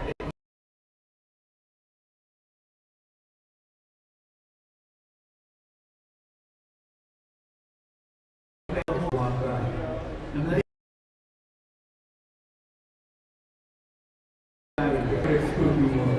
yeah, his second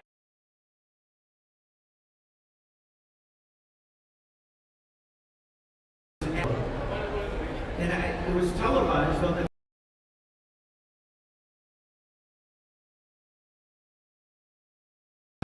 The wedding or no? I think you were on the stage. I was the best man. And Bill Maher was the announcer for The Tonight Show. Yeah, actually, you know, that leads me to, real quick, one of the, you know, stunts we did at Spooky World was we had a $99 wedding. And we'd just set on weekdays, we would to go to the weddings and that.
Verified or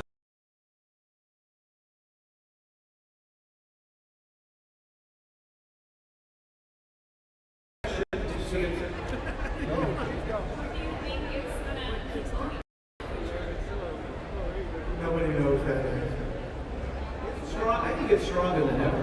And horror brought the audiences back to going to theaters after COVID. I mean, if it wasn't for that, you know. I mean, I'm sure you guys are all aware, but and it's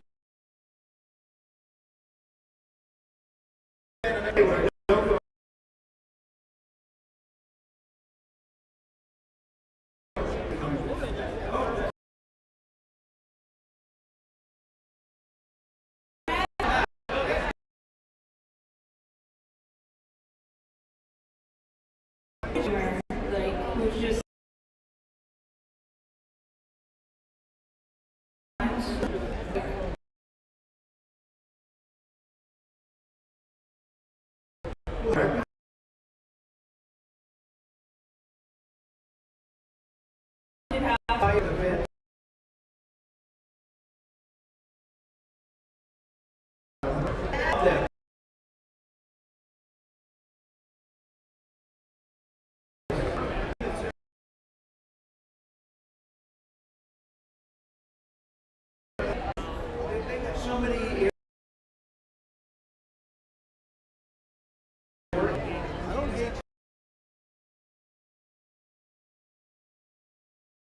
Crazy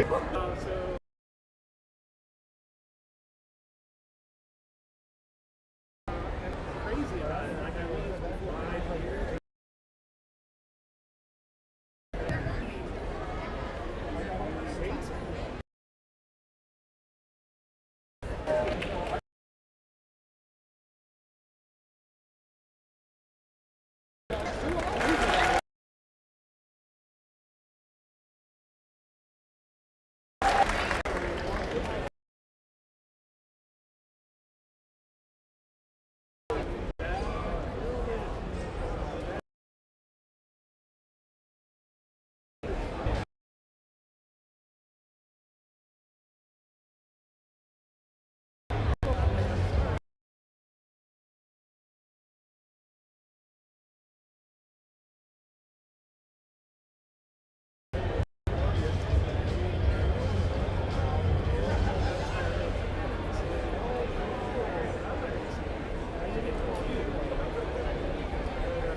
You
know about the last.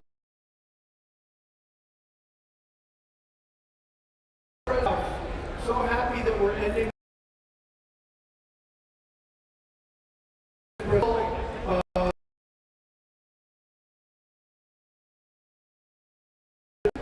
See some clips. I'm going to bring up the.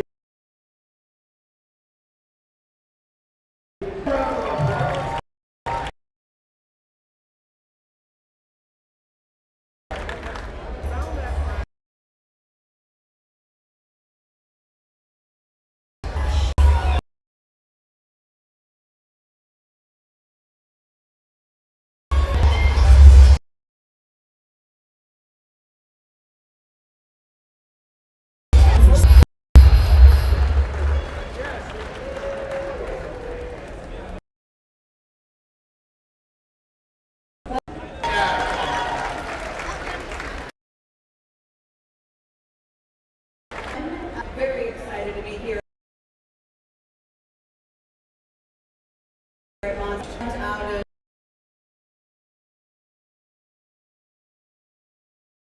Horror Nights, Universal. Excited that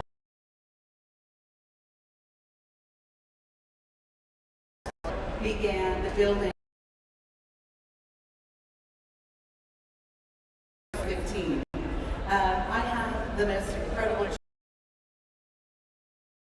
if you have questions about comments. Along with us, Michael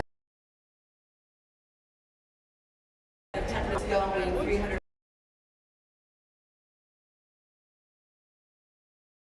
So let's get this started, shall we?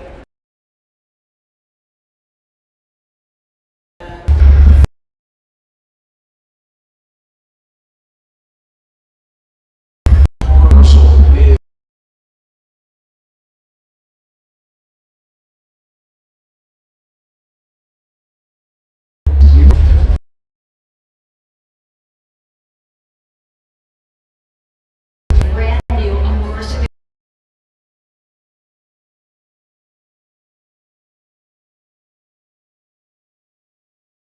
Place you want to go with your friends. Are strong enough to face your fears and live to The Decrepit Warehouse in Las Vegas.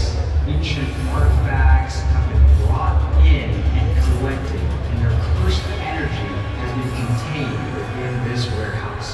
It is going to provide 4 amazing immersive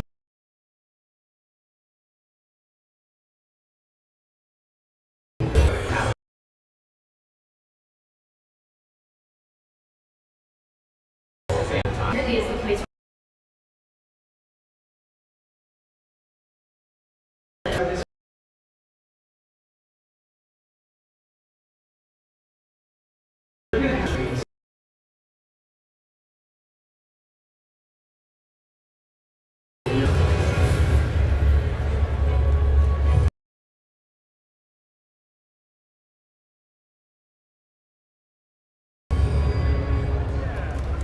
Right. I love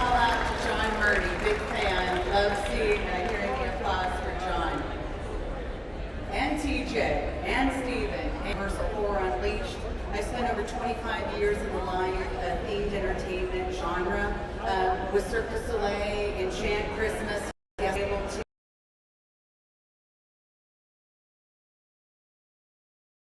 be legacy rehearsal. The honors out of the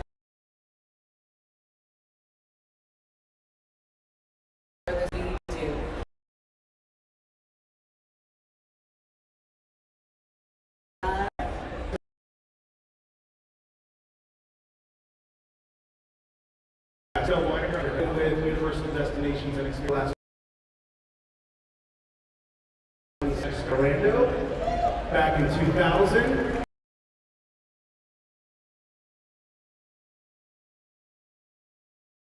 I got to really sit. It was incredible, and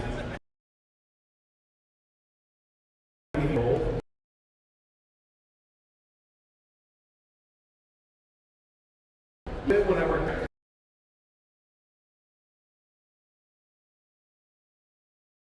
Across the pond. No. Universal.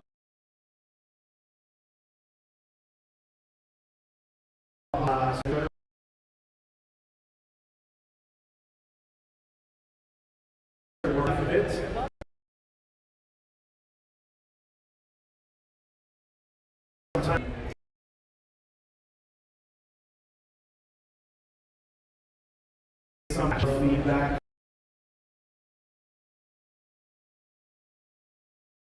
Coming up to me and talking about their friends that are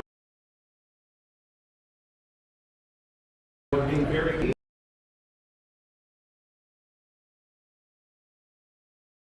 in our community.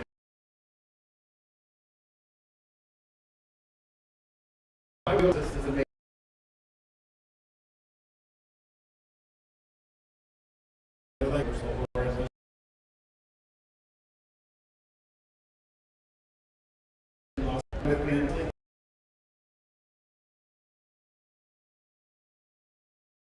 Industry.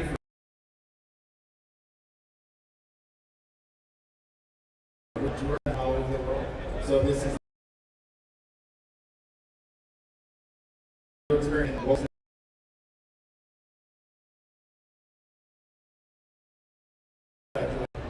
Never really experienced before. I want you to take the audience through what you, through Horror Unleashed, have coming up.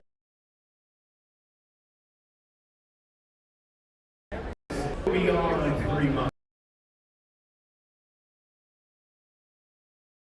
A lot of 5 days. Gonna do that. Let's do our seasonal event. For our fans.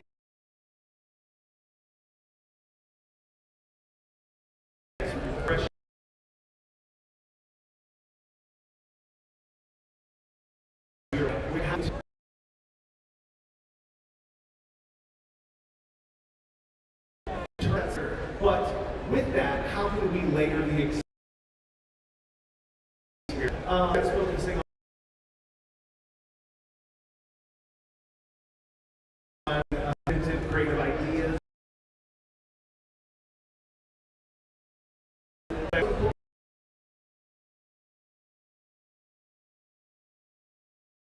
What we guys.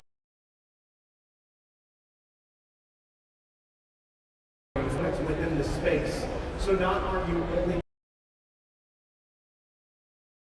universal, but you can peel back the layer. New each time you visit. What we okay? And it also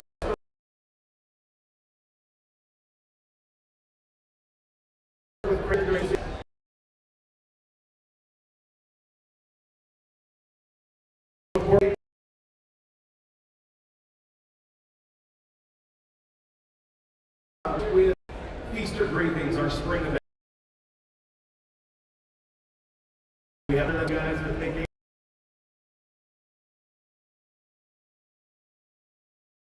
Take it, it's yours.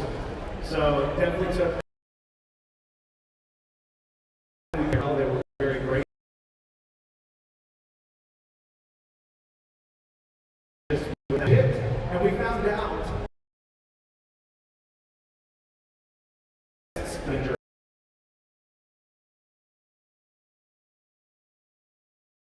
we got there concerned and forcefully then interacting with our characters that were around. Really that we need to bring more. This month was our food film.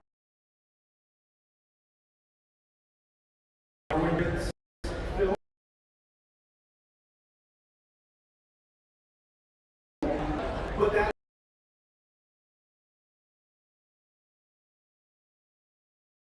the brand new film every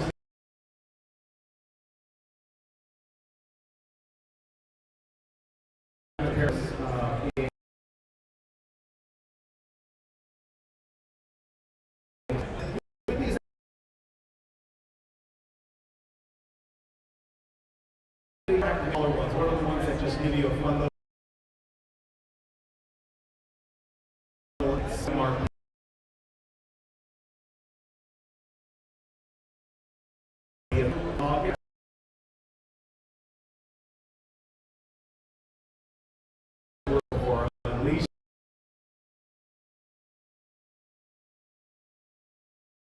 Is that will be announced very soon, which is very exactly what I'm calling enter.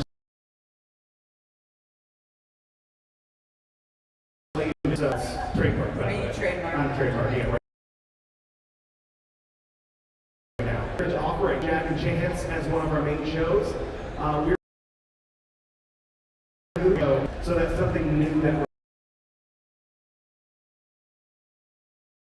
we're familiar with what Universal Studios. Oh yeah.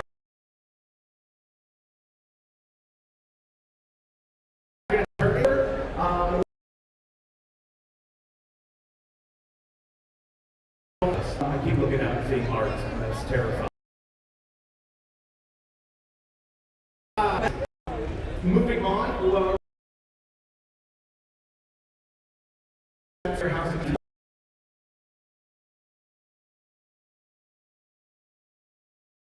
that again.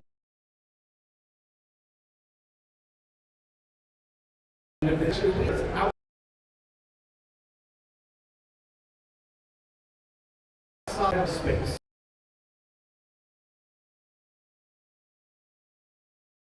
Of one of our houses, 7,000 square feet. It's basically. So we are taking Krampus again, and we the house we want it to be. 20 really great stuff happening. We're on the Jack show.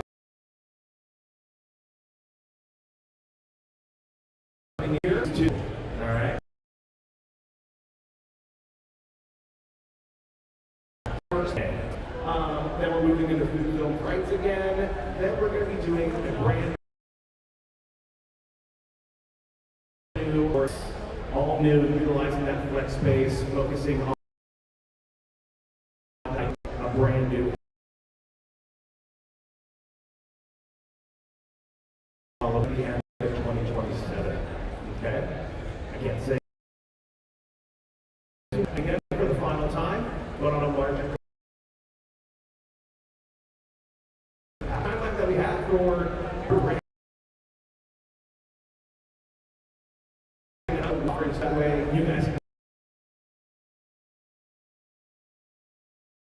something new. There's something new that's always coming into the space. Dell has a lot later. And that's the install. No pressure. All right.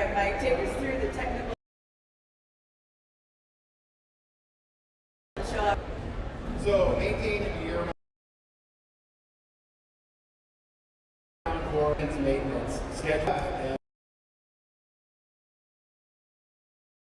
And I think any theatrical effects.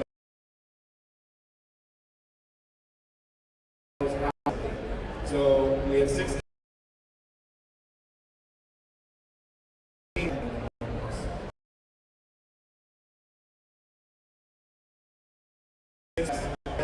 Knocking effects, water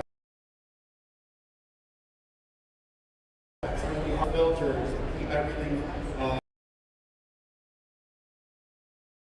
cycling activated triggers throughout the warehouse. And house are not the most gentle sometimes with some of the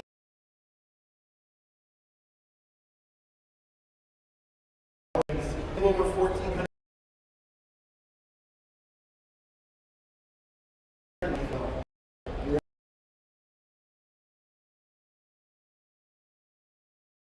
System for really going to elevate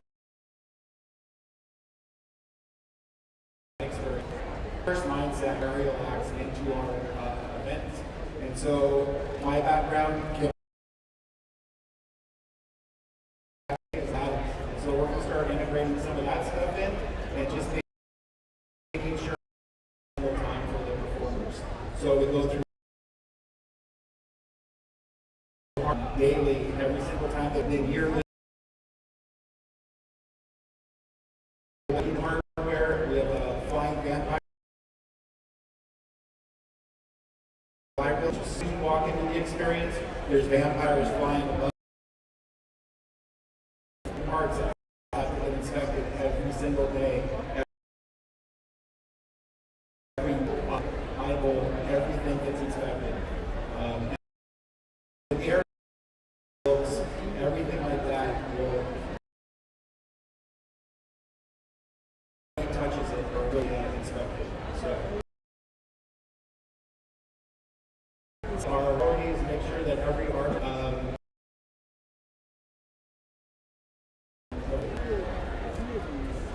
Okay, Del, I've got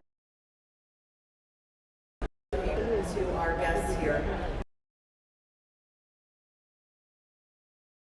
What do you do to prepare our artists? Not only for that, and how do you keep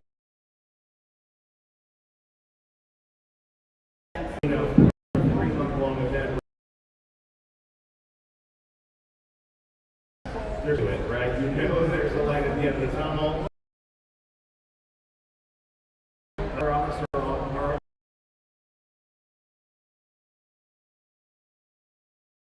and how not to burn themselves out within the first set, right? The character is still providing the intensity of the characters. Well, so you guys get that special scare, right? So really it starts with our scare school. That's what we do, and it's a detailed process. I'm actually doing one on Tuesday when I get back with our group of hires. And it's really exciting because it gives me a chance to see where they're at currently. Who here has been a scare actor before? Love it! Wait, okay, now who here has been in Universal Horror Unleashed?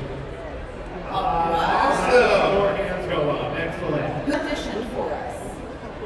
Oh, wah, wah, wah. You guys know how hard it is. It is a hard job. If you're in a small space, if you're outdoor in the streets, right? Your costume is layered, okay? So Krampus and Kid, that's fur. So it's really making sure that when we create these characters and really create these, it's taking note on comfortability with our performance, with our artists, that we're making sure it's layered. Okay, do we need to them put a bottle somewhere hidden? Do we give them a fatigue map because they're standing for long periods at time? So we really at the forefront of my for the summer event, we have an extended experience out on Japan. Now coming up to Vegas Heat. So really making sure that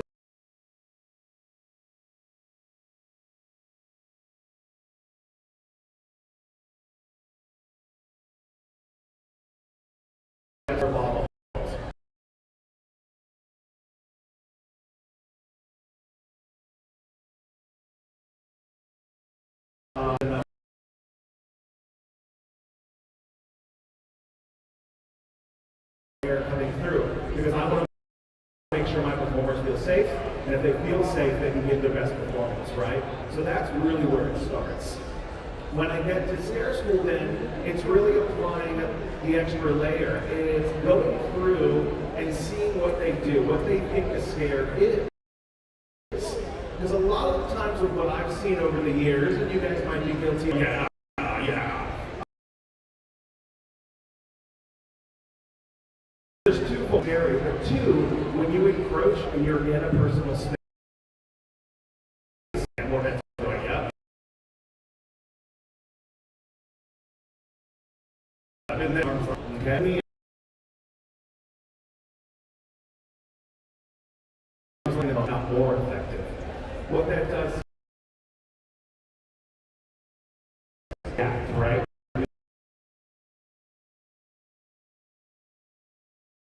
To are they going?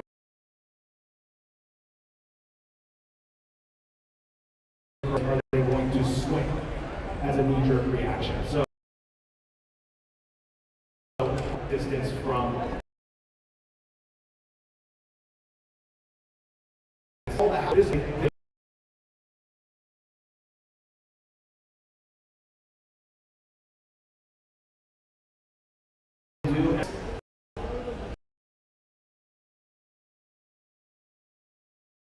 go back.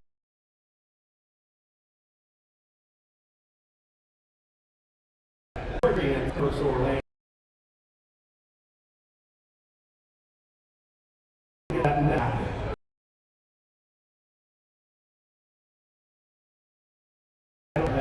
But I always just feel like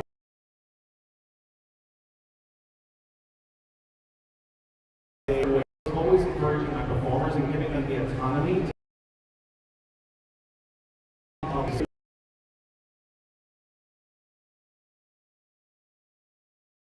to where I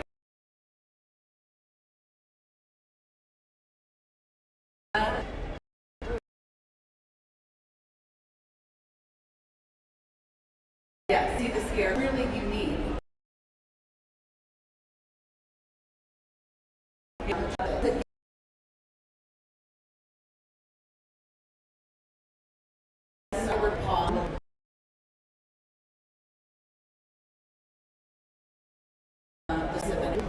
You and I come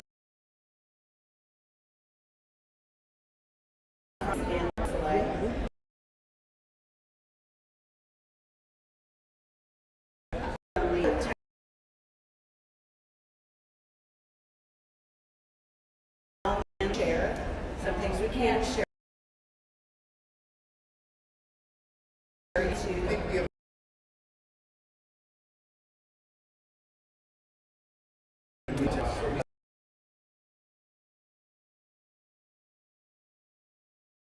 And with animatronics, they can go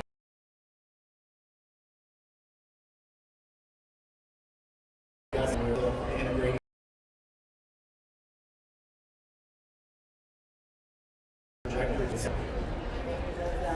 I would be remiss if I didn't point someone out in the room today. One of our Jenkins, Senior Director of Entertainment with Universal Studios, Fine Art, who's 93.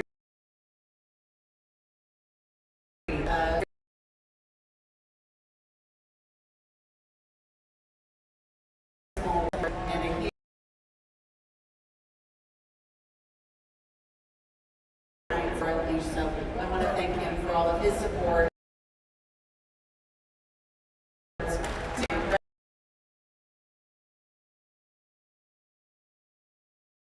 You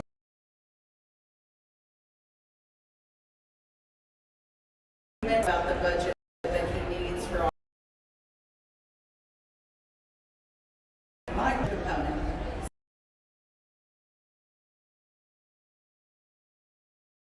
Boulder.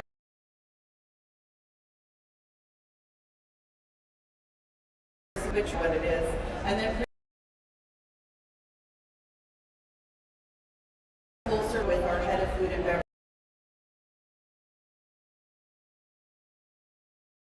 We don't leave.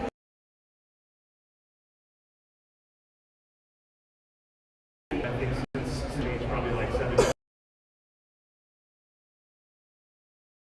The whole new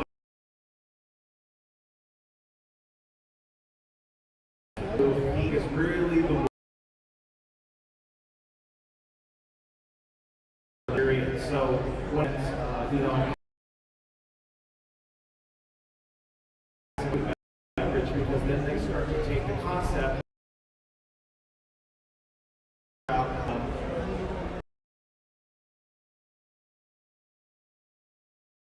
For example, we have a whole right, amazing. So everything you order is going to be some idea. We provide our feedback. I mean, these guys are working a lot of the process with it. But it's really about how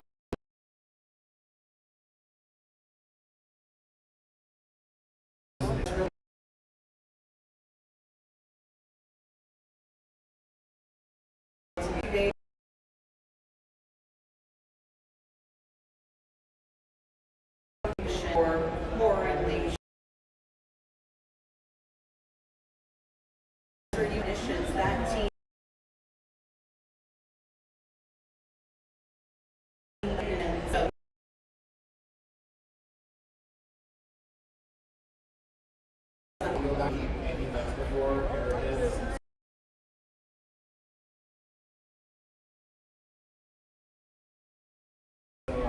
So we actually have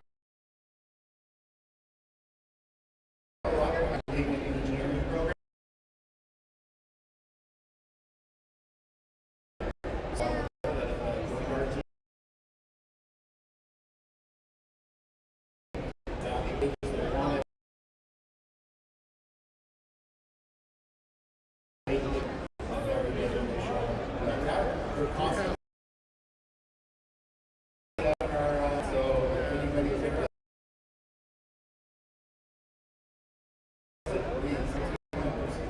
love that. So universal horror unleashed. People as they want to. And division. Or things that they come up with. How do they do it? I love that question. Actually, the first thing, what's your name?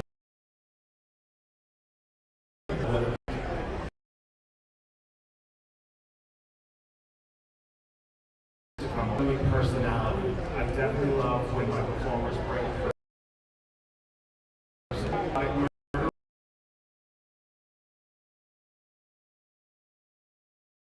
We all have a little bit of that in us, Sure, don't we? absolutely. Right? It's personality. I take a very lengthy process and I give direction in the moment, and I have them respond to it. Listening to me. Are they being creative with are like looking around at the person next taking on the direction? I always say always yes and, right? Always be willing to whatever direction I give, and then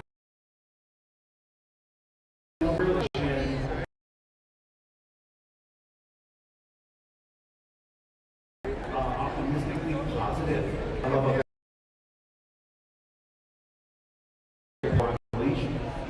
I always say to my artists, it's about integrity.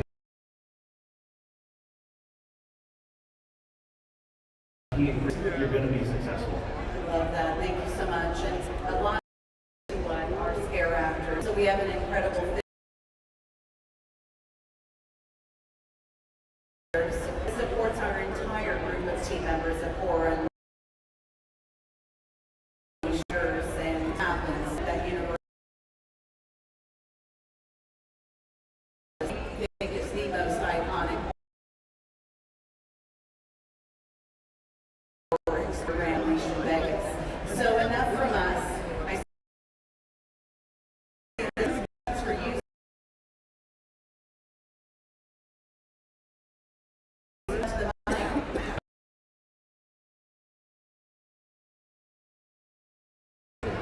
where I live in Ohio.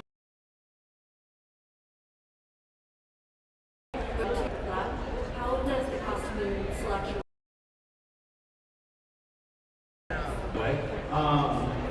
really starts with an idea, a character, and I get a very detailed story in order to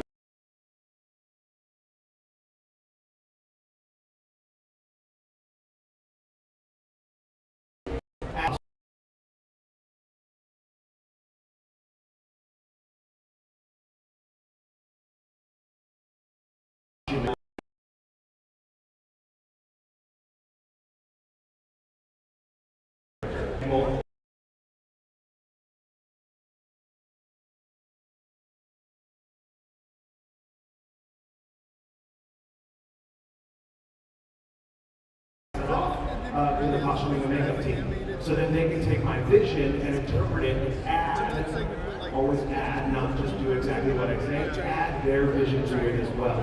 So what then I'll get is I'll get an artist impression, I'll get a bit of a sketch mock-up of what this particular character will look like. No.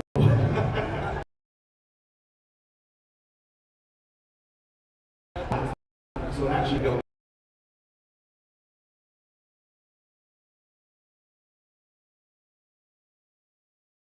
my vision and they layer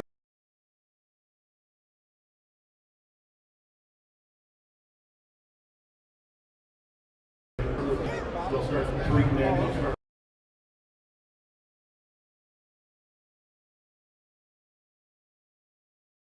stress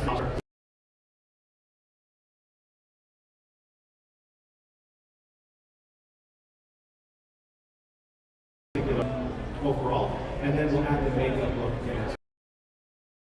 It's just whether I approve it or not. I never understand why I have to buy brand new fabric for you just to destroy it. Pretty much. Yeah, I mean the process is still the same. Usually when individual property or one of our current properties that we have in Universal Unleashed, it's flexible within this IP and that story. So when you guys come to visit and Texas, on every bit.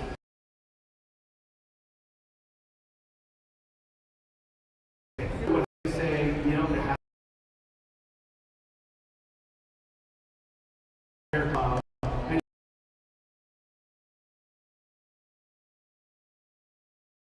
and those every detail. Do caution to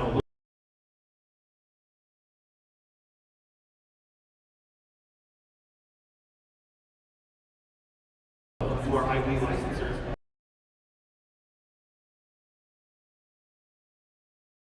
They can comment on it, and then we can adjust throughout the process.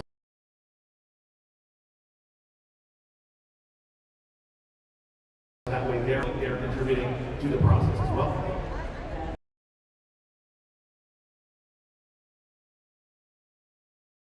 Love that. Appreciate our partnerships with Universal Films, Radar, Blumhouse Productions. We're very fortunate to have them in our building. We have great relationships with them.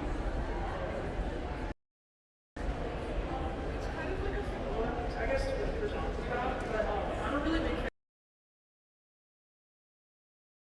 fan of the original pieces in all my products, so seeing Scarecrow, I haven't been there yet, but just knowing the Scarecrow briefings at Vegas is really moving, and because it's such like a staple of an original house, like both in Orlando and Hollywood, was the process of like drafting it, the concepts or the costuming, was it more similar to like original bases? Like, did you give like your own input, or was it more similar to like costuming and drafting for IP-based things?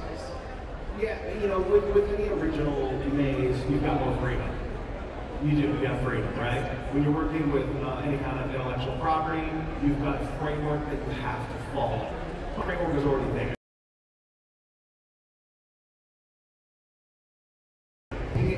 Universal around copy. It's small, it's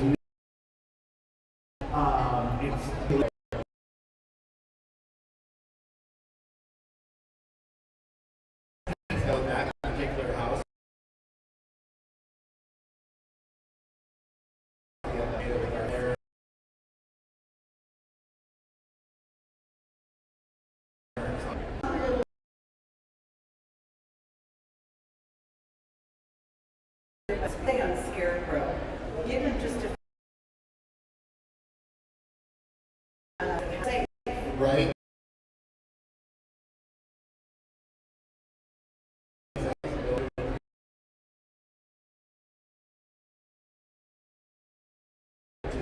As well as their EHS requirement. So it's almost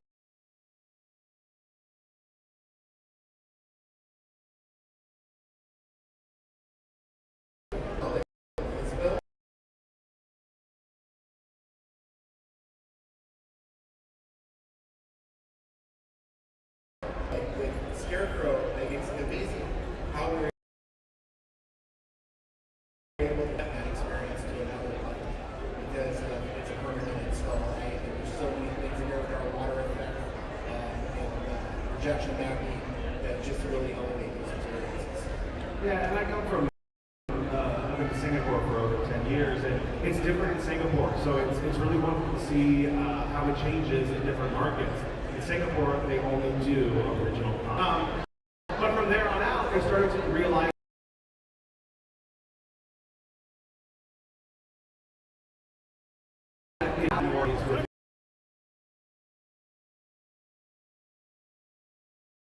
I was the opposite coming into Orlando. Orlando is in Hollywood.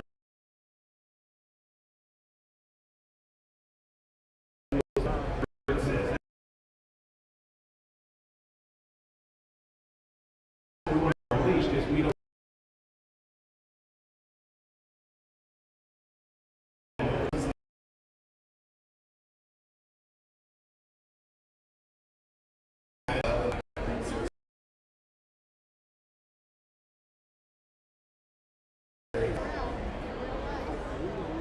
Can we just make a line?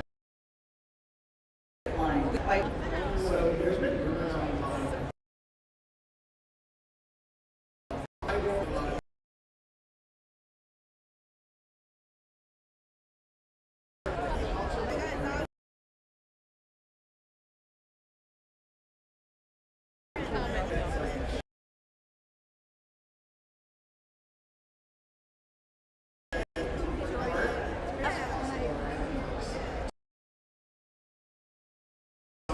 I love rumors.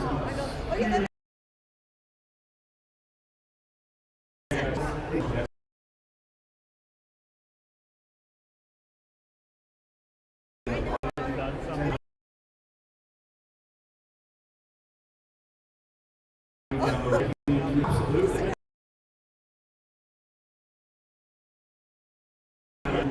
From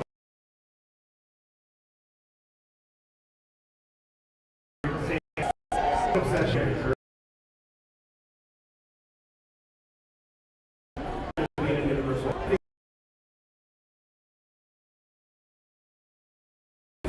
I've had lots of something that was a lot of problems, but they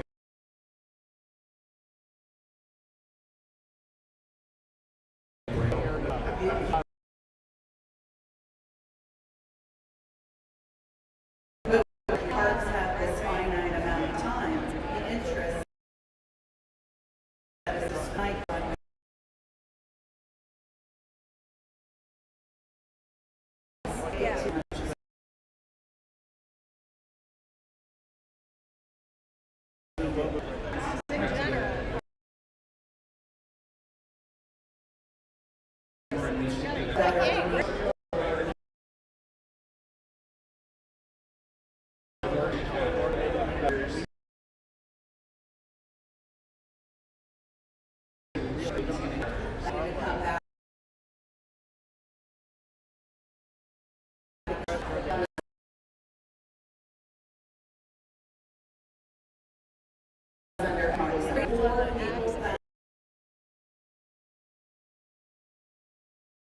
Enjoy the actual yes, you have a premiere house. In the details, but I don't want to. They have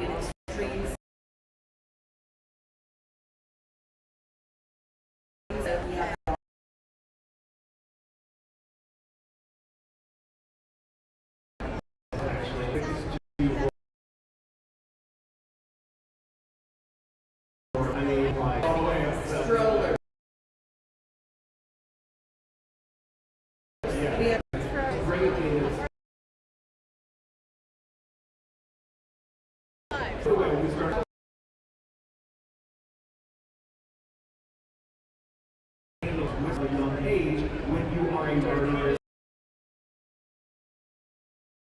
and they do a phenomenal job. I've seen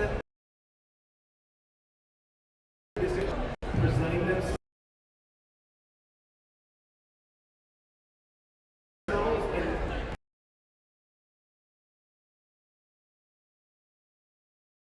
right? Doesn't take away from the integrity of the character. Everything else from there. My son's birthday, and he had to go around and think, first name and be able to give that person the same attention as they would.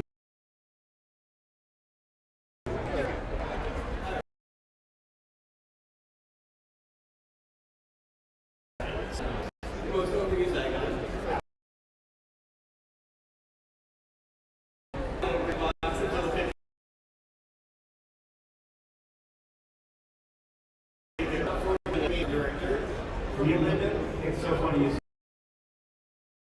that. What we were talking about. Yes.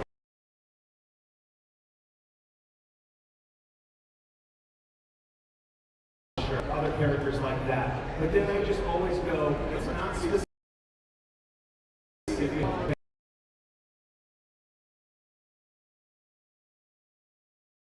That's the original Will of Death. There is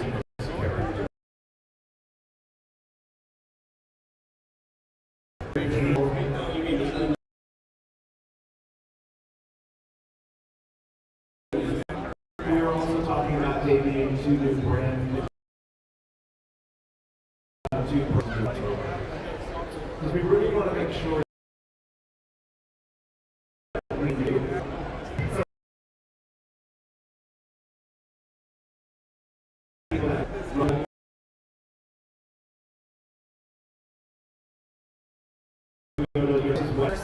Pretty much. We got big.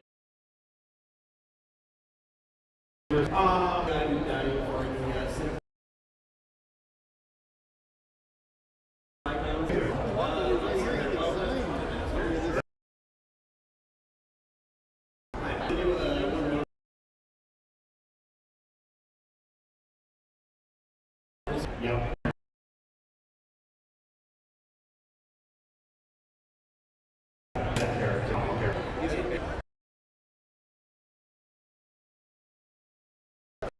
Absolutely. Well, we can now.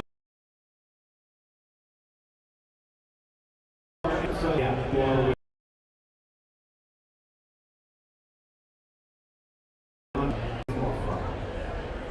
Yes. Great.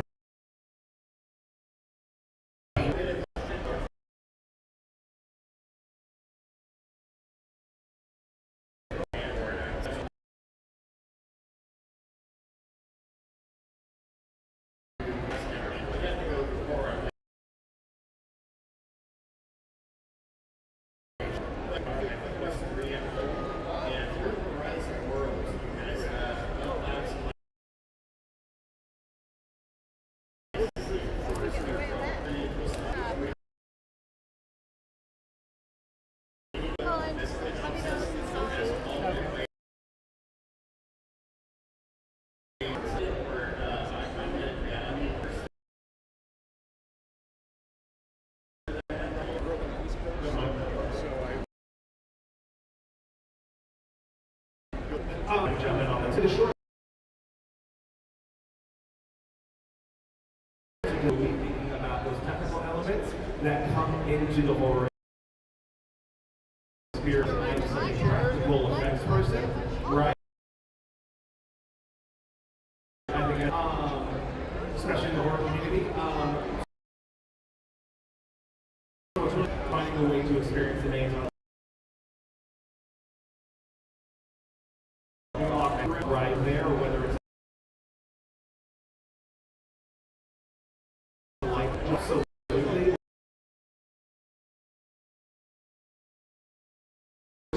moving so fast. We have I never want to be okay. I think VR, I mean personally, it's not to say it can't happen, but we also have a massive VR eyes on that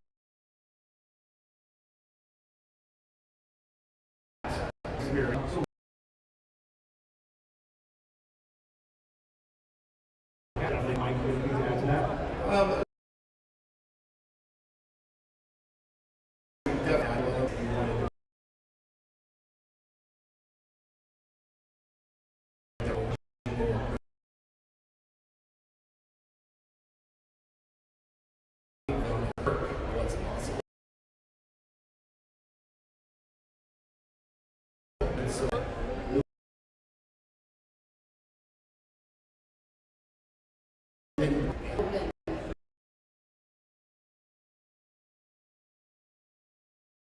We are still finding our feet. I want to enhance and then survey and the chance to recycle our junk scare.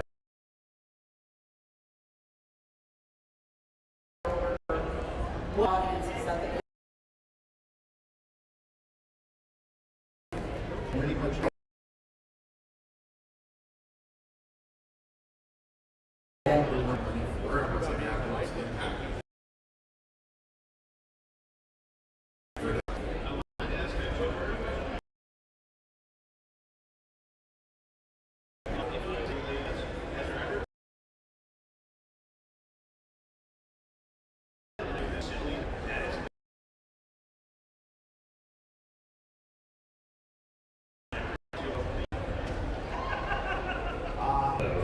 More in Singapore when I was there.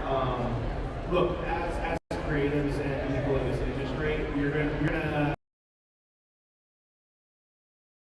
have a lot back end or put on the shelf. Hey, we're gonna do it there. And everything elements from those concepts and add it into new experiences. A project died. It's not dead. Whether it scares, technical effects, characters.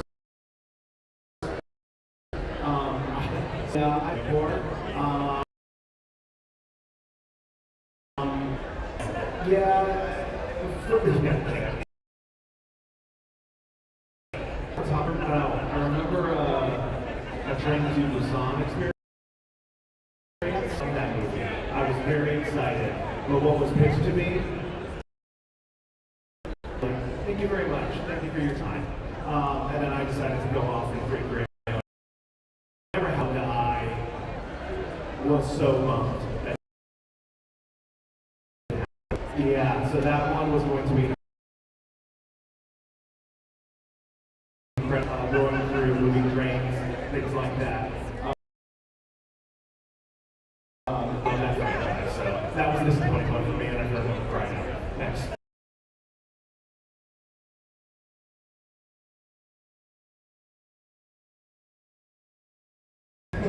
Give me an update. I'm going to try it. I've been twice. I've been both times. I'm from the West Coast, so I had no idea who Chapel was or the Scarecrows. This is my first experience with it. I really loved it.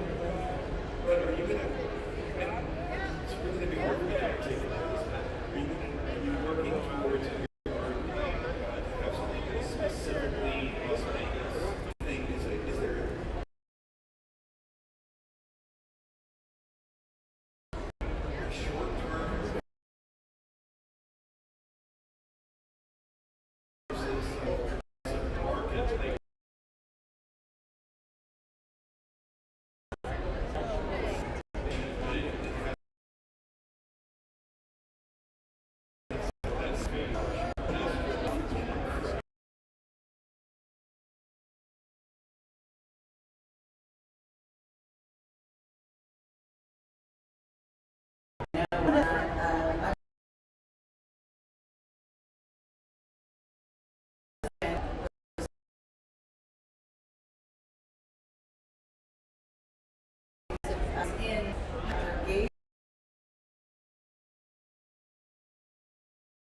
and expecting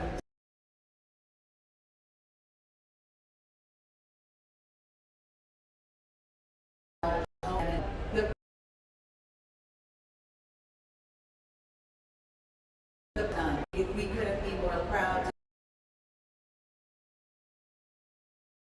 to like Universal Core Unleashed.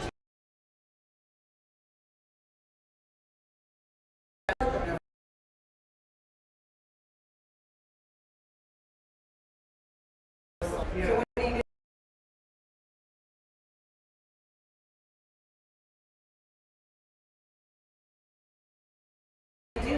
Honestly, I have no pressure. No, honestly. Everything. Everything. And it's easy just to say that. There are restraints that come up, with that. But for me, it's trying everything and seeing what works. Right? It's listening to our guests and what they want. I love feedback. It's so important.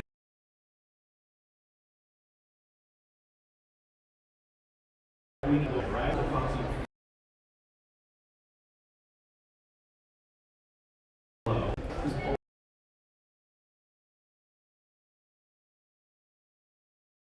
We're looking at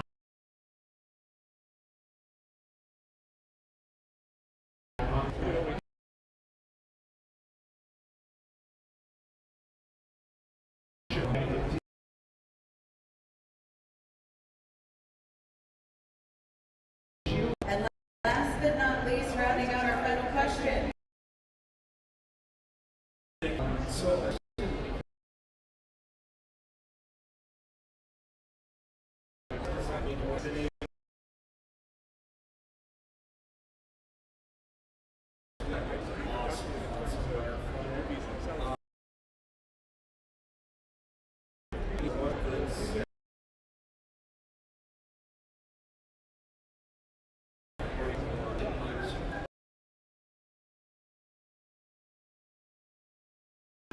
well, I mean, can you work those?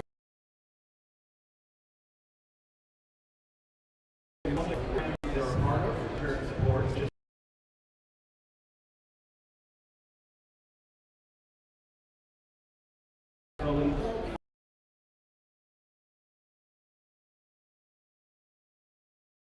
We will be launching our program again. I'm just a wee horror baby. Always opportunities. And keep an eye on the website.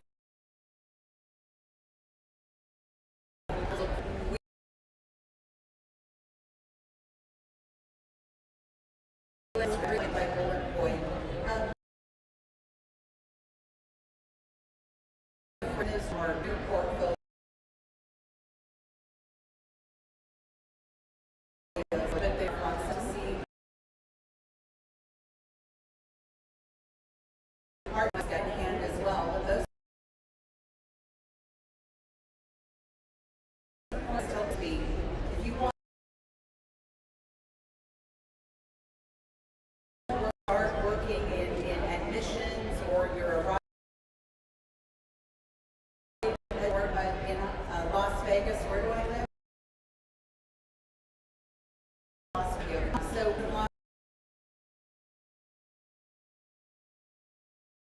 and then take the journey from there. yeah.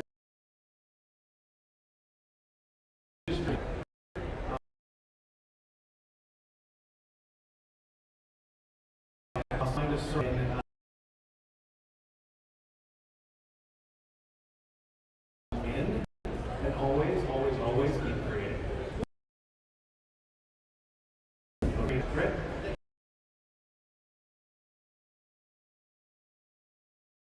Chris Laura, Unleash, scan that QR code. Thank you.